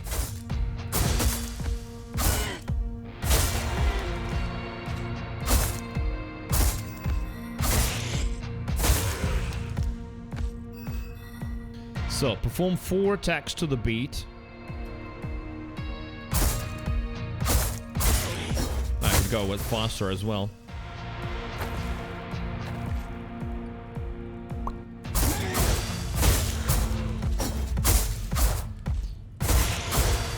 Yeah, this is gonna be very interesting. It's gonna be so different from anything I've ever played because I'll have to wait sometimes to attack before I can like get in the beat. Alright, so there's a combo if I hold it? No. I mean, I guess, yeah, that would just do too much for me. So, glowing enemies are vulnerable, tap F to slaughter. So basically the execution's like on Doom. And lo and behold, you get life out of them. Very similar to Doom as well.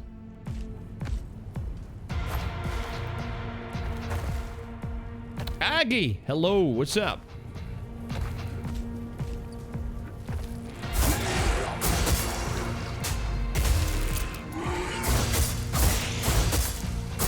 Oh wait, that's vulnerable.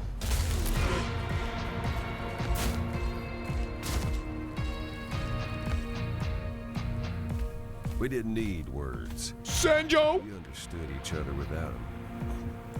Guess it sounds like love at first sight, don't it? You see, the whole universe has a rhythm. Well, it's kind of my pulse.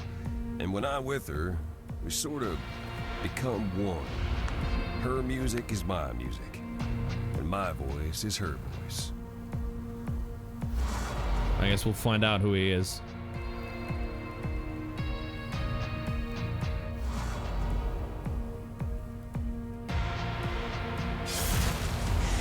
Paz discovered. Alright. Paz can be used for keeping fury up, even without demons around. Okay. How do we keep it up? What did, like... Oh, wait. So...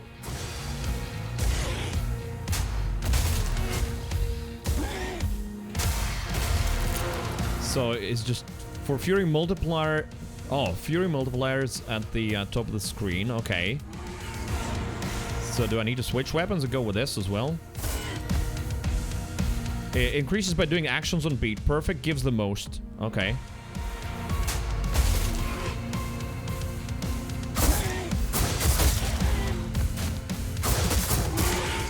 Yeah, that's gonna be something to get used to. I'm so used to, like, I'm going in and I'm just hitting the demon, right? No matter what. But this is gonna be, have to be on beat. Pick up the pulsating Fury boost times 16. Where the fuck is it? Oh, there it is. We picked up the Fury boost, increased to 16. Oh, that's where the vocals kick in. Dude, that is so awesome. So the music is gonna change according to the multiplier. That is fucking awesome. I'm a devil cowboy. Yeah. Actually. Now what happens now?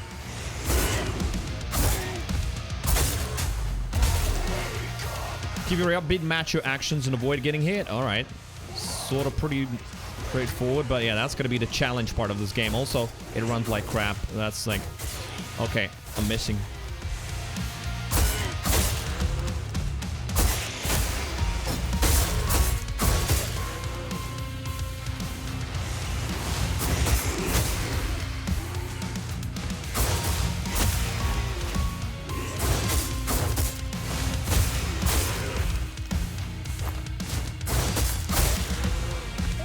To unlock the Anguish grade and exit tutorial, defeat the remaining enemies. Alright, gotcha.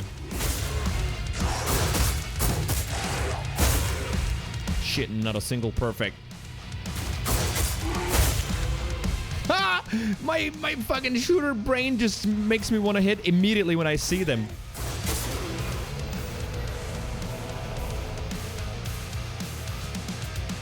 You can find all tutorial information in the compendium available in the pause menu. Alright, alright. Poor bastards. That's destiny for you. You can't unlock an Anguish gate without breaking a few monsters.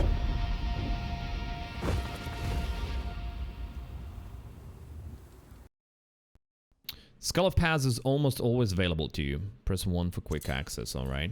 Ford tough. I even know what commercials you're talking about. I've seen those on TikTok. Enter Hell. I mean, that's one hell of a prompt. Yeah, also, it doesn't run well, in my opinion. It doesn't look as cool as I thought it would. Like, I've dropped the settings quite a lot, and it still runs kind of So, I'll have to, like, frame cap it at, like, 90. Seraphs, angelic in origin and single-minded in their mission. They summoned down a giant beam of divine wrath. Well, okay. Never mind. The first hell was Vogue, full of cold and ice and despair. Unknown didn't care, though. She had her own plan.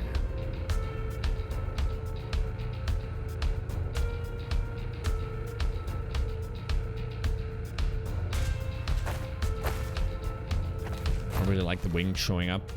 Every successful attack charges up weapon's ultimate attack. Alright.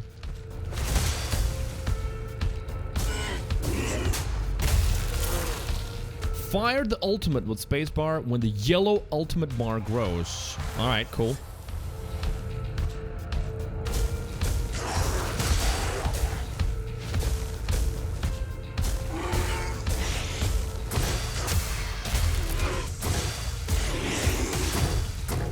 Oh, shit. Oh, wait a minute. So, yeah, you Okay, that's another adjustment. So, in Doom, you sort of would dash towards someone you can execute. Here, the dash range isn't that far. Okay, that's another adjustment. Like, in Doom, you could just dash through enemies that are wounded to just get to that one.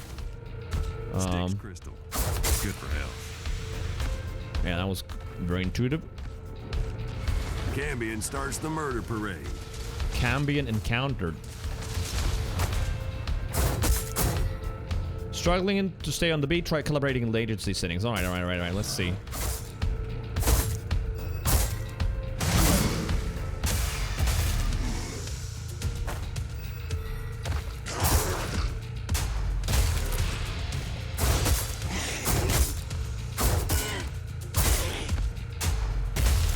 It's just interesting that, like, the swing and when it hits depends also on the distance. So sometimes you can have so you swing and then it hits later. There's Persephone. I reckon we'll see lots more of her. All right, so.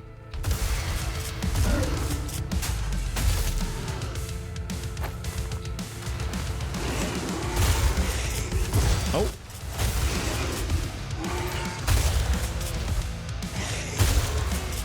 I felt like that was on beat, but it wasn't. It just said good.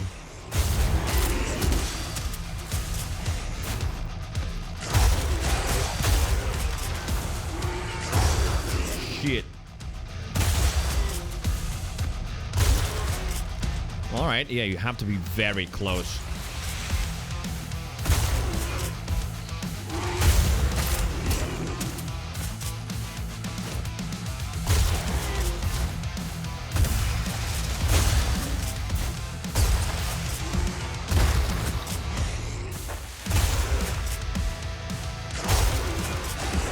I sort of want to wait too much because I want it to be even more with music, not on every beat, which is probably another adjustment I'll need to make.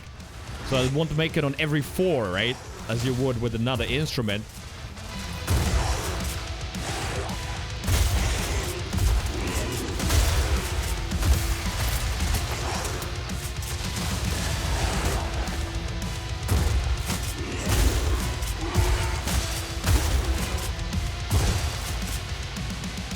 The reflexes to just flip around and shoot, waiting for the music is really strange.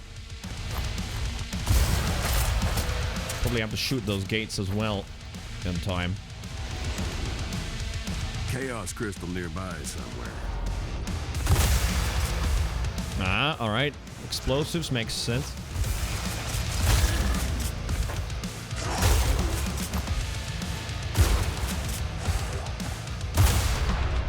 Oh shit, those hurt me.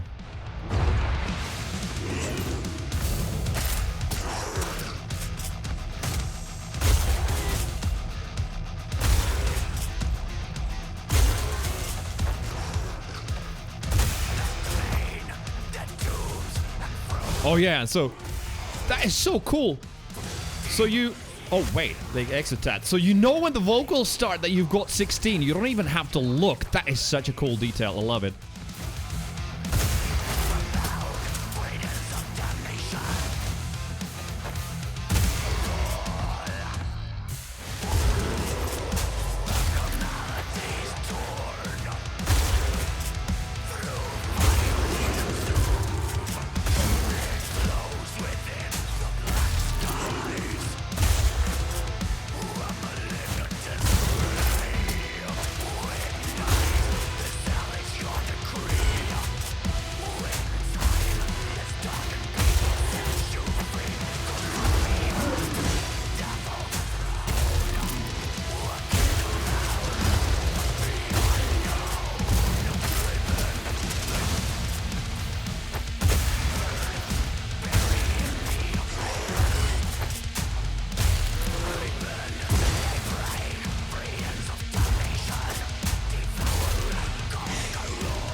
That mess up. There you go. So yeah, it's slowly starting to kick in.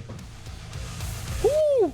Music's very doomy. Yeah. Good, nice sort of chunky, bass-heavy guitars. I like it.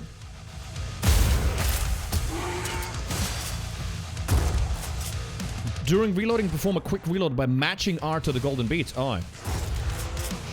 Golden beats.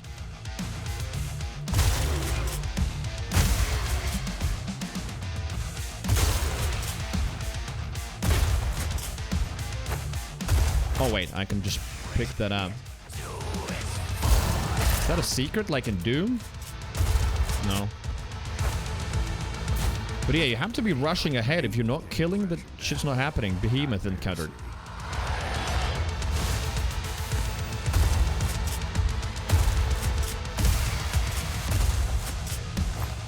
Oh wait, I forgot that that's... Alright, what is that?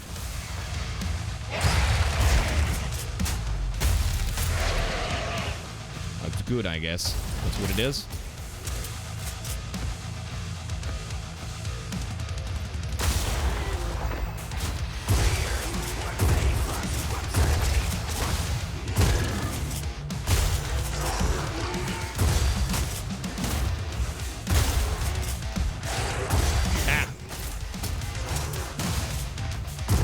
Sometimes it feels weird, like it's not... I feel like I do it with the music, but it doesn't work. So you have to like stare more at those...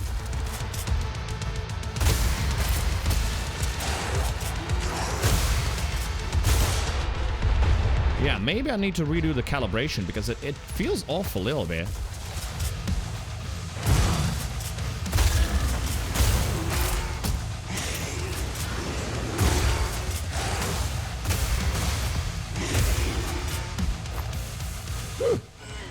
Yeah, they exit that state pretty quickly.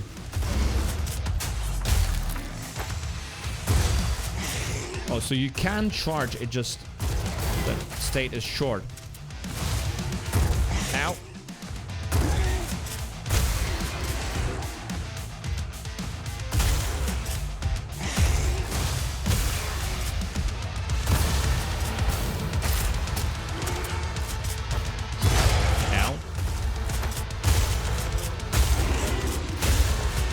Seems like I'm very close, but not entirely.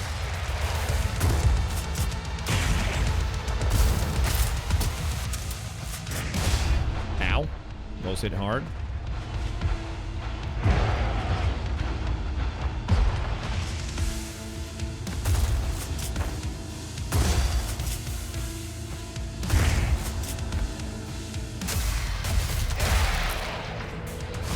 Well, conquering both games. Nice. Knowledge. FOV's 90 or higher? Wait, it looks like narrow for you? I don't know, it's sort of fisheye is already on the sides. You want it wider. What do you think? Good game for radio mode? That's for sure. Yeah, unfortunately it runs like doo-doo, so I need to exit it, cap the frames at 90. I think I could keep those. It doesn't run well at all. Maybe it's one of those games that doesn't want to, like, get captured, but for how it looks, like, Doom looks better, and unsurprising, it's a huge company making it, right? So this, not looking even half as good with lowered settings, still, like, struggles to keep it even above 100.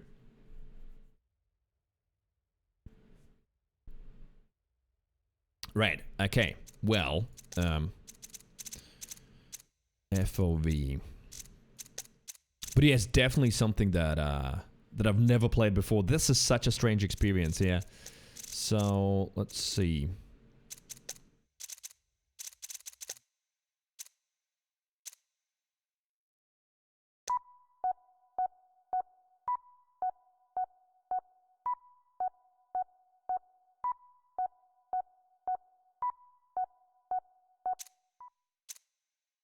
Well, there you go. We shaved 20 milliseconds off, apparently. I think it was 83 last time. Right, let's see.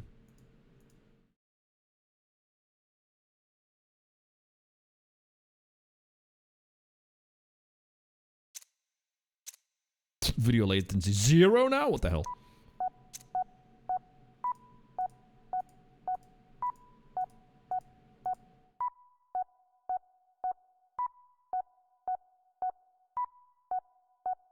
Well, it says great. Alright, cool. Definitely a listening game? Yeah, that's for sure. I can understand that.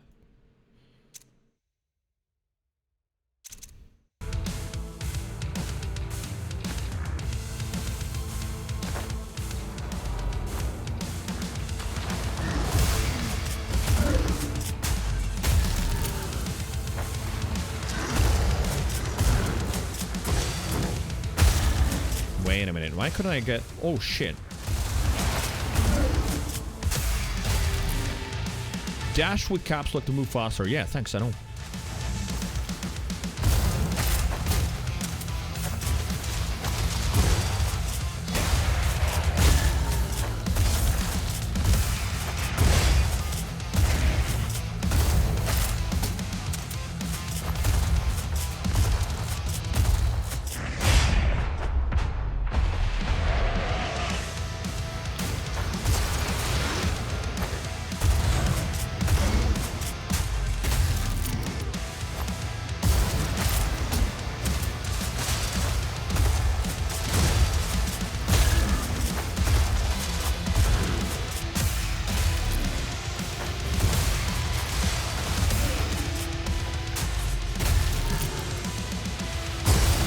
Keep going though, because yeah, the fucking multiplier's dropping all the time.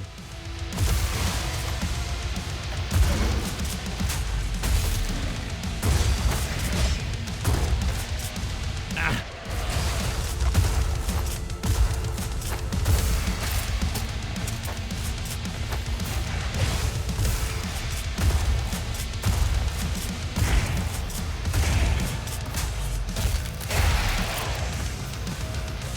I think, yeah, the calibration helped a little bit more. It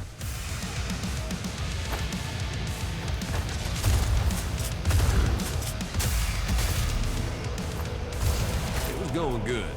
They called me a pessimist because I had a bad feeling about what was coming.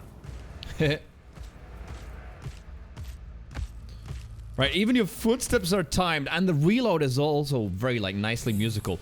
But I'm having to concentrate more than in any shooter, because I have to shut up and listen. It's so weird. Never have played anything like that before.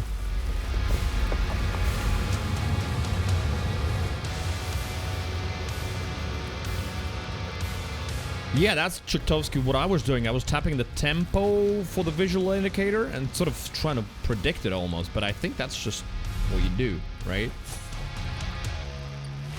Alright.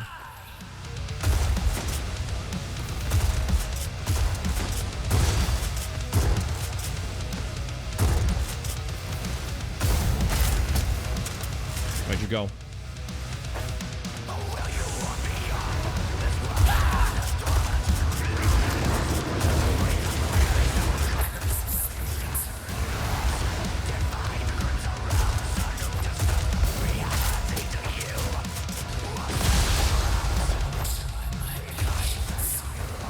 It doesn't help that when she's speaking, it makes the music quieter. I mean, come on, game. Oh, she's invisible. For how long? Oh, I gotta kill some of these first.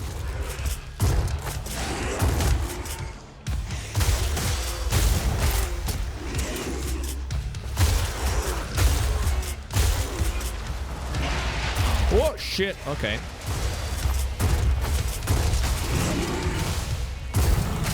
Yeah, this is interesting. So, not only you have to be aiming a lot, but fucking listening all the time.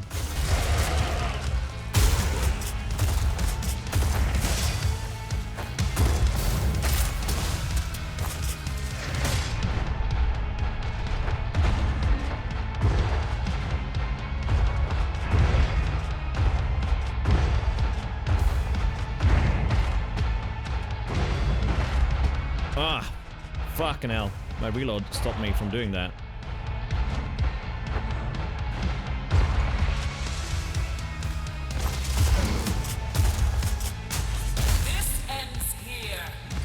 This ends now.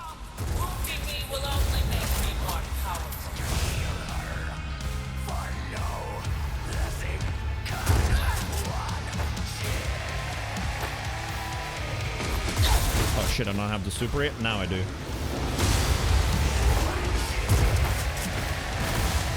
Ow. Shit, bro. This is hard. Trying to time it with the beat is fucking hard.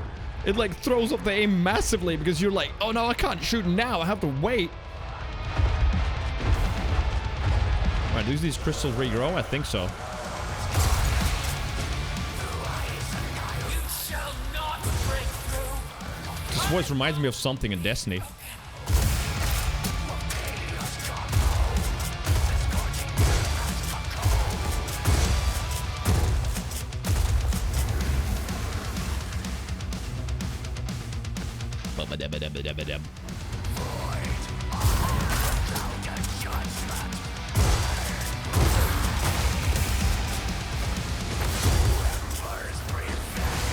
Yeah, not a great fight. Like, my multiplier's only on 2.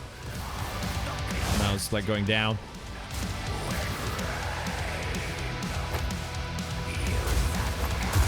I was searching for some health. I don't think I have any more. Right, but we can finish her.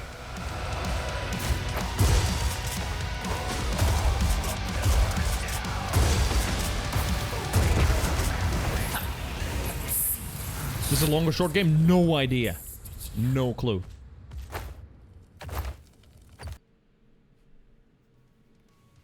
But it's definitely very interesting. So different. Like, man, aiming is so much more difficult when you actually have to listen to music, and you can't shoot when you flick. You have to wait, and then I end up overshooting. Defeating the boss revealed the path to a new hell. Find out more information. All right. New torments. Defeating the boss revealed the path to new torments. Killing with rhythm, weapon trickery, and relic thief 1. Conquer them to earn sigils. All right. Completionist is 9 hours, so the answer is no, not a long game. Gotcha. Persephone discovered. Alright, so that's the shotty. If fired on beat, can hit multiple demons at once. Becomes less effective at distance. Alright.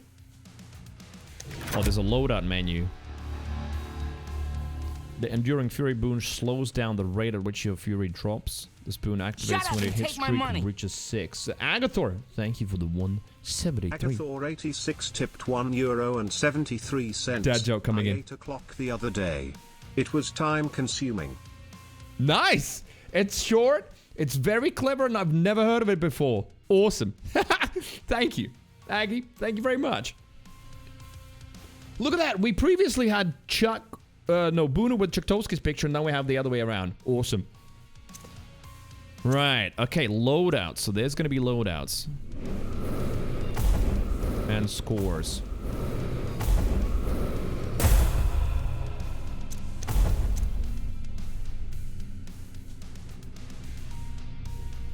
Oh, there's even a world leaderboard. Global, yeah. 21,000. Right, okay. So, what happens now? Summary unlocks leaderboard. Continue.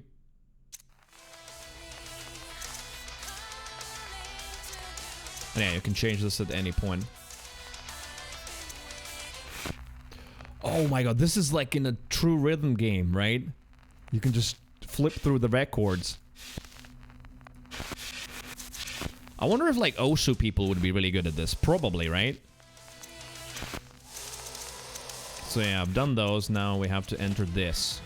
Stygian. Lots of spiritual electricity. I've taken my meaning. The kind the judge just thrived on. Okay, cool. Yeah, they're vinyl sleeves. Exactly, with the crackling and everything. Okay, so this is the loadout. Equip one additional weapon. I mean, it's already equipped, isn't it? Those two are always there. There you go.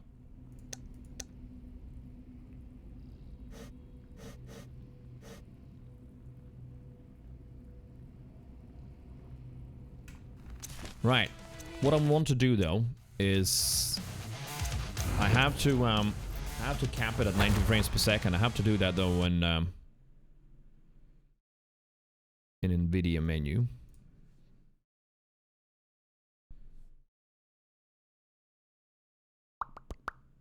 There you go. Program settings. Add a new one. Come on, Windows, you can do it. There you go. Metal EXE, I guess. XA. Add program. Max frame rate. 90. Let's go with 90, I think. I hope that game can keep at least 90 on the medium to lowish settings, which is, yeah, not great. Applied. Alright, that should work.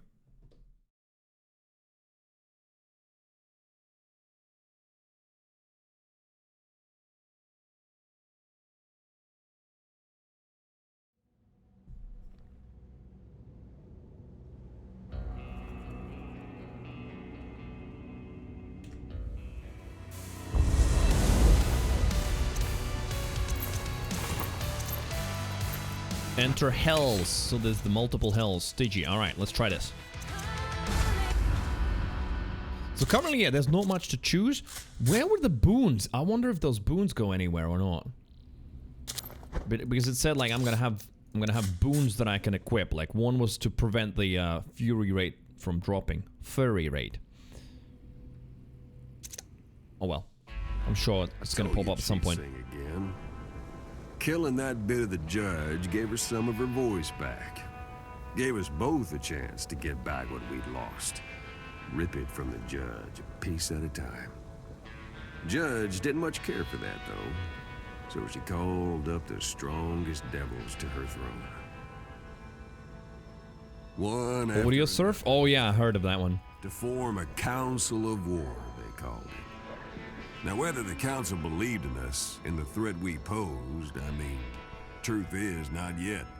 We were still nobodies in Hell's eyes. Bottom line was, they were dealing with something angry. Something that was coming for them. And something they did not know how to stop. Before anything, the judge wanted answers. You see, some poor devil once told the judge that he destroyed this old skull, ground him into dust. And, just so we're being clear, that old skull is me. Yeah, that I got. We've got a talking skull with us. Yeah, I don't know. The cowboy speaks so strange. I don't know. It does also feel to me a little bit out of place, but maybe there's gonna be something in the story. Then again, this joker here, well, let's just say somewhere a village was missing their idiot. Nope. This damned soul, the unknown, shall be your only war. My aspects will guard the other hands. She must never be allowed to reach the throne here in Shul. Never. Tell me you hear me. Aye, aye, Captain. Right, well, I guess those are the ones that are gonna try and stop us.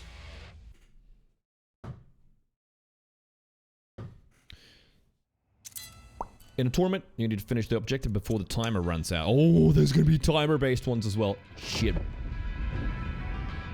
I remember this place like it was yesterday. Wish I didn't.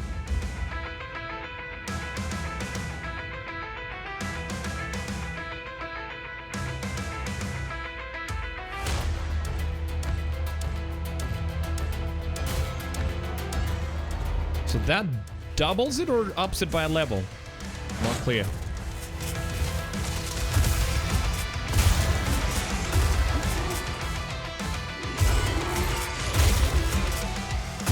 Shit, yeah, that is a very short period.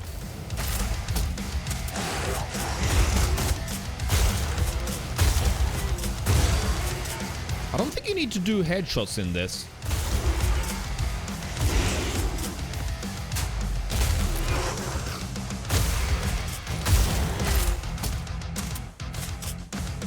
Cambion starts the murder parade.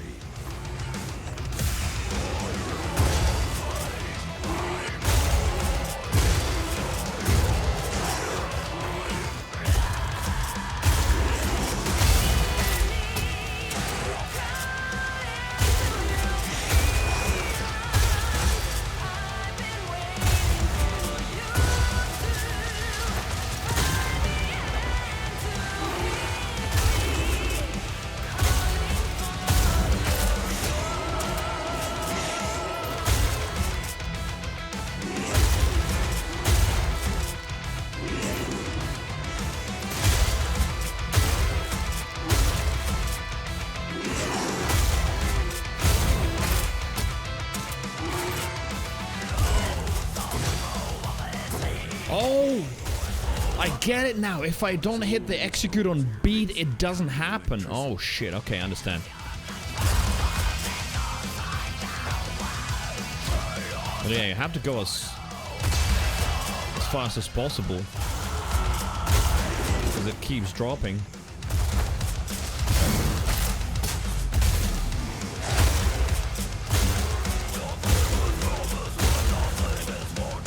I'm not looking at those lines. Oh shit, I probably shouldn't have used that. I'm just listening to the beat, which is why maybe I'm missing. Chaos crystal nearby somewhere. Behemoth. Oh shit. Ooh, new weapon. Nightmare City. Oh, this is much faster. Okay.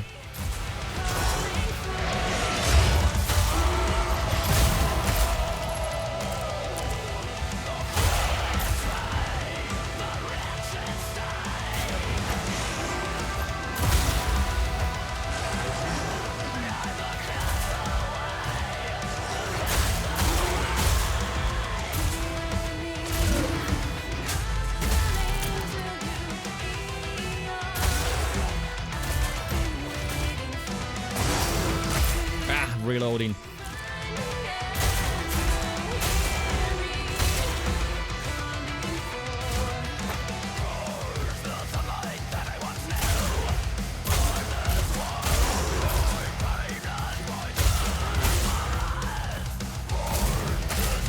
Sometimes I just want to wait for the first out of the 4 beats, which kind of makes me longer, makes me wait longer, but that's how I hear it in music. I don't know.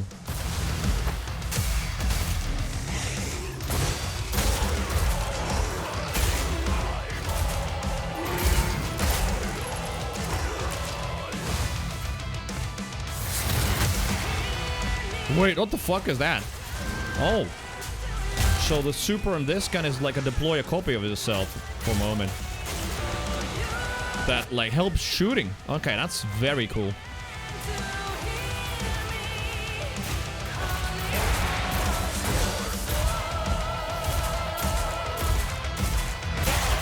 Yeah, you can't like look at them, I guess, because you have to also look at where you're shooting. It's so strange.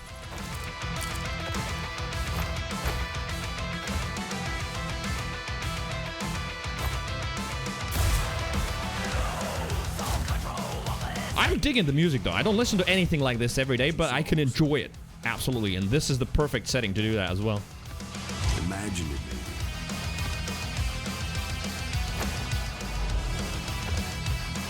Another weapon? Oh no, wait. Stalker. Oh, teleporty bitches? Shit.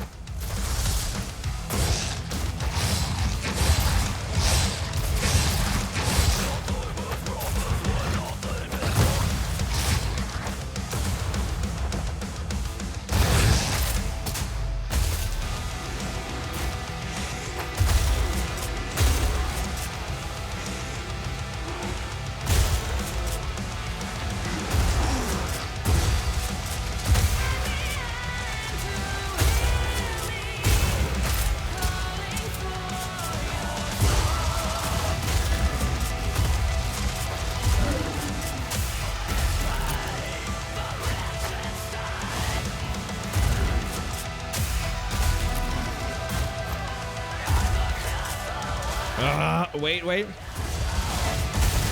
Sometimes you just gotta wait to reset the beat in your head. It's a super unique experience I've never had before.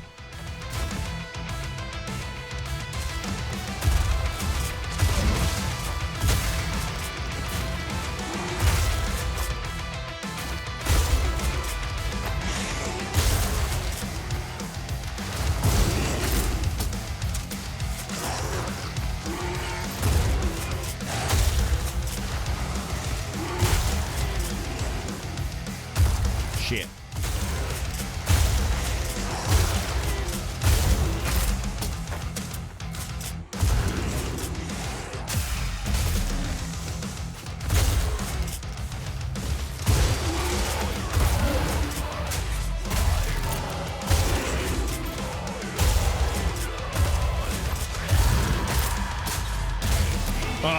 But when it happens, it's very satisfying. The chaos ain't quiet. Bum. Oh, you can use the skull? Wait, so the skull stops the multiplier disappearing? Oh, no, wait. See, it disappeared. So I don't understand the skulls yet.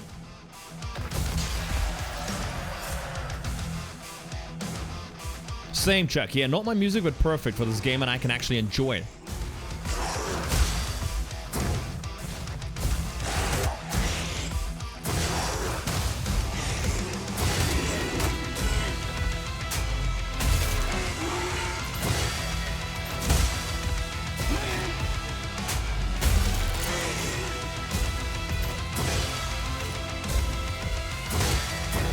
wait, you can shoot a lot faster with a skull.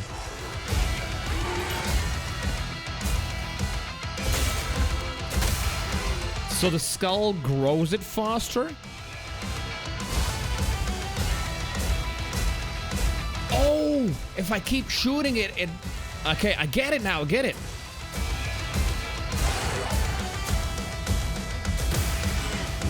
Okay. So I can't grow it, but I can keep it by just dapping.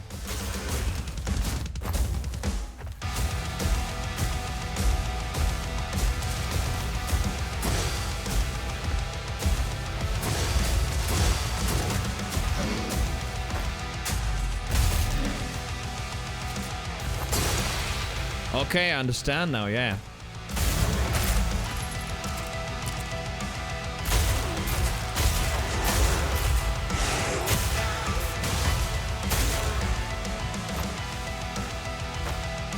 Alright, I'll need to shortcut the skull too.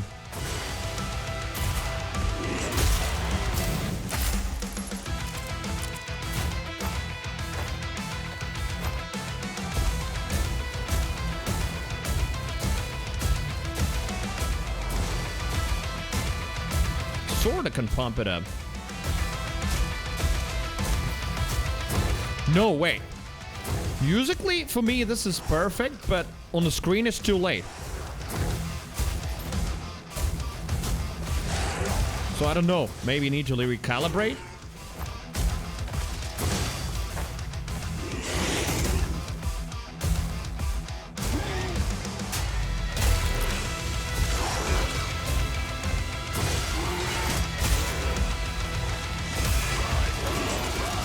Wait, wrong gun.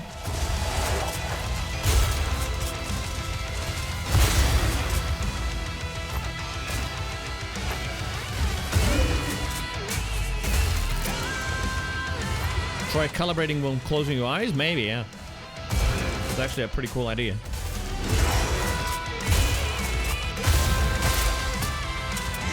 Because when it says perfect, for me it feels like it's a tad late.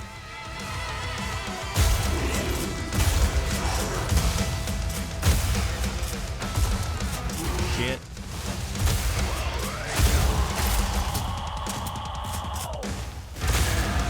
Ah.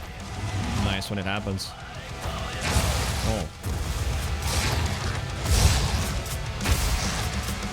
Whoa! Shit. Nah! Fuck. Alright, you just respawn with a drop multiplier. Okay, I get it.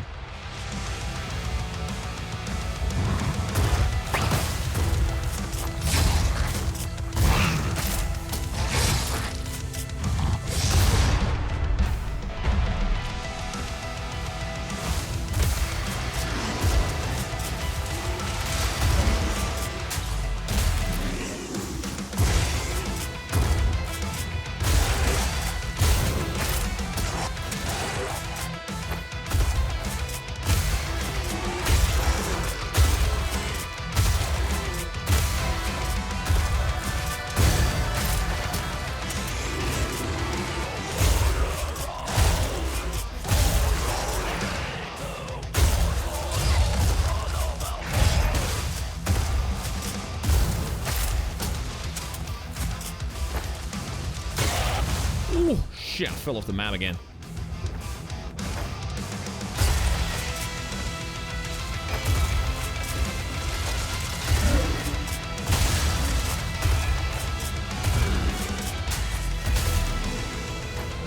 Judge's second aspect, just wait. Woo! Nice. And Judge was an awful sore loser. Right, settings.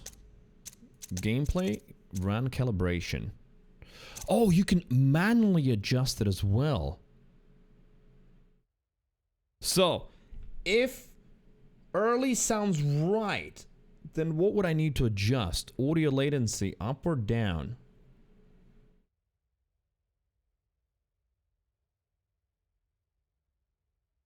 Because 63 milliseconds, is that what it's delaying it by? So I probably need to rein it in by another 10 milliseconds. Right, let's try it. So I'm gonna go down to like 50 and see how that feels, right? If 50 feels better, but not perfect, then maybe need to go to 45. I think so.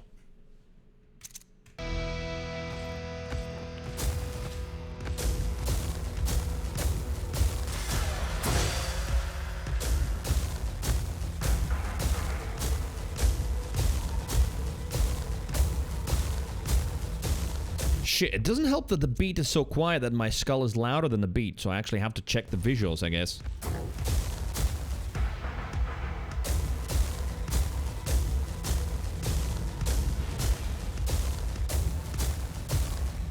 Shit, I can't tell. I think this is better? But, again...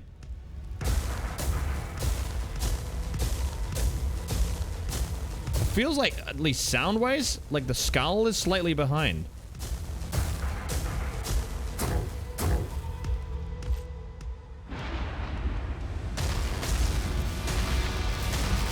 Did less at 83, more at 63. Alright, so just keep going down. Interesting. But yeah, incredible how much latency matters in this kind of stuff. Right, gun.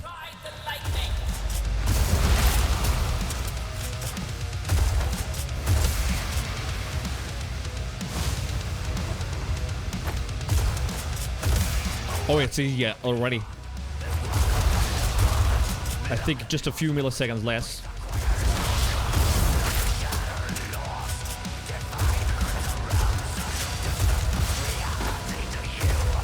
Because the one I just missed, I know I actually rushed.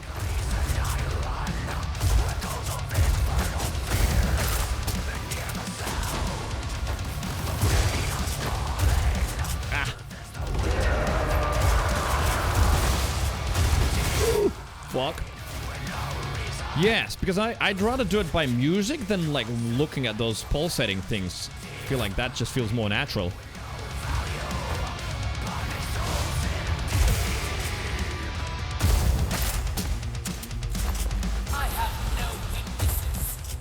Shit.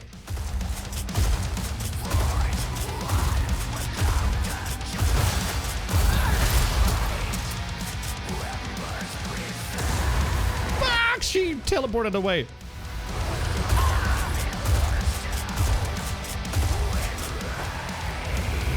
I'm rushing a little bit. Condemned souls.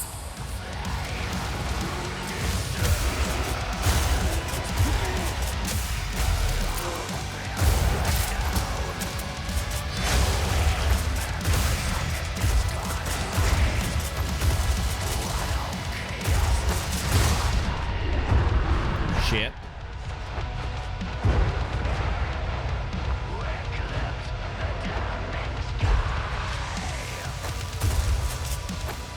Oh, what the hell? You got trapped.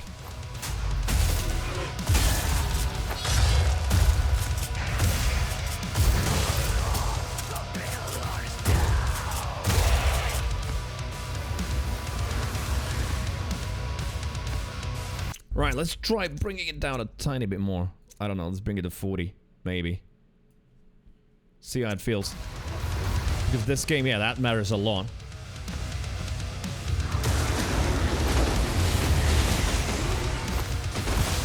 Shit. Trying to do all of that while listening to the music.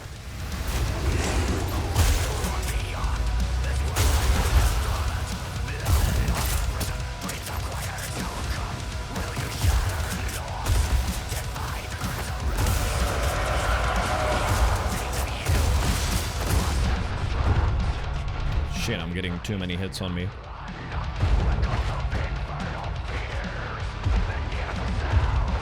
I don't think I've got any health left anywhere. Shit, bro.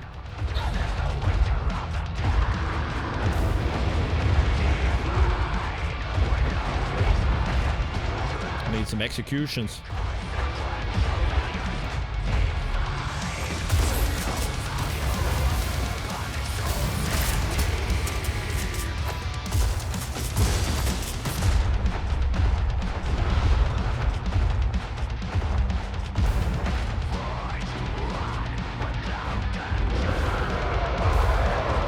Shit, this is bad. That weren't the Stone's best job, but she get it next time. Whew. All right. Resurrect. You can resurrect unknown 2 more times. Okay.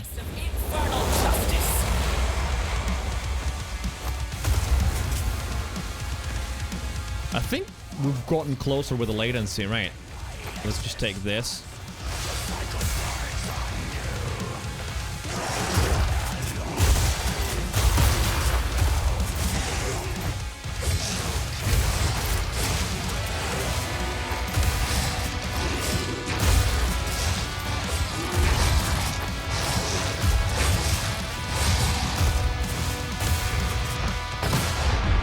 I don't know.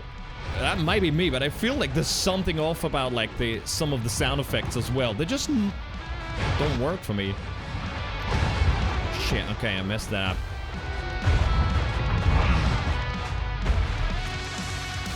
Burn, damn soul!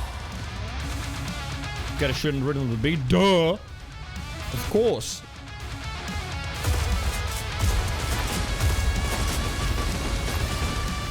Shit!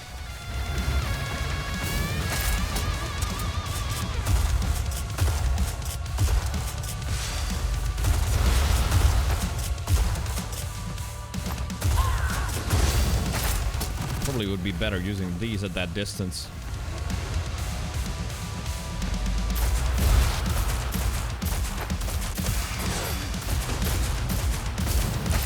I have no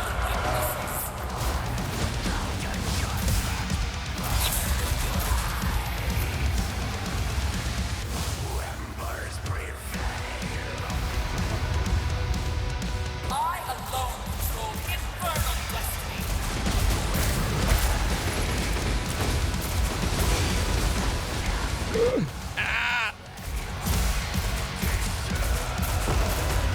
Shit. Of course it's hard, yeah. Because there's like all kinds of other shit happening when she speaks, the music ducks. And then also I feel like some of the weapons, they don't instantly shoot when you click. There feels like there's a tiny delay there as well. And then their feedback sound is like slightly behind. Siri, hello.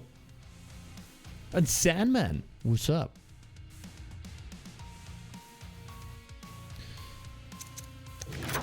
New torments, defeating a boss, revealed path to torment. The hounds are less effective at very long distances, alright. Faster ultimate gain boon speeds up how fast you build up your ult. This boon activates when you hit streak reaches 14. Oh, so the boons only activate on certain streaks. Damn, and like hit streaks for 14, I'm barely like getting a 7.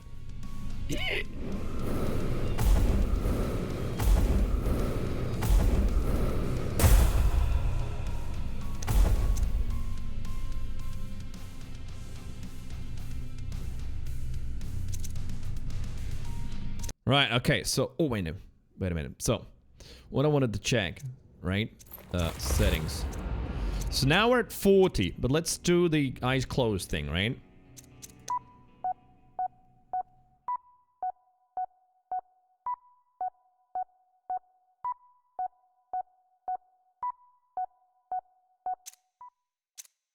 What the hell? No way. Eyes closed kind of worked worse. Redo, let's see.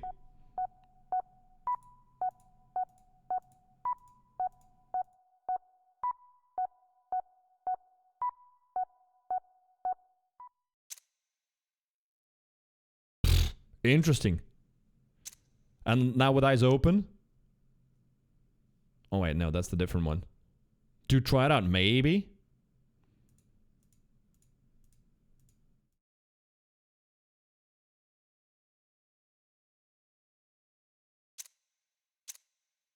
Yeah, the video like stays at 0. Right, doubled! Maybe I was going in the wrong direction. I mean, it's all possible.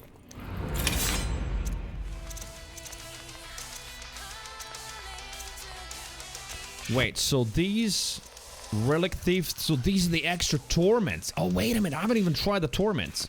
Right, let's try the torment. Gain extra damage boost by killing demons on a beat. Blah, blah, blah, torment form, blah, blah, blah. Okay. Conquering this torment to unlock Streak Guardian 1. Protects your hit streaks. Oh, wait, so I gotta do the torments because that's gonna give me tools. Let me tell you about sigils. You see, back in the day, there were 7 archdevils that served the judge. The 7 Oh, yeah. They did this silly little thing called a coup. Best to not dwell on Strawberry it. But as Kefirs punishment, is very they got tasty. chopped up and Definitely. cast across the hells. Thing is, they only got mostly killed, you see. Because the hate the dead seven held for the judge lived on. Judge. Sigils hidden in the realms of Judge. torment. Whoever managed to best these torments and gain those sigils, well, they'd be walking away scot-free with infernal power. For most folk, that's just a temptation too great to pass up. Like I was saying, this tormented realm was formed by the death of Amdusius, a fairly whimsical archdevil. As archdevils go, I suppose. Fella tried to march to his own drum, which is not really a winning strategy in hell. But what do you know? It worked for him. Whoever wanted to get past him, why, they need to overpower his music. And as you might have guessed, most souls just can't. Can't. Right, objective, kill 40 demons on the beat, time 10 seconds. Oh, +4, +3, +3 seconds per beat kill. I wonder what is the difference. Furry level 16.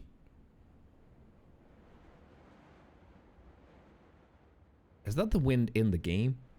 It is. Fuck it out. I was like, that is a fucking tornado out there. But no, it was in the game. All right. Arsenal, Paz, and Persephone. Okay. It's Troy Baker. All right, what else has he voiced?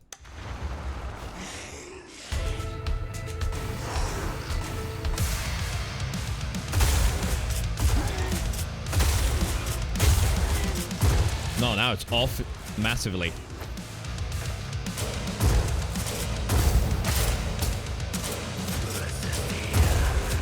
Nah, so the eyes closed thing just didn't work. She got angry. She tried again. I mean, that's pretty clear. 100 milliseconds is like completely off. Give me the settings, give me the settings, give me the settings.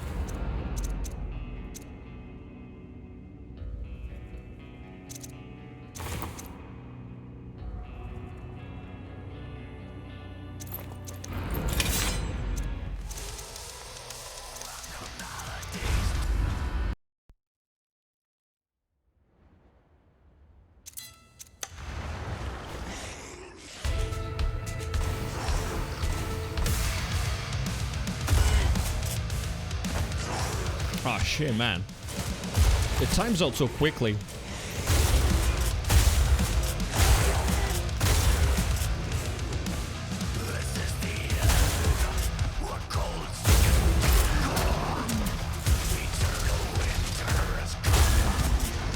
Can't get it.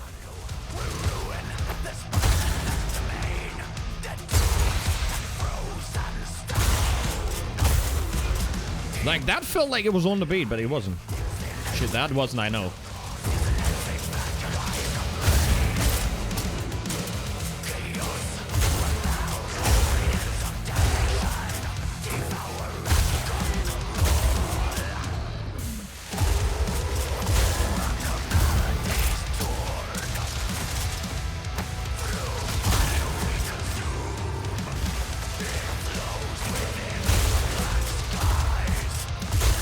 Right, that was me messing up. That I know.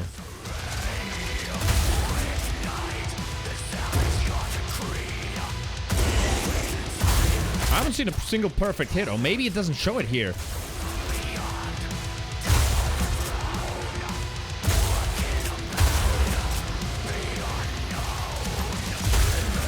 Oh wait, it doesn't show the stuff here.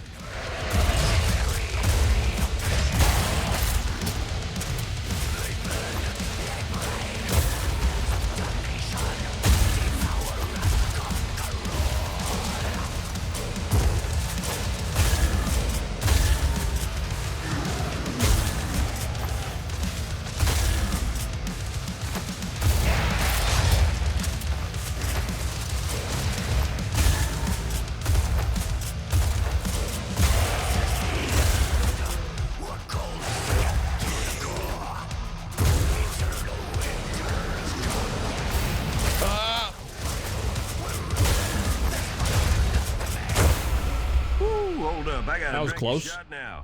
Damn. Setting is hard in the gameplay? Yeah. You say it's still off, but like, I just realized in this torment mode, it doesn't show you perfect, good, or anything. It doesn't show anything at all.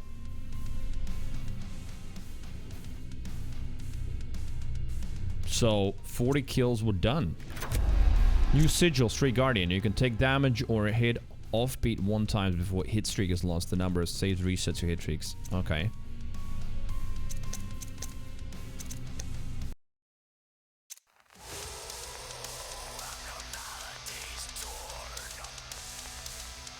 Junstonic, hello there. What up?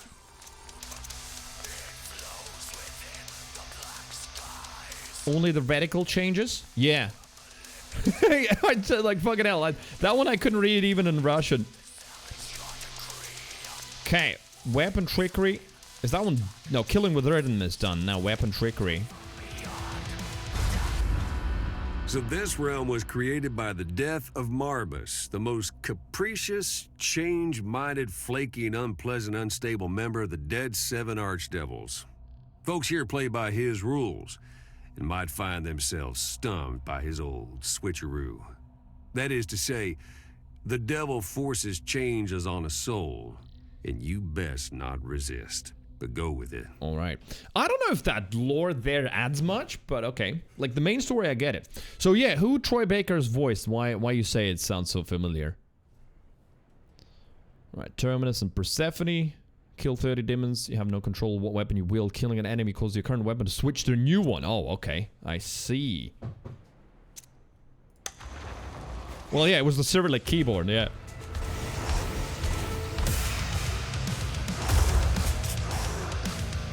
Ah, shit.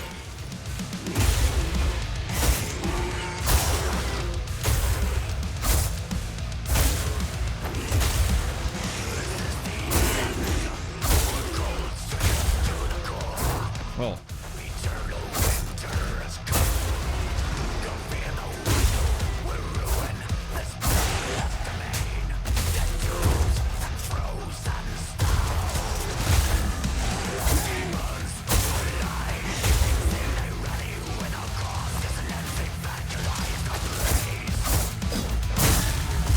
Rushing there.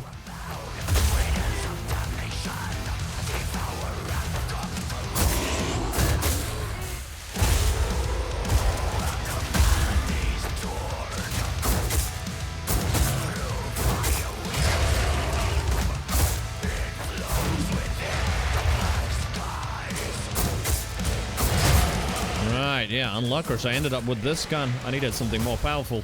Now we're talking. Booker in Bioshock Infinite, Uncharted 4, Mortal Kombat, The Medium, The Last of Us, his voice credits are endless. Oh, okay, so he's a very well-known. Alright. Oh, shit, should have clicked restart. Yeah, so I ended up on the sword on the 2 heavy enemies. That didn't work out.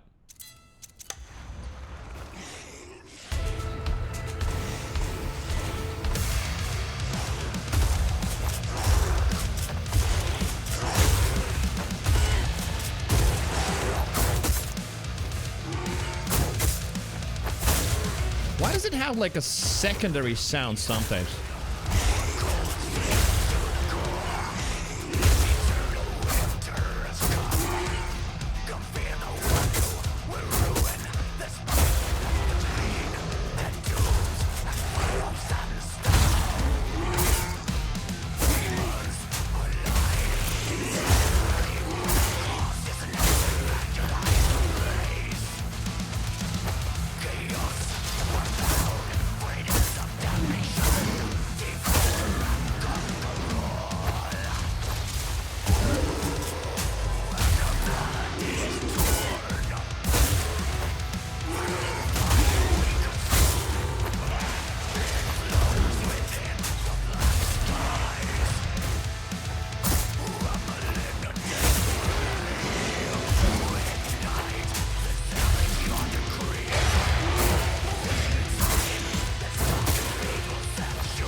I can feel when I'm falling off the beat. Pretty good. Just naturally, that too. But, Yeah, I still don't know if the timing's, if the, freaking latency is right or not. But definitely a challenge I've never ever had before where you aim and all, but I also have to try and time it. The objective is to kill a certain amount before timer ends.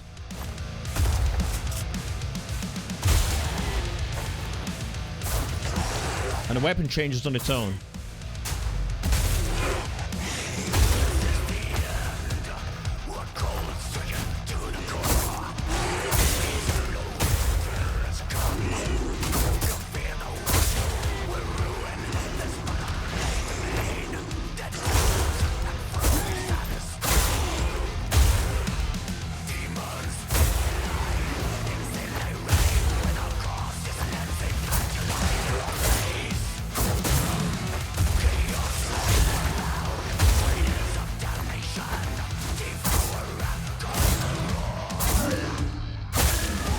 I think I'm still early.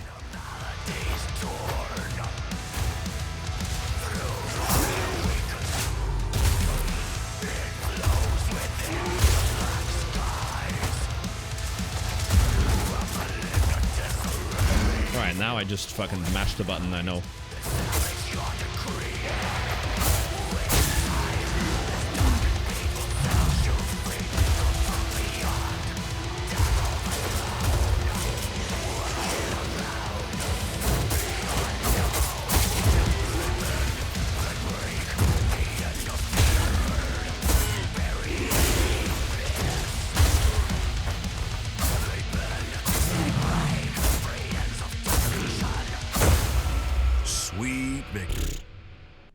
Right, I guess here the perfects didn't matter that much. I just had to kill them, maybe.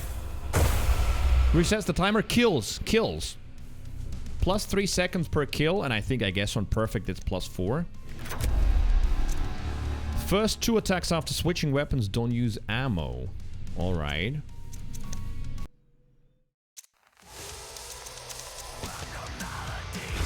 Next torment. This realm here was built by the expiration of Halphus. This guy, see, he didn't start out as an archdevil, no, more like an infernal cockroach if I'm being charitable. But he was smart, and above all, greedy. That's it, don't Texans end in hell. Probably more than your average Americans. So it's just fine that he's like that in hell. Choices in his realm, for he will not let his power go easily. So, that voice should be okay. Right. Use the relic pickups to temporarily boost your damage, ultimates, and ammo. That's the twist. Kill 50 demons. But we also get plus 6, plus 5, plus 7, plus 6, plus 5 per kill. Man, that wind is so weird because it sounds like it's outside my headphones. It's like first is my PC making that noise and then I look outdoors. No.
Streamer concentrating.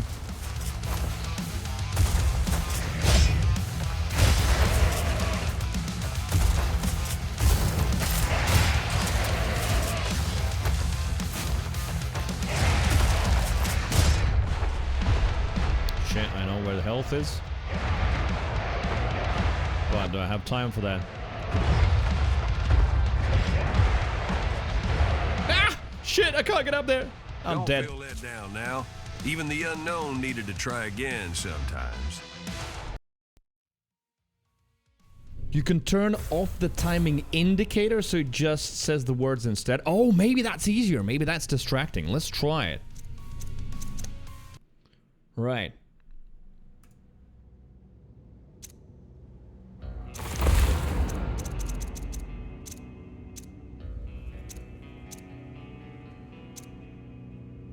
This rhythm indicator just go to 0? Is that the one?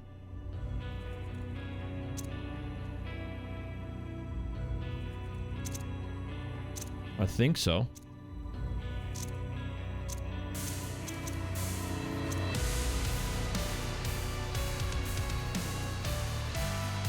Alright, let's try like 40 milliseconds, even lower.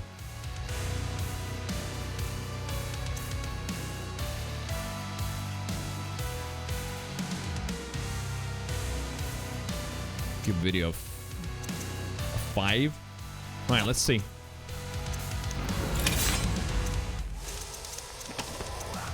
Because yeah, like in no other game, audio latency has meant this much. Very interesting though.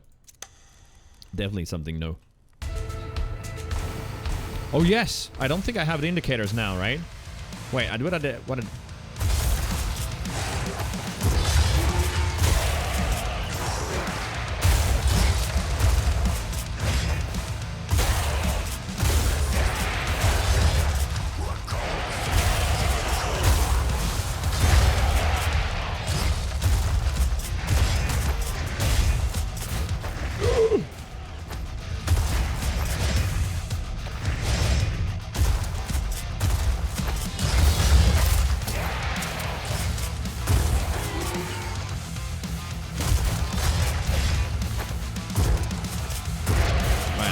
Beat completely.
Rushing.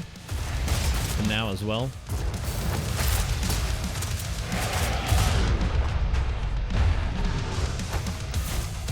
Let's take the hardest health first, and then leave the one downstairs.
It feels like it went better without the visual indicator, that's for sure. Crazy Catmom game's pretty awesome. Never ever have played anything like this. It's testing parts of my brain that have never been exercised in a game, so it's pretty cool. Well, it's really hard to tell whether it's right on rhythm or not, because these torments don't show the rhythm things. Once we get back into the main story, that's what we'll see. Unlocked a Relic Thief 2. Conquer it up to upgrade your sigil. Oh, okay. Hit streak boons are faster to build up. Alright. So where is it?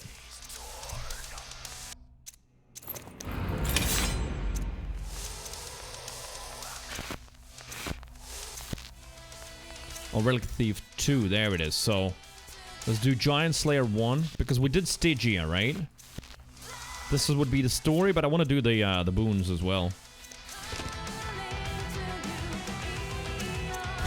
Alright, let's try this.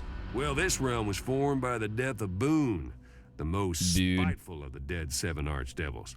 He didn't have a lot of fans, let me put it that way. Souls who wander into this realm lose everything they got and have to defend themselves with just their own hands. If they got hands, that is. Fallout 76? Yeah, I hear that actually it is pretty good now. Right, your weapon will be lost as you progress into Torment. Slaughters give no health drops. Oh shit. Your weapons will be lost? So I guess I'll just end up with Terminus. Kill 10 behemoths. Alright, let's see. Whoa, whoa, whoa. This speed.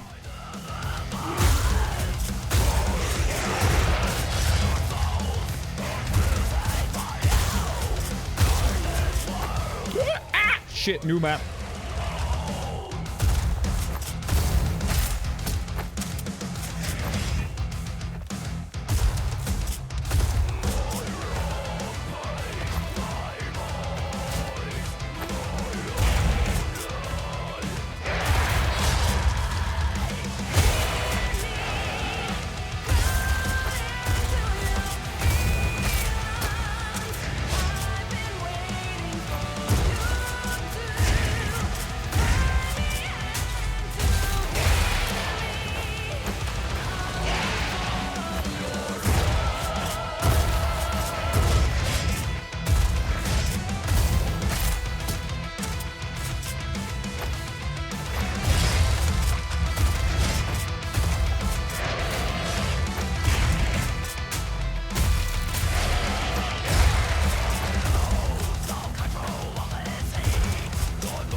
I think 1200 points is when I hit it on beat, so I can check that. Oh, it depends. Oh, no, wait. So, well, not points, damage, I guess.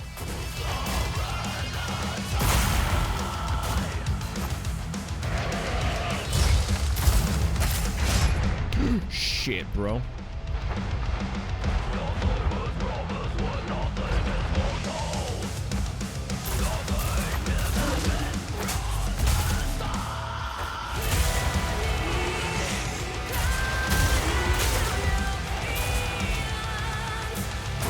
Shit!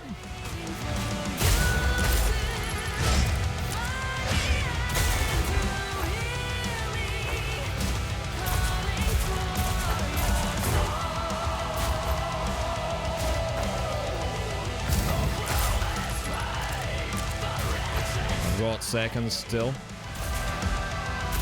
What the hell was that?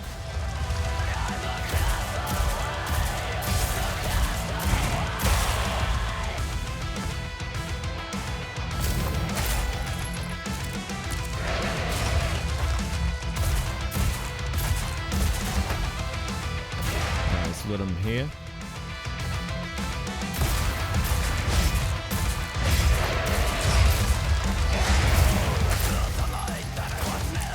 Reloaded.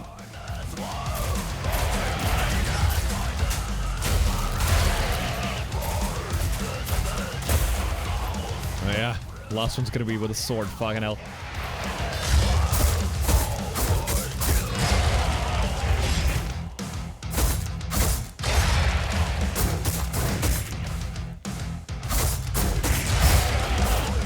Why does it sometimes give double audio feedback, I wonder?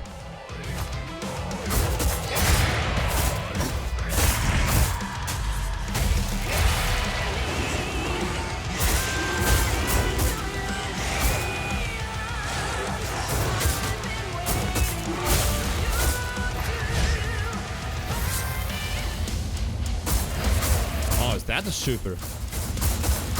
Oh, I see. Okay, fucking hell. The super on this or ultimate is that you can just mash it super fast.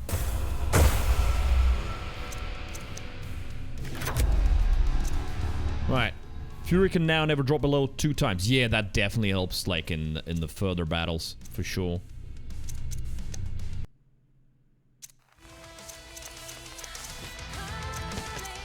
Death's Edge. Alright, let's go. This realm of torment was created by the death of Morax, most selfish of the dead 7 archdevils you ever did see. Sorta, yeah. Although it like little bit of internal cringe whenever I miss the beat. Although I don't know how much I'm missing. We'll see that once I return to the main story. Right. You can't heal in this torment. However, the closer you're to death, the stronger you'll become. Ooh, interesting. I like the modifiers.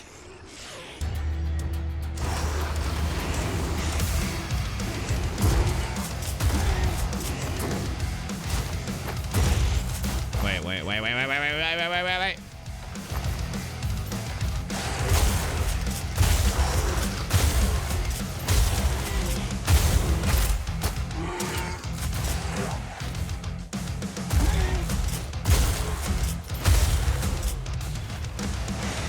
Try to leave these for the big guys.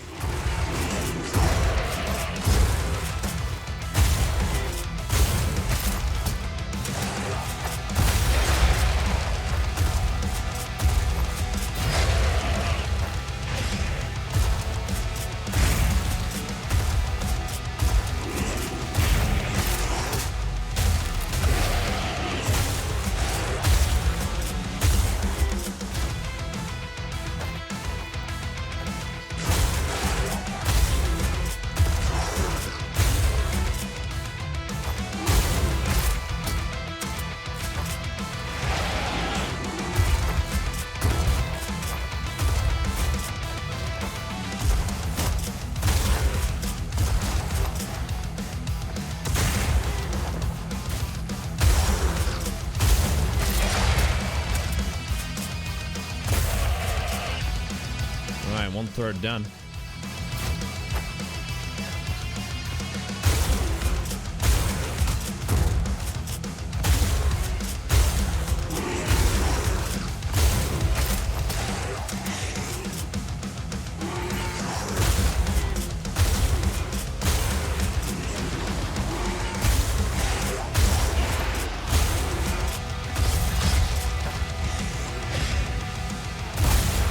There you go.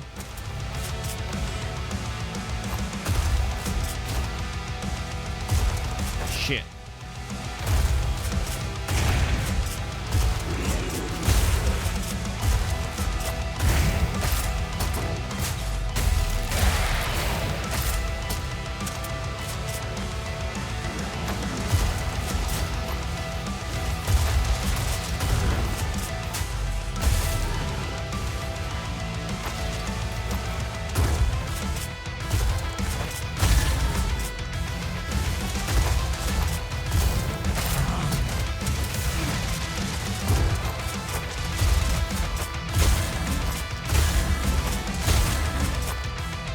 Oh man, I'm not even halfway and look at my health.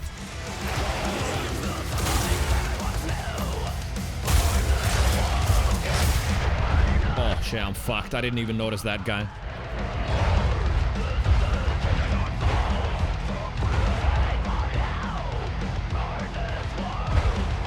Well, still try and go.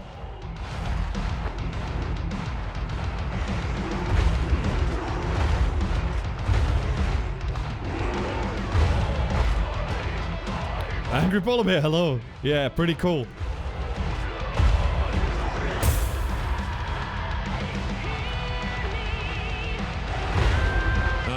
Oh no, I killed myself. Right, we're redoing this one.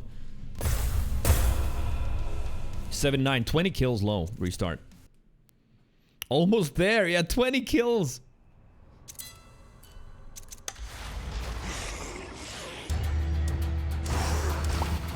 But yeah, like some of the beats as well, I just gotta adjust.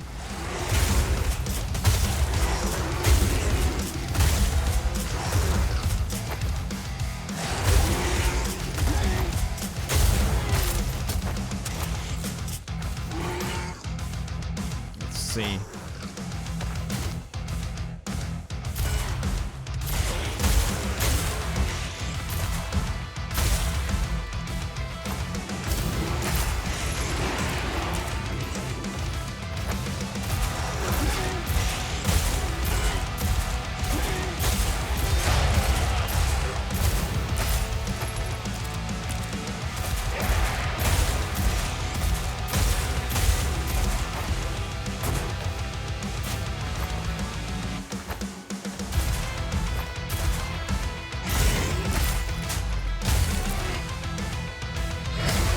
Fucking hell, the fact that they don't have footsteps. Oof.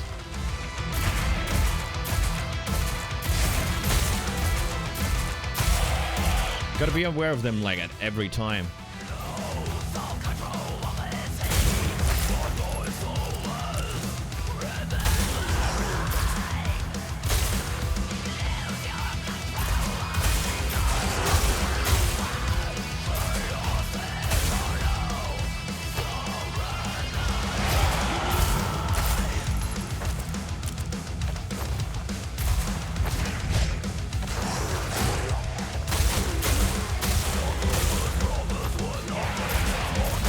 Oh my god, it's so fast.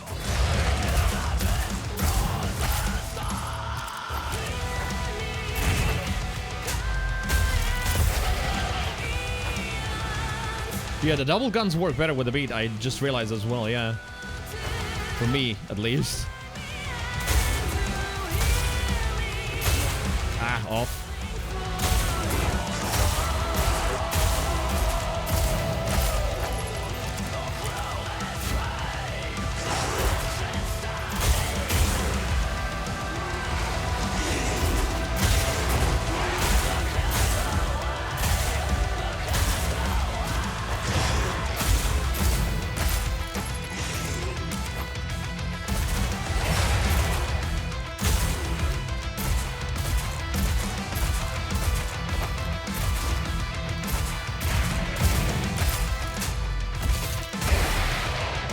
Oh, executions reload guns. Gotta remember that.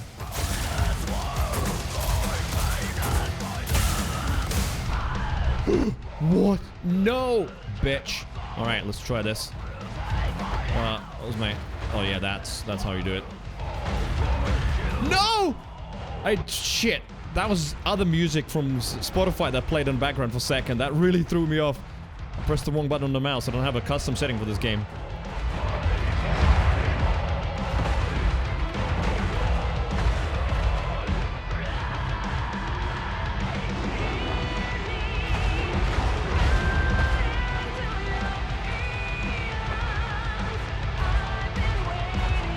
Man, I can't hit because I'm trying with the rhythm and that like throws off the aim so hard.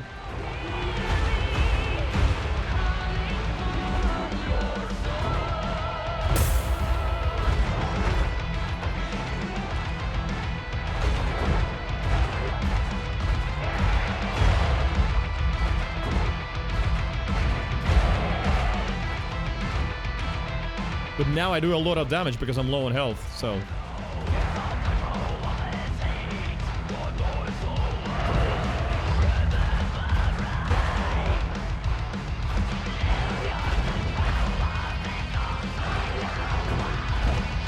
No, are you fucking kidding me? She ain't gonna stop now. Right. Third time lucky. Third time lucky. How far did we get this time? Closer. 3 closer.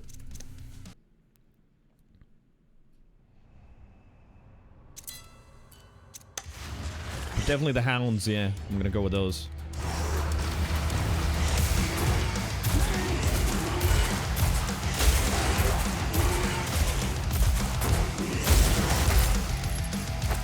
Might be strategically viable to just lose some health. I'm gonna end up doing that anyway, so it's fine.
Crazy shit is I want music even louder or like special effects quieter because I'm overpowering the music. Well, let's try it this way.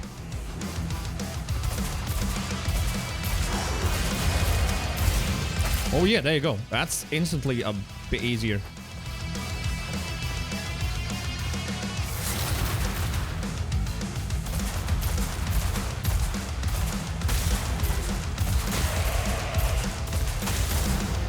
You can still hear the beat even when you're shooting.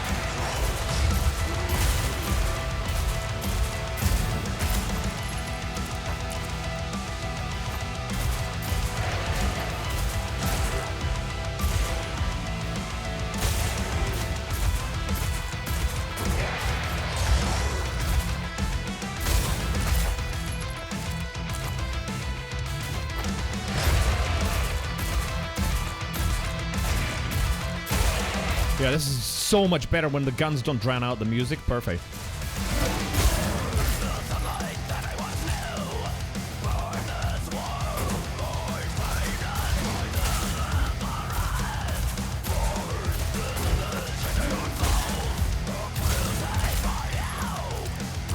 And it's kind of more enjoyable. Just can jam to the music more.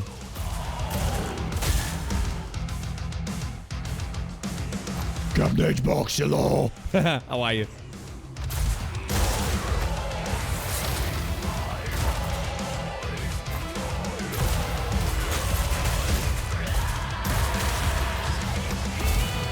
Whoop.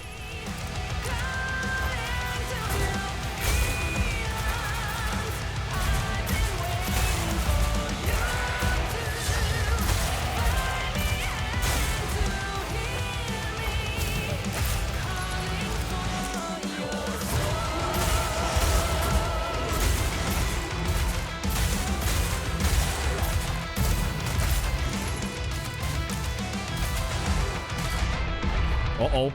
Shit. Didn't notice that so many of them spawn.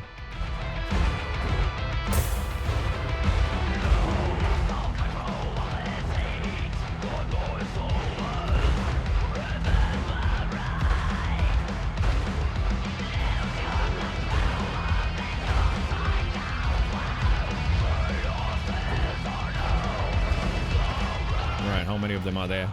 3, probably the last ones.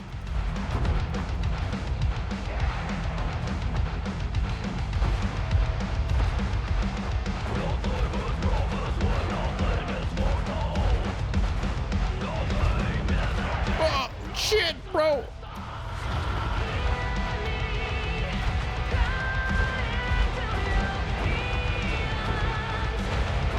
There you go, one dead. Shit. Pretty good. Oh, I ran out of time. Fuck! Alright, this one's the first challenge. God damn it. I like this, I like this. Did not expect to still be up at this time. What, you? Wait, what time is it for you? And hello, if there's anyone new, drop a follow if you haven't followed. Thank you for watching so far. Appreciate it.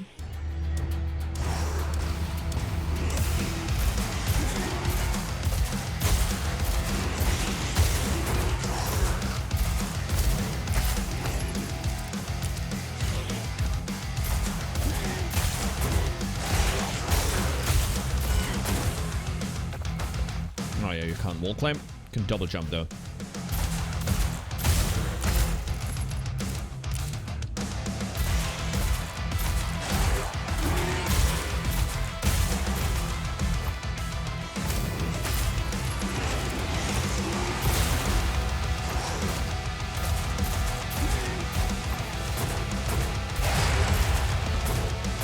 Oh.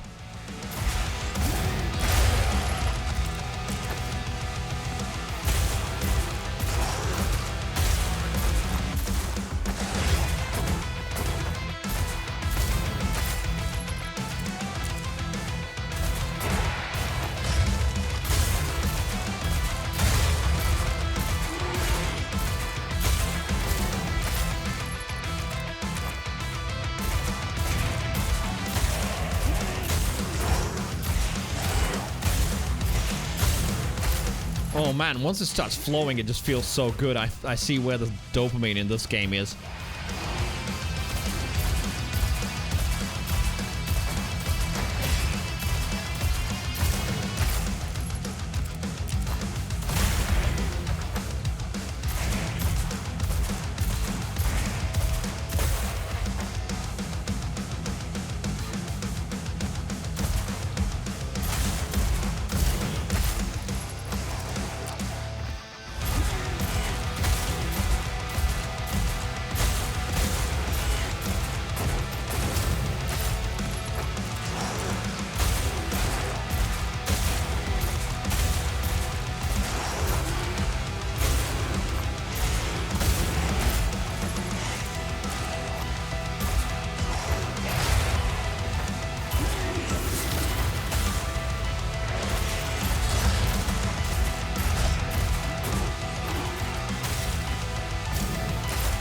Reloading.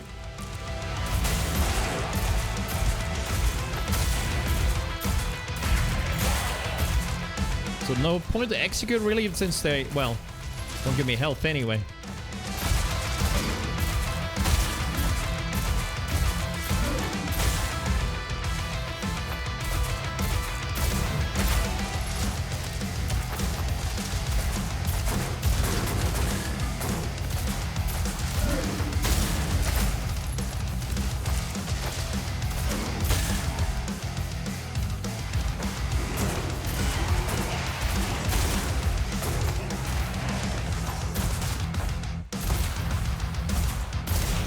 Got confused, thought that was an enemy. Two of them, okay.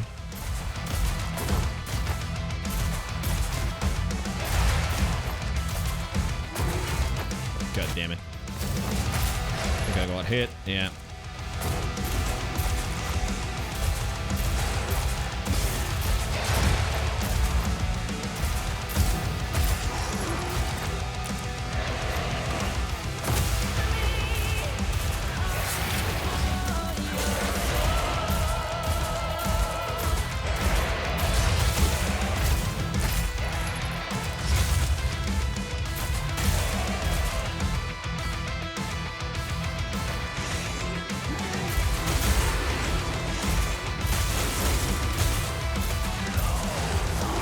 Oh shit, okay, that's a lot of them.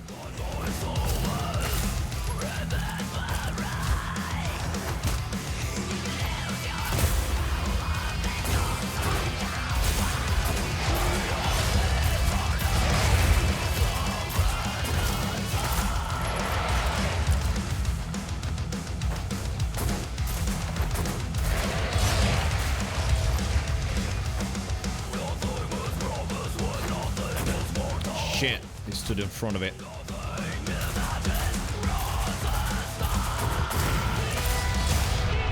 Oh no! I'm struggling with the 3. But then again, I get more damage now that I'm lower.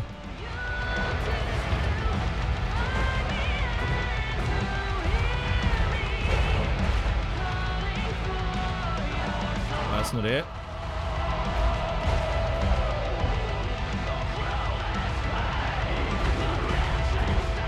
Oh, there's more.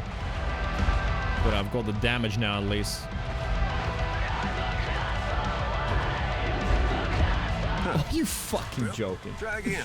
Oh, like if it's gonna be 89 kills, for fuck's sake. Of course. Yeah, 10 more. 10 more. Alright, fuck it. Let's go. Music goes well with the special effects. Well, it's the game music. I'm sure you get the idea. Right, maybe I should switch to the shorty sometimes.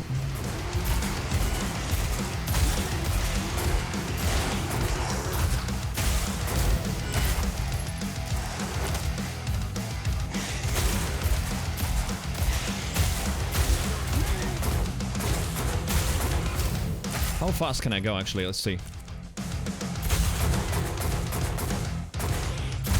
Nah, this is the fastest if you want to be in rhythm.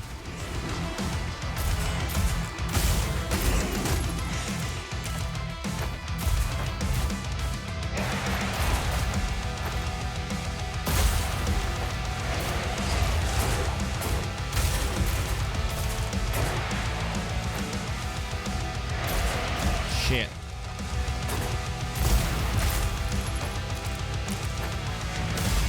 Oh, dude, okay, right, this is not the run. Or maybe it is, I don't know. We'll see.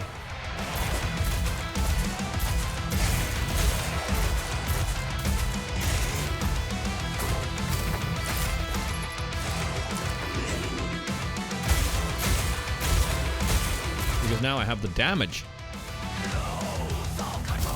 Yeah, exactly. Might get lucky.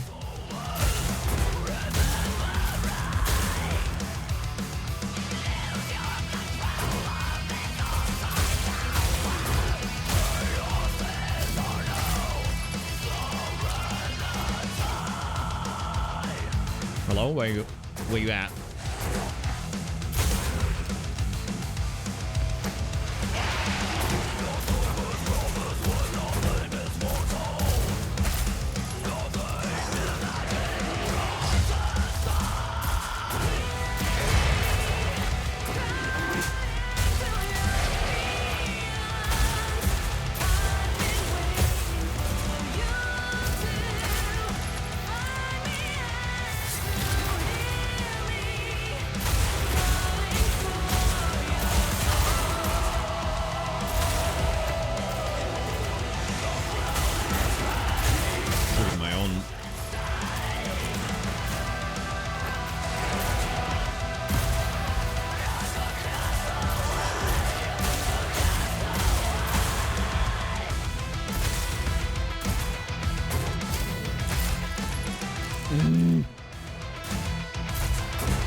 Now it feels so bad when you don't get in rhythm, and then like,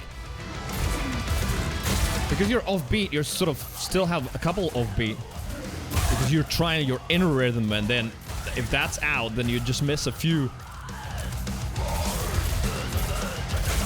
Damage is good though.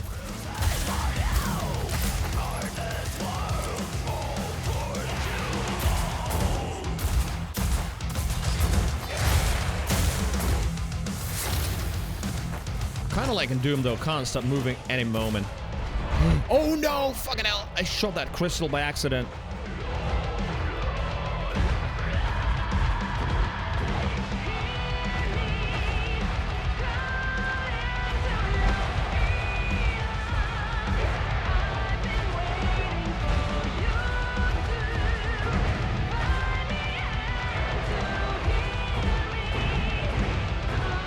I'm so off. When the black numbers show, that's like when me being really offbeat.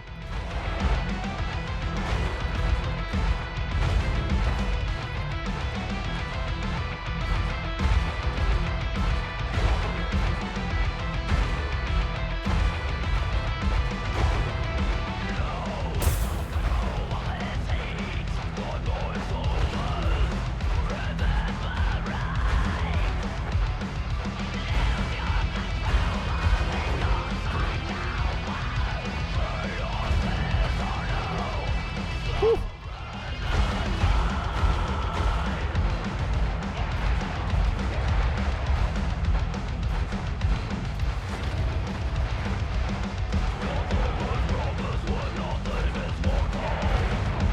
Right, these are not the last ones, though.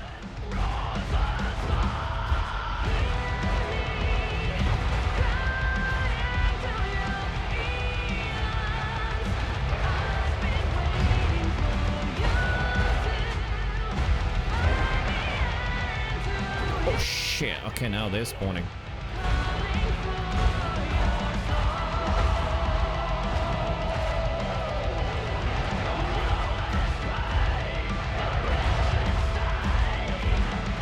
Fucking hell, I'm missing because I'm focusing so much on being on the beat that I forget to look when I'm shooting.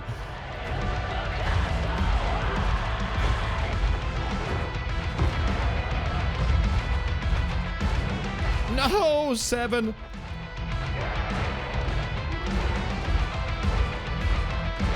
Fucking hell. I can't. Right, I need to pee as well. I'll be back. We'll beat this one. One shorter than last time. Right, I shall return. Pee break.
Okay, I'm ready. I'm ready. We're gonna do it now. Restart. Let's go again.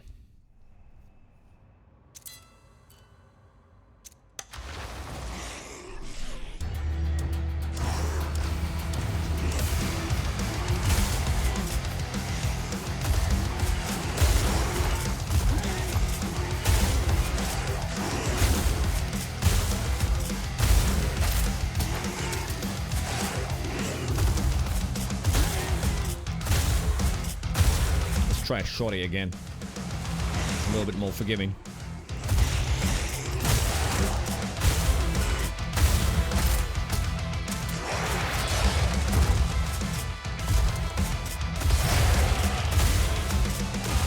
Oh wait, I forgot about the super.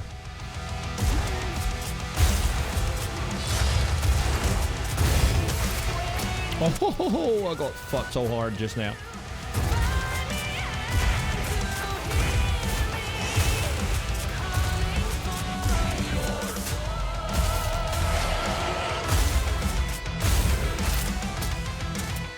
But we do way more now.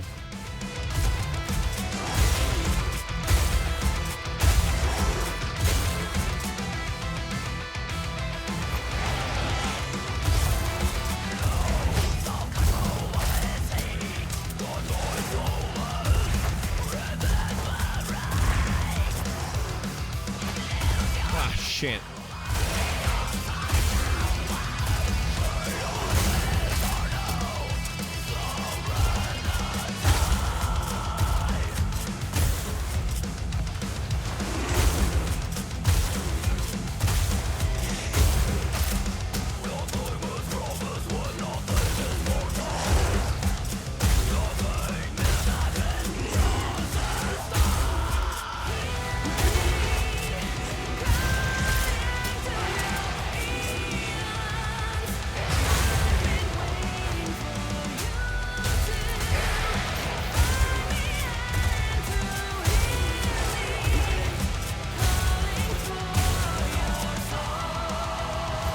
Shotty was there. It definitely does a fuck ton of damage, especially on lower health now. Even. Alright, that was not really on rhythm, but that's fine.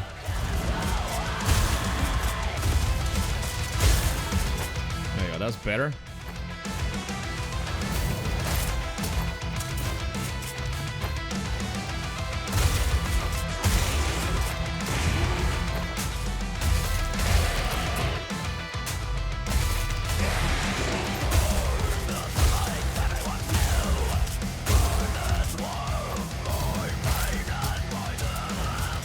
Shotgun's going better, right?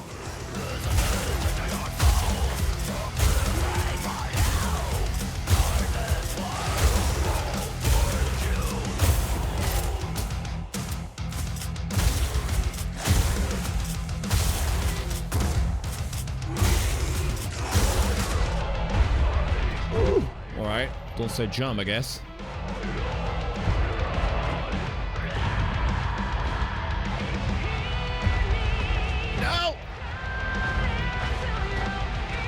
Where did it go?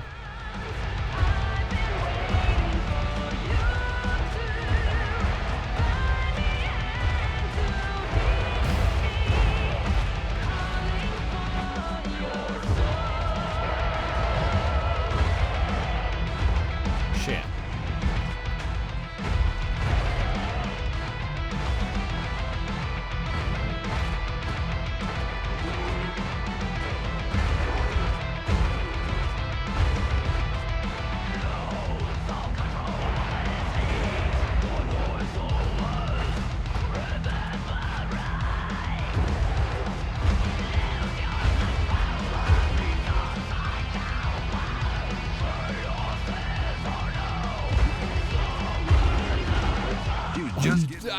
No, dude!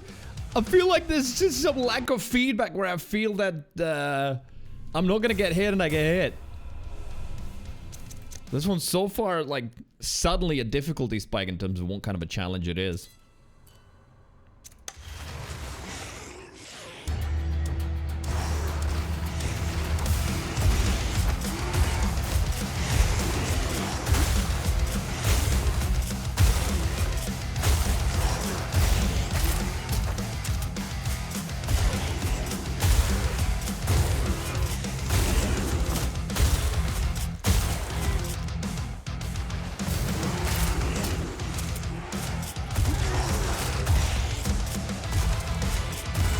Shit, hello.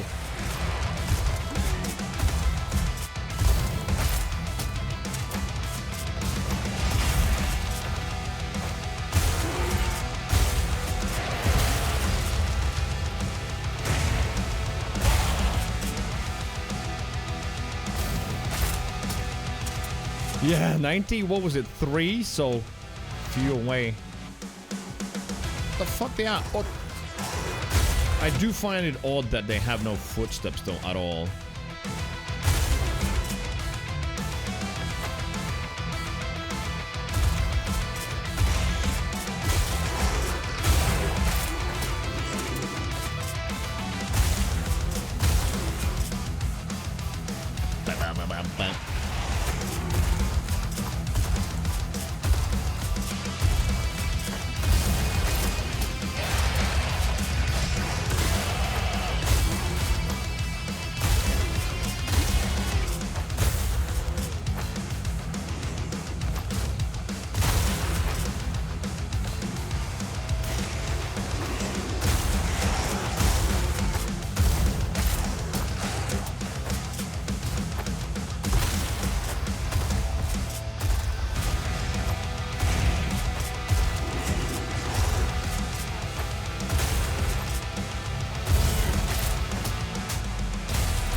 38.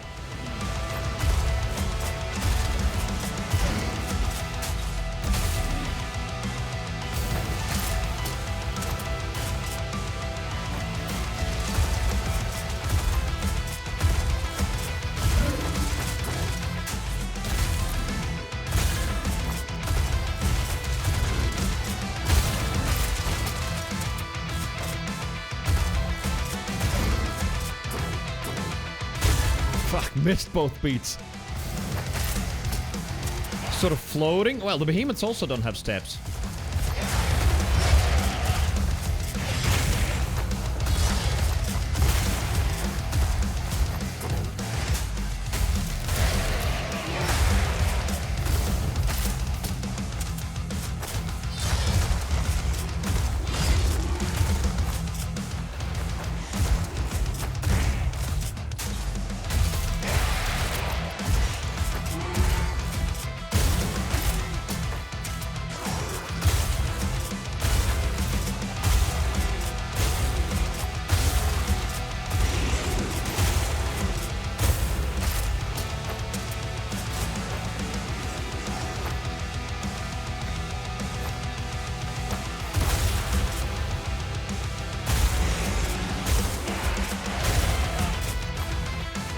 Big boys?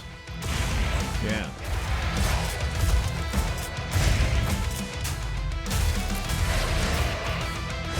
At least I've got my iframes when I'm executing.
All right.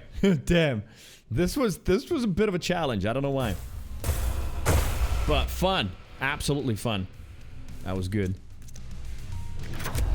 Deal 50 some more damage when low health. So that's now unlocked. So we have that.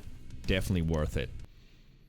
I'm gonna miss that song. Hear me calling to eons. I'm not even focusing on the lyrics. I'm just so focused on the beat that I fail to hear what she's singing. I've been waiting for you to find me and to hear me. Okay, yes, there's some angst there. Right, let's try level 2 torment. Okay. Kill 50 demons. Using the relic pickups to temporarily boost your damage, ultimates, and ammo. Upgrade sigil, boon momentum 2. Okay. It's gonna be just a harder version of this, yeah.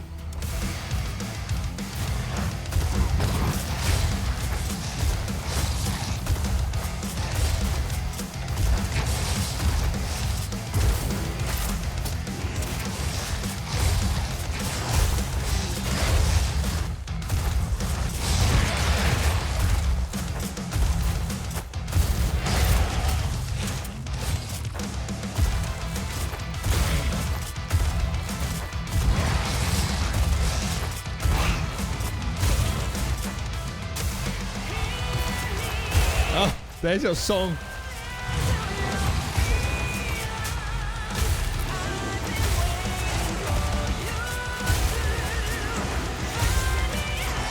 Hear me out. Yeah. Yeah, and hear me. There it is.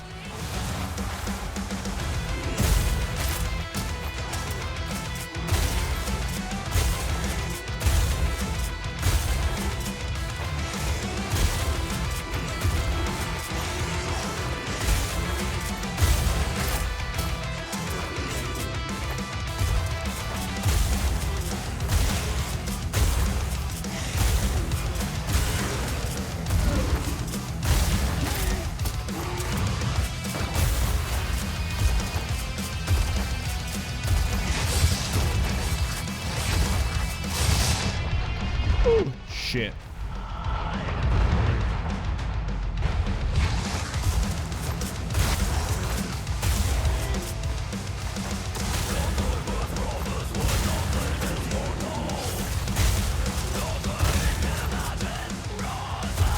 Shit, brother.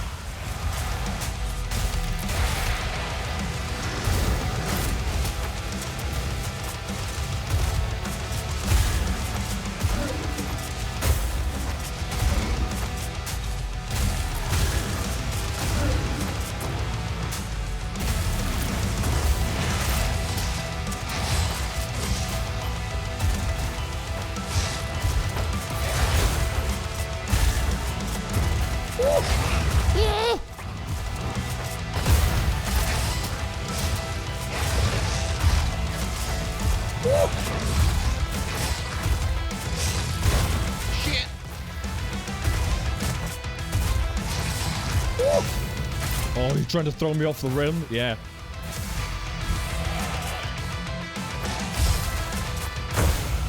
Oh, dang, good try. Thank you.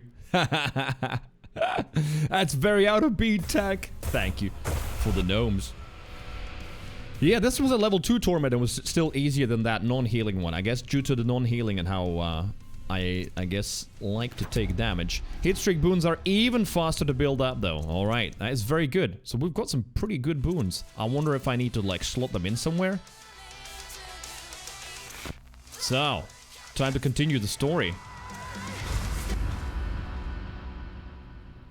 Oh yeah. Ah yeah. Shorty seems to work well. Sort of, I just like that. Every 2 beats, pump, pump. Better be a new song. It better. I agree. Right, what are these? Oh, wait a minute. So sigils have to... Ooh, okay. So these I have to just choose 2 of them, right? Yeah. So boon momentum, hit streak boons are even faster to build up. You can take damage or hit offbeat 1 time before the hit streak is lost. The number of saves resets if your hit streak is lost. Okay. Ghost rounds. The first 2 attacks after switching weapons don't use ammo. No. Fury can never drop below ×2. Or deal 50% more damage when low on health. Let's try the Streak Guardian. And boon momentum. Wait, I don't understand. Oh.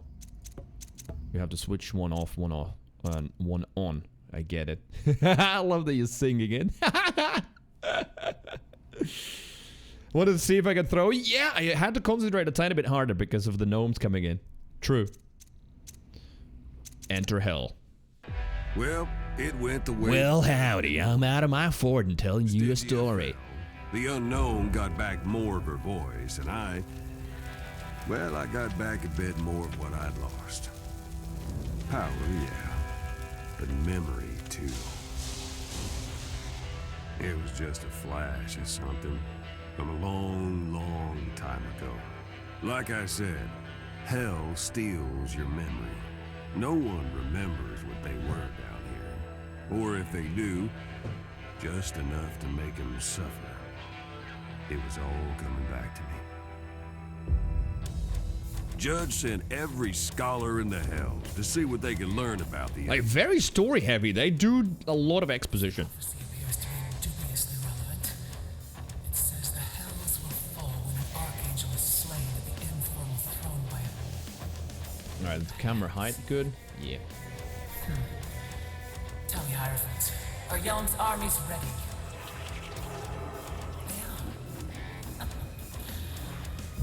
Very softly spoken devils. We shall prepare the ritual of spears. Even if the prophet sang of her, we shall prove the prophecy false.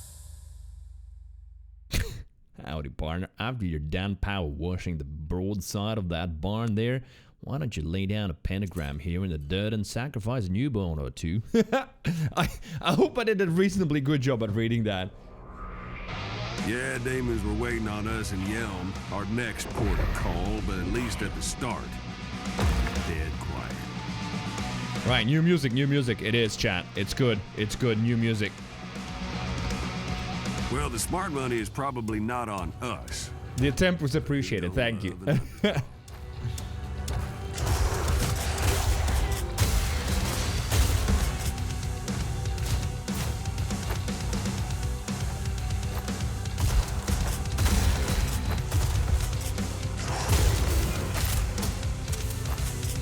First of Yelm's death gardens, as I recall.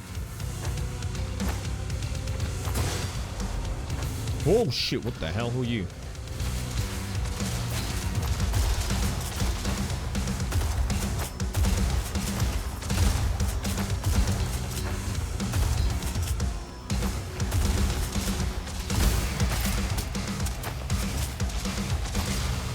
Man, they throw you off with these beats.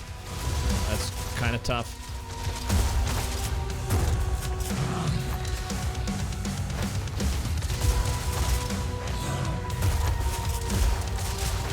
Dude. I like killed him like even with shit.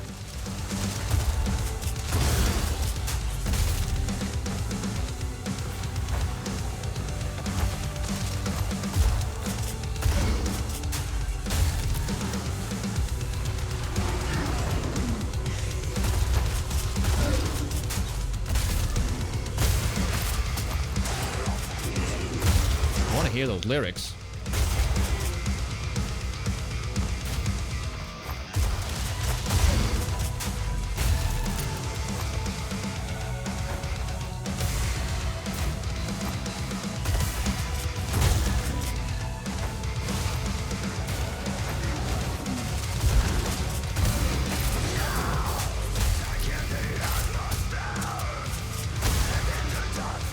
There we go.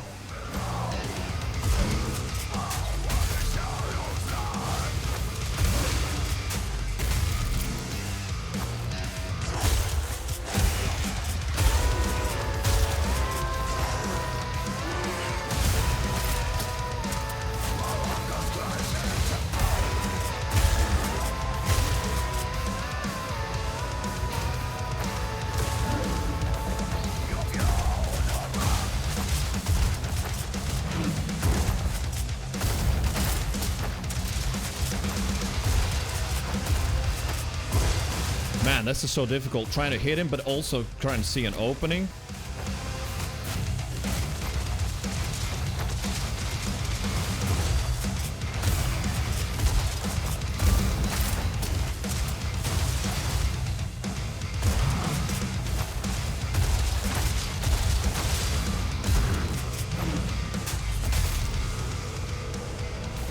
Oh. That tower in the distance.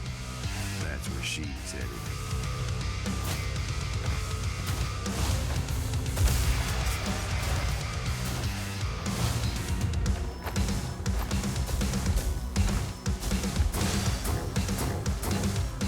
Eyeless wobbles out, puking acid, or worse.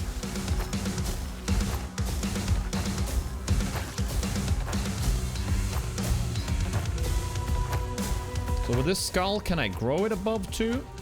No, I can just keep it there. I see, okay. In that case... Wait, oh wait, I didn't take the guns.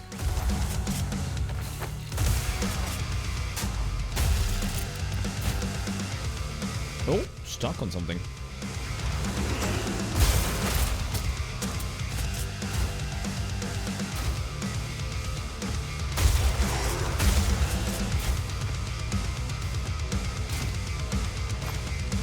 Oh, new weapon. Picks up Vulcan. Vulcan. Oh, what the hell?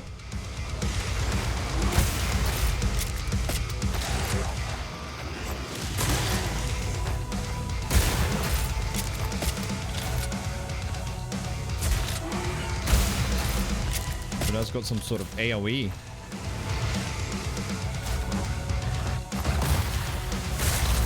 This is super. Oh, okay. Little stun.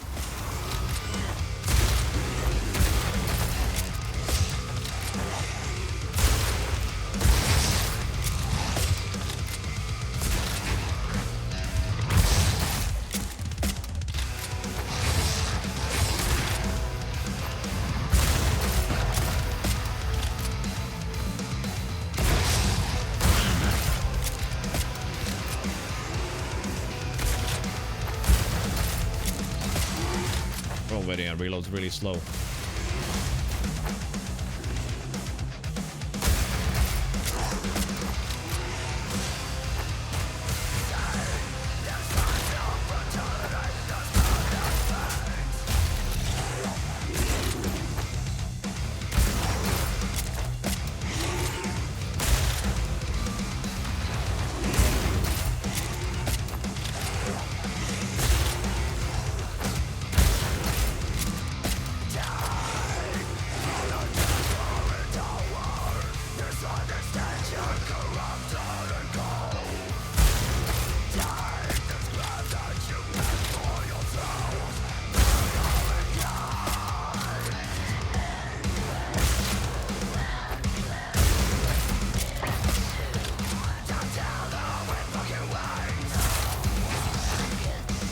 Successful, he's too far.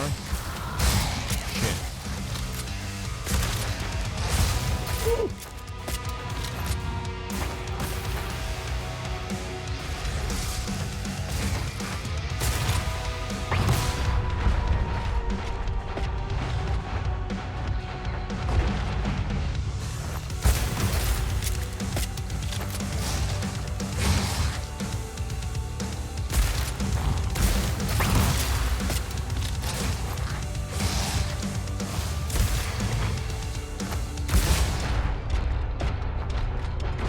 Man, I'm finding it really hard, like, to match and aim.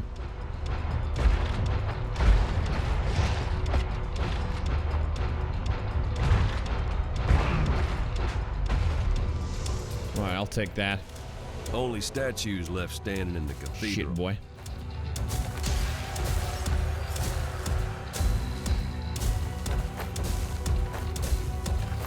Truth is, I still can't set foot in the church. Not because I'm not allowed, just because, well, I'm a skull. Ah, get it?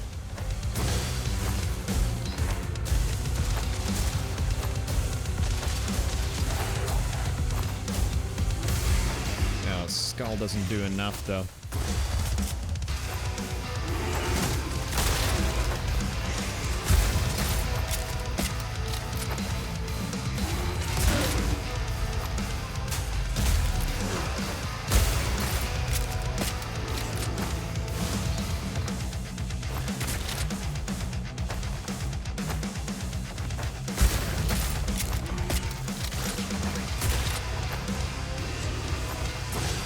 Shit.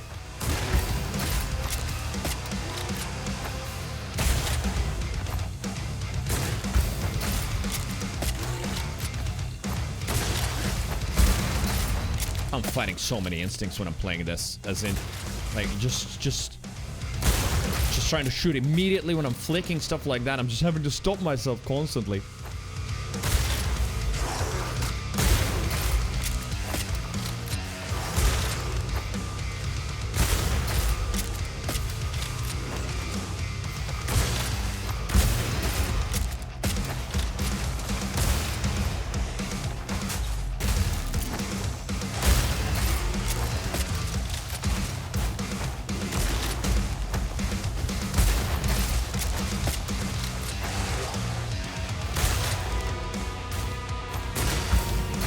Way too fast.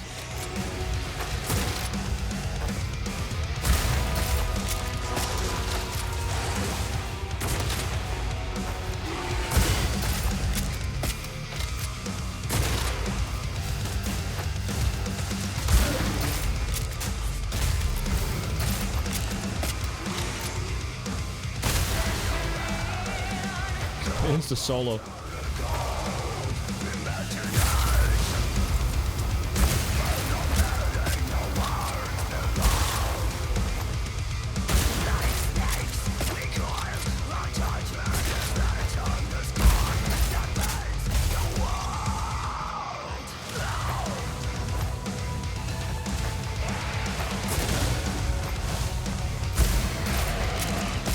Damn it, lost it already.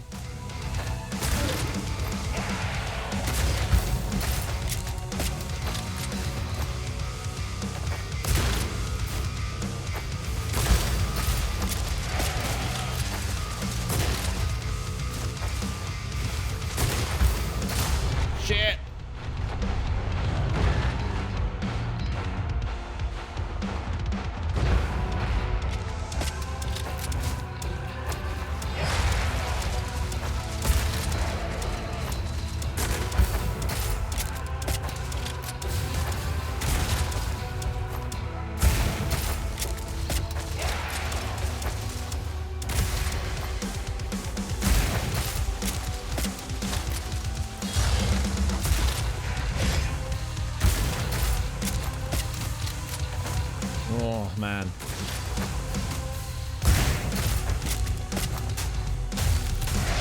Yeah, only 2 times.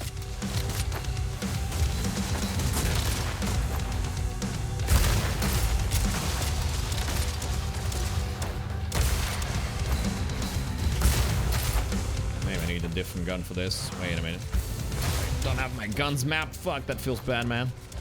Where is it? There? Yeah. I guess it's not quite a cathedral. More like a church fort.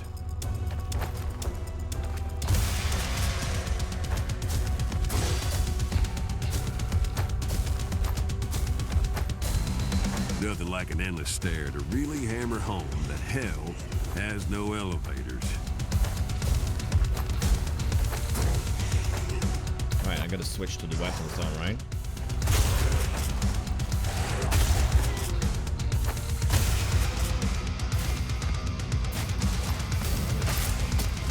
Call us though.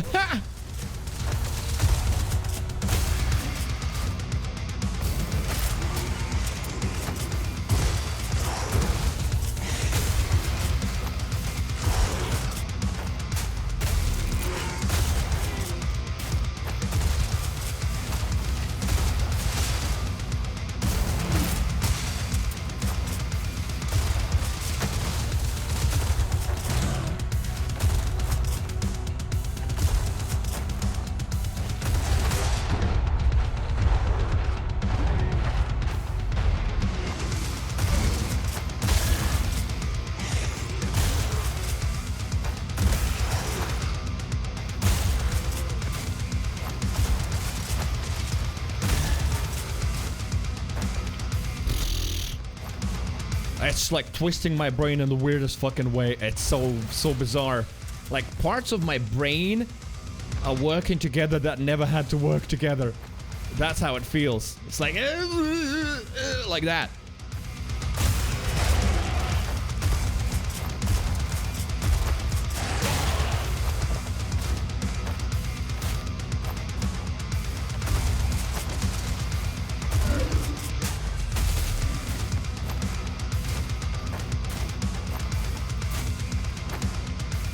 Second Death Garden, and hopefully other folk. Oh, this reminds me of Doom so much.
More? There's more. Where are you? Oh shit, yeah, the fucking shielded bros.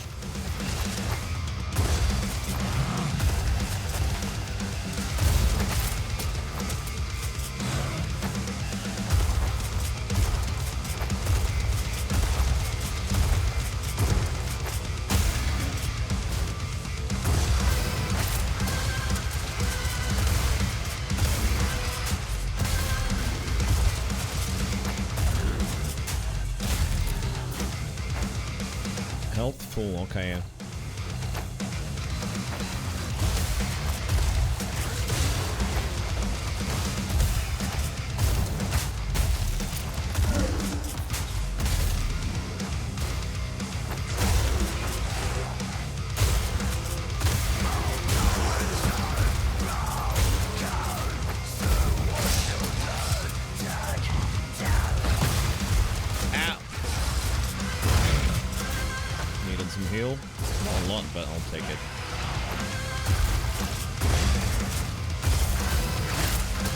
rushing.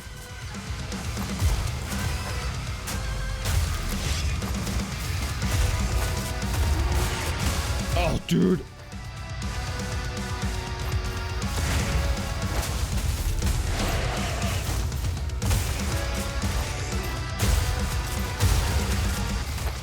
Oh, what the hell are those rings?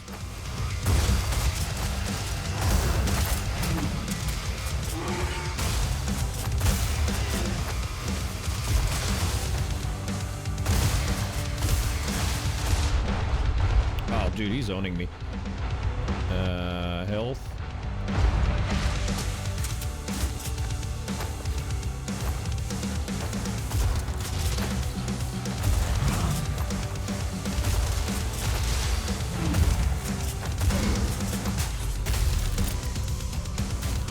Yeah, the shielded guys seem to be a pain. Yeah, absolutely.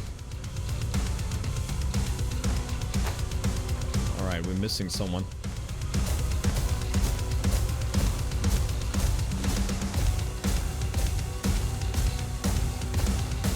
Pump up to the 2, but I don't see what I'm supposed to see. Where's that one guy that's missing? Oh, wait. I think I see him.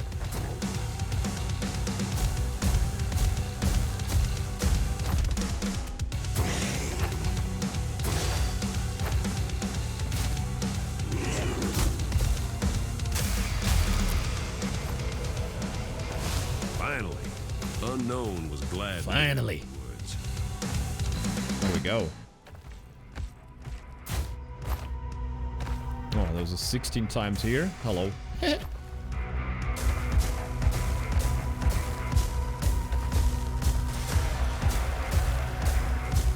Win-win. Hello.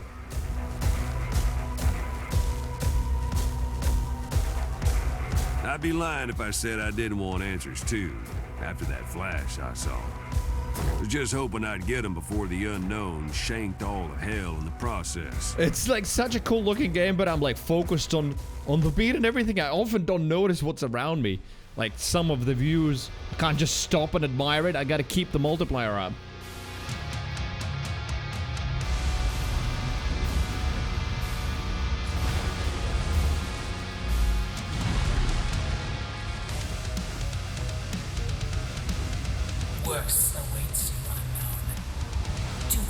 When says hello, I woke up to pee. Pee on chat.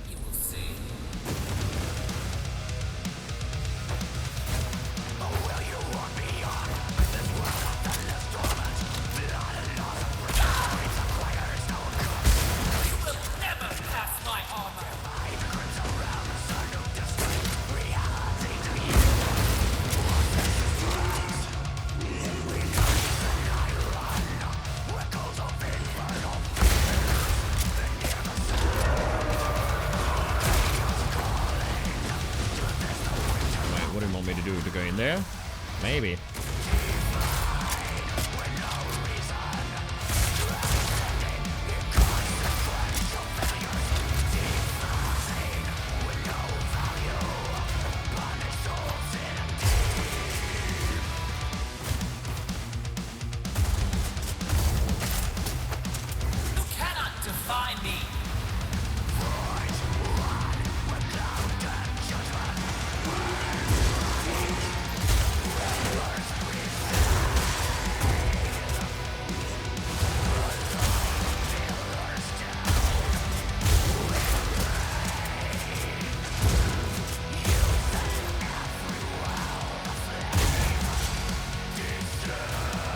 Frickin' B, or whatever her name is. You.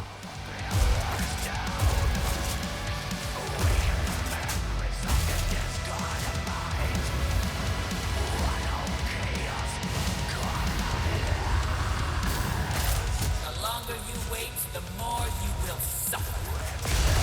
Ow.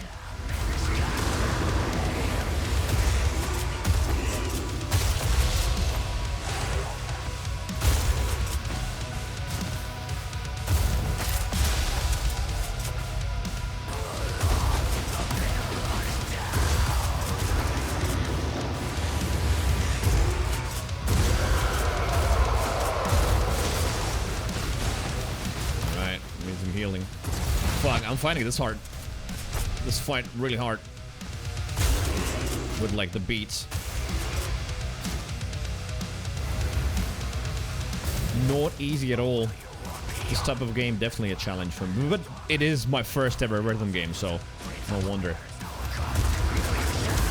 Your song ends now.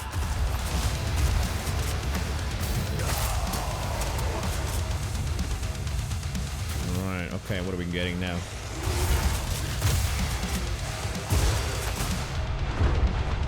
Shit, I needed that heal.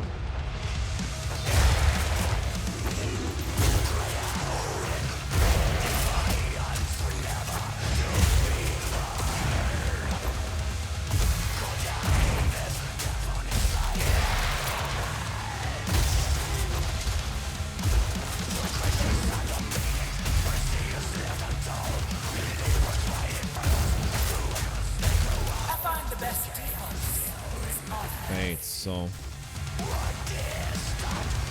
she's showing up or not?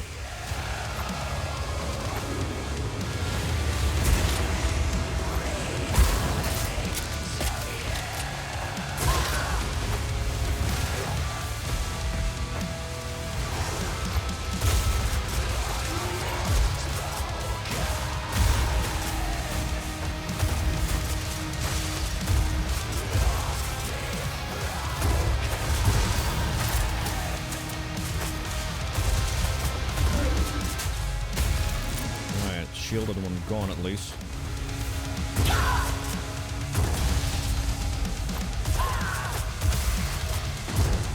Shoot!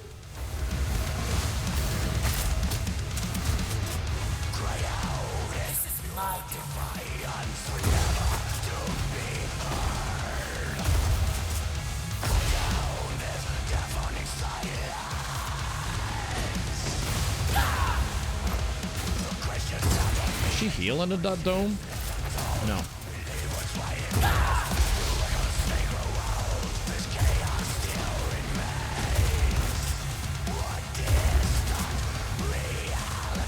Right, at least I'm still alive, okay?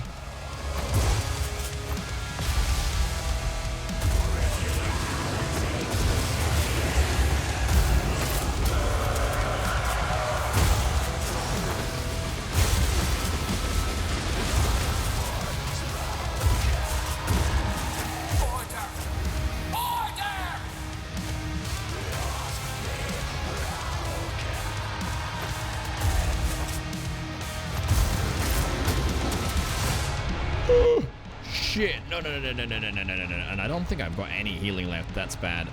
And those are they homing? Fuck.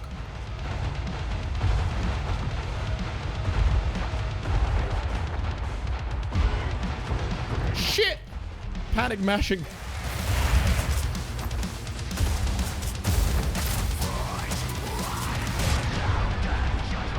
Can't see shit. What the hell? Unknown's best job, but she get it next time.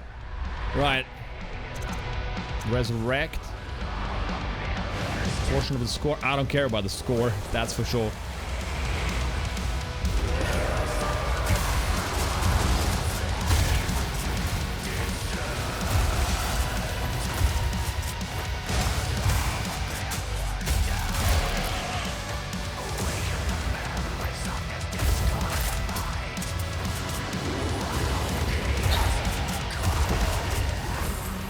That's so close.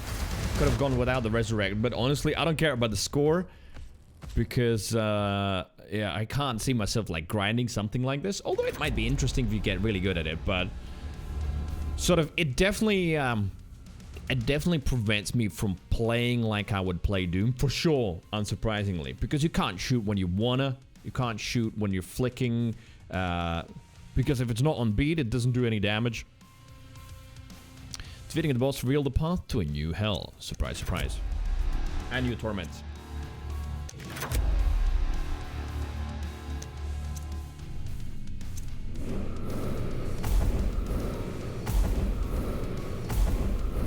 I mean, every shot in Doom matters as well. It's not about like spamming, it's more like you can't shoot when you want to. And that really trips me out, because like if I see an enemy, I want to like turn around, and the moment like my mouse cursor goes over them, shoot. Because like when you're flicking like that, you don't stop exactly on them. Usually you just shoot the moment it goes past. But you can't do it here. Because if it's not on beat, it's sort of, well, it's not wasted. You still do damage, right? But still. Yeah, no, it's definitely super interesting, and I'm gonna be continuing tomorrow. Chat tomorrow. So if you haven't followed, drop a follow, because I will be wrapping it up now. But I'll continue tomorrow. I definitely want to finish it, because it seems like a very interesting game, very different from what I've played. Like absolutely super different from anything I've played ever before. So yeah, I want to finish that. I hope that I can actually. We'll do the torments and everything, try and get some sort of a combo on the loadout that works for me. I feel like the shorty at least is the most forgiving. Yes, but that's also maybe because fewer people got here. So fewer people maybe have done this part. Perhaps. Either way, wrapping it up tonight. It's been an amazing 6.5 hours together with you, Deviants. Music's a bit loud in the menu. Let me just quit it. You need it loud in the game because, yeah, you're trying to hear that rhythm, but in the menu, a bit too overpowering. Right, where was I? Yes, thank you for watching. Thank you for being there, listening to the new channel changes, which I think I'm gonna be honest. I think they're gonna be absolutely awesome at the end. It's gonna be a little bit scary for all of us, but it's gonna be fine. So yeah, 2 weeks until we try out Overwatch 2 and maining that. Good music, sounded like a nice game. I mean, I enjoyed it. Yeah, absolutely. Though I agree with a lot of you in the chat that one song just started to get a little bit annoying, but I get it. If you're doing one challenge all the time, then it just keeps repeating. And also, everybody, for real, Chuktovsky, Bunu, Infotained, everyone else who added 2 tips, insane today. Thank you. For real. Thank you so much, especially after days like yesterday, which make me insanely worried. At least this is a little bit of reassurance that, yes, I gotta keep doing it. Gotta keep the Deviants going. Thank you for that, everybody, and shout out to OC for the top cheers. Enjoy your night. Have fun on your Friday night if you want so, and I'll see you tomorrow for an extra little stream. I don't think it's going to be exactly at the usual time, especially because a lot of you in the US are going to be asleep anyway on Saturday. You're not going to wake up for 8 a.m. stream. So it might be a little bit later. But yeah, some more, what is it, Hellsinger? I think it is. Yes. Chuck, Lurkalini, Bunu, Linden, Sen, Wen, go back to sleep. And yeah, thank you for watching. I'll see you next time.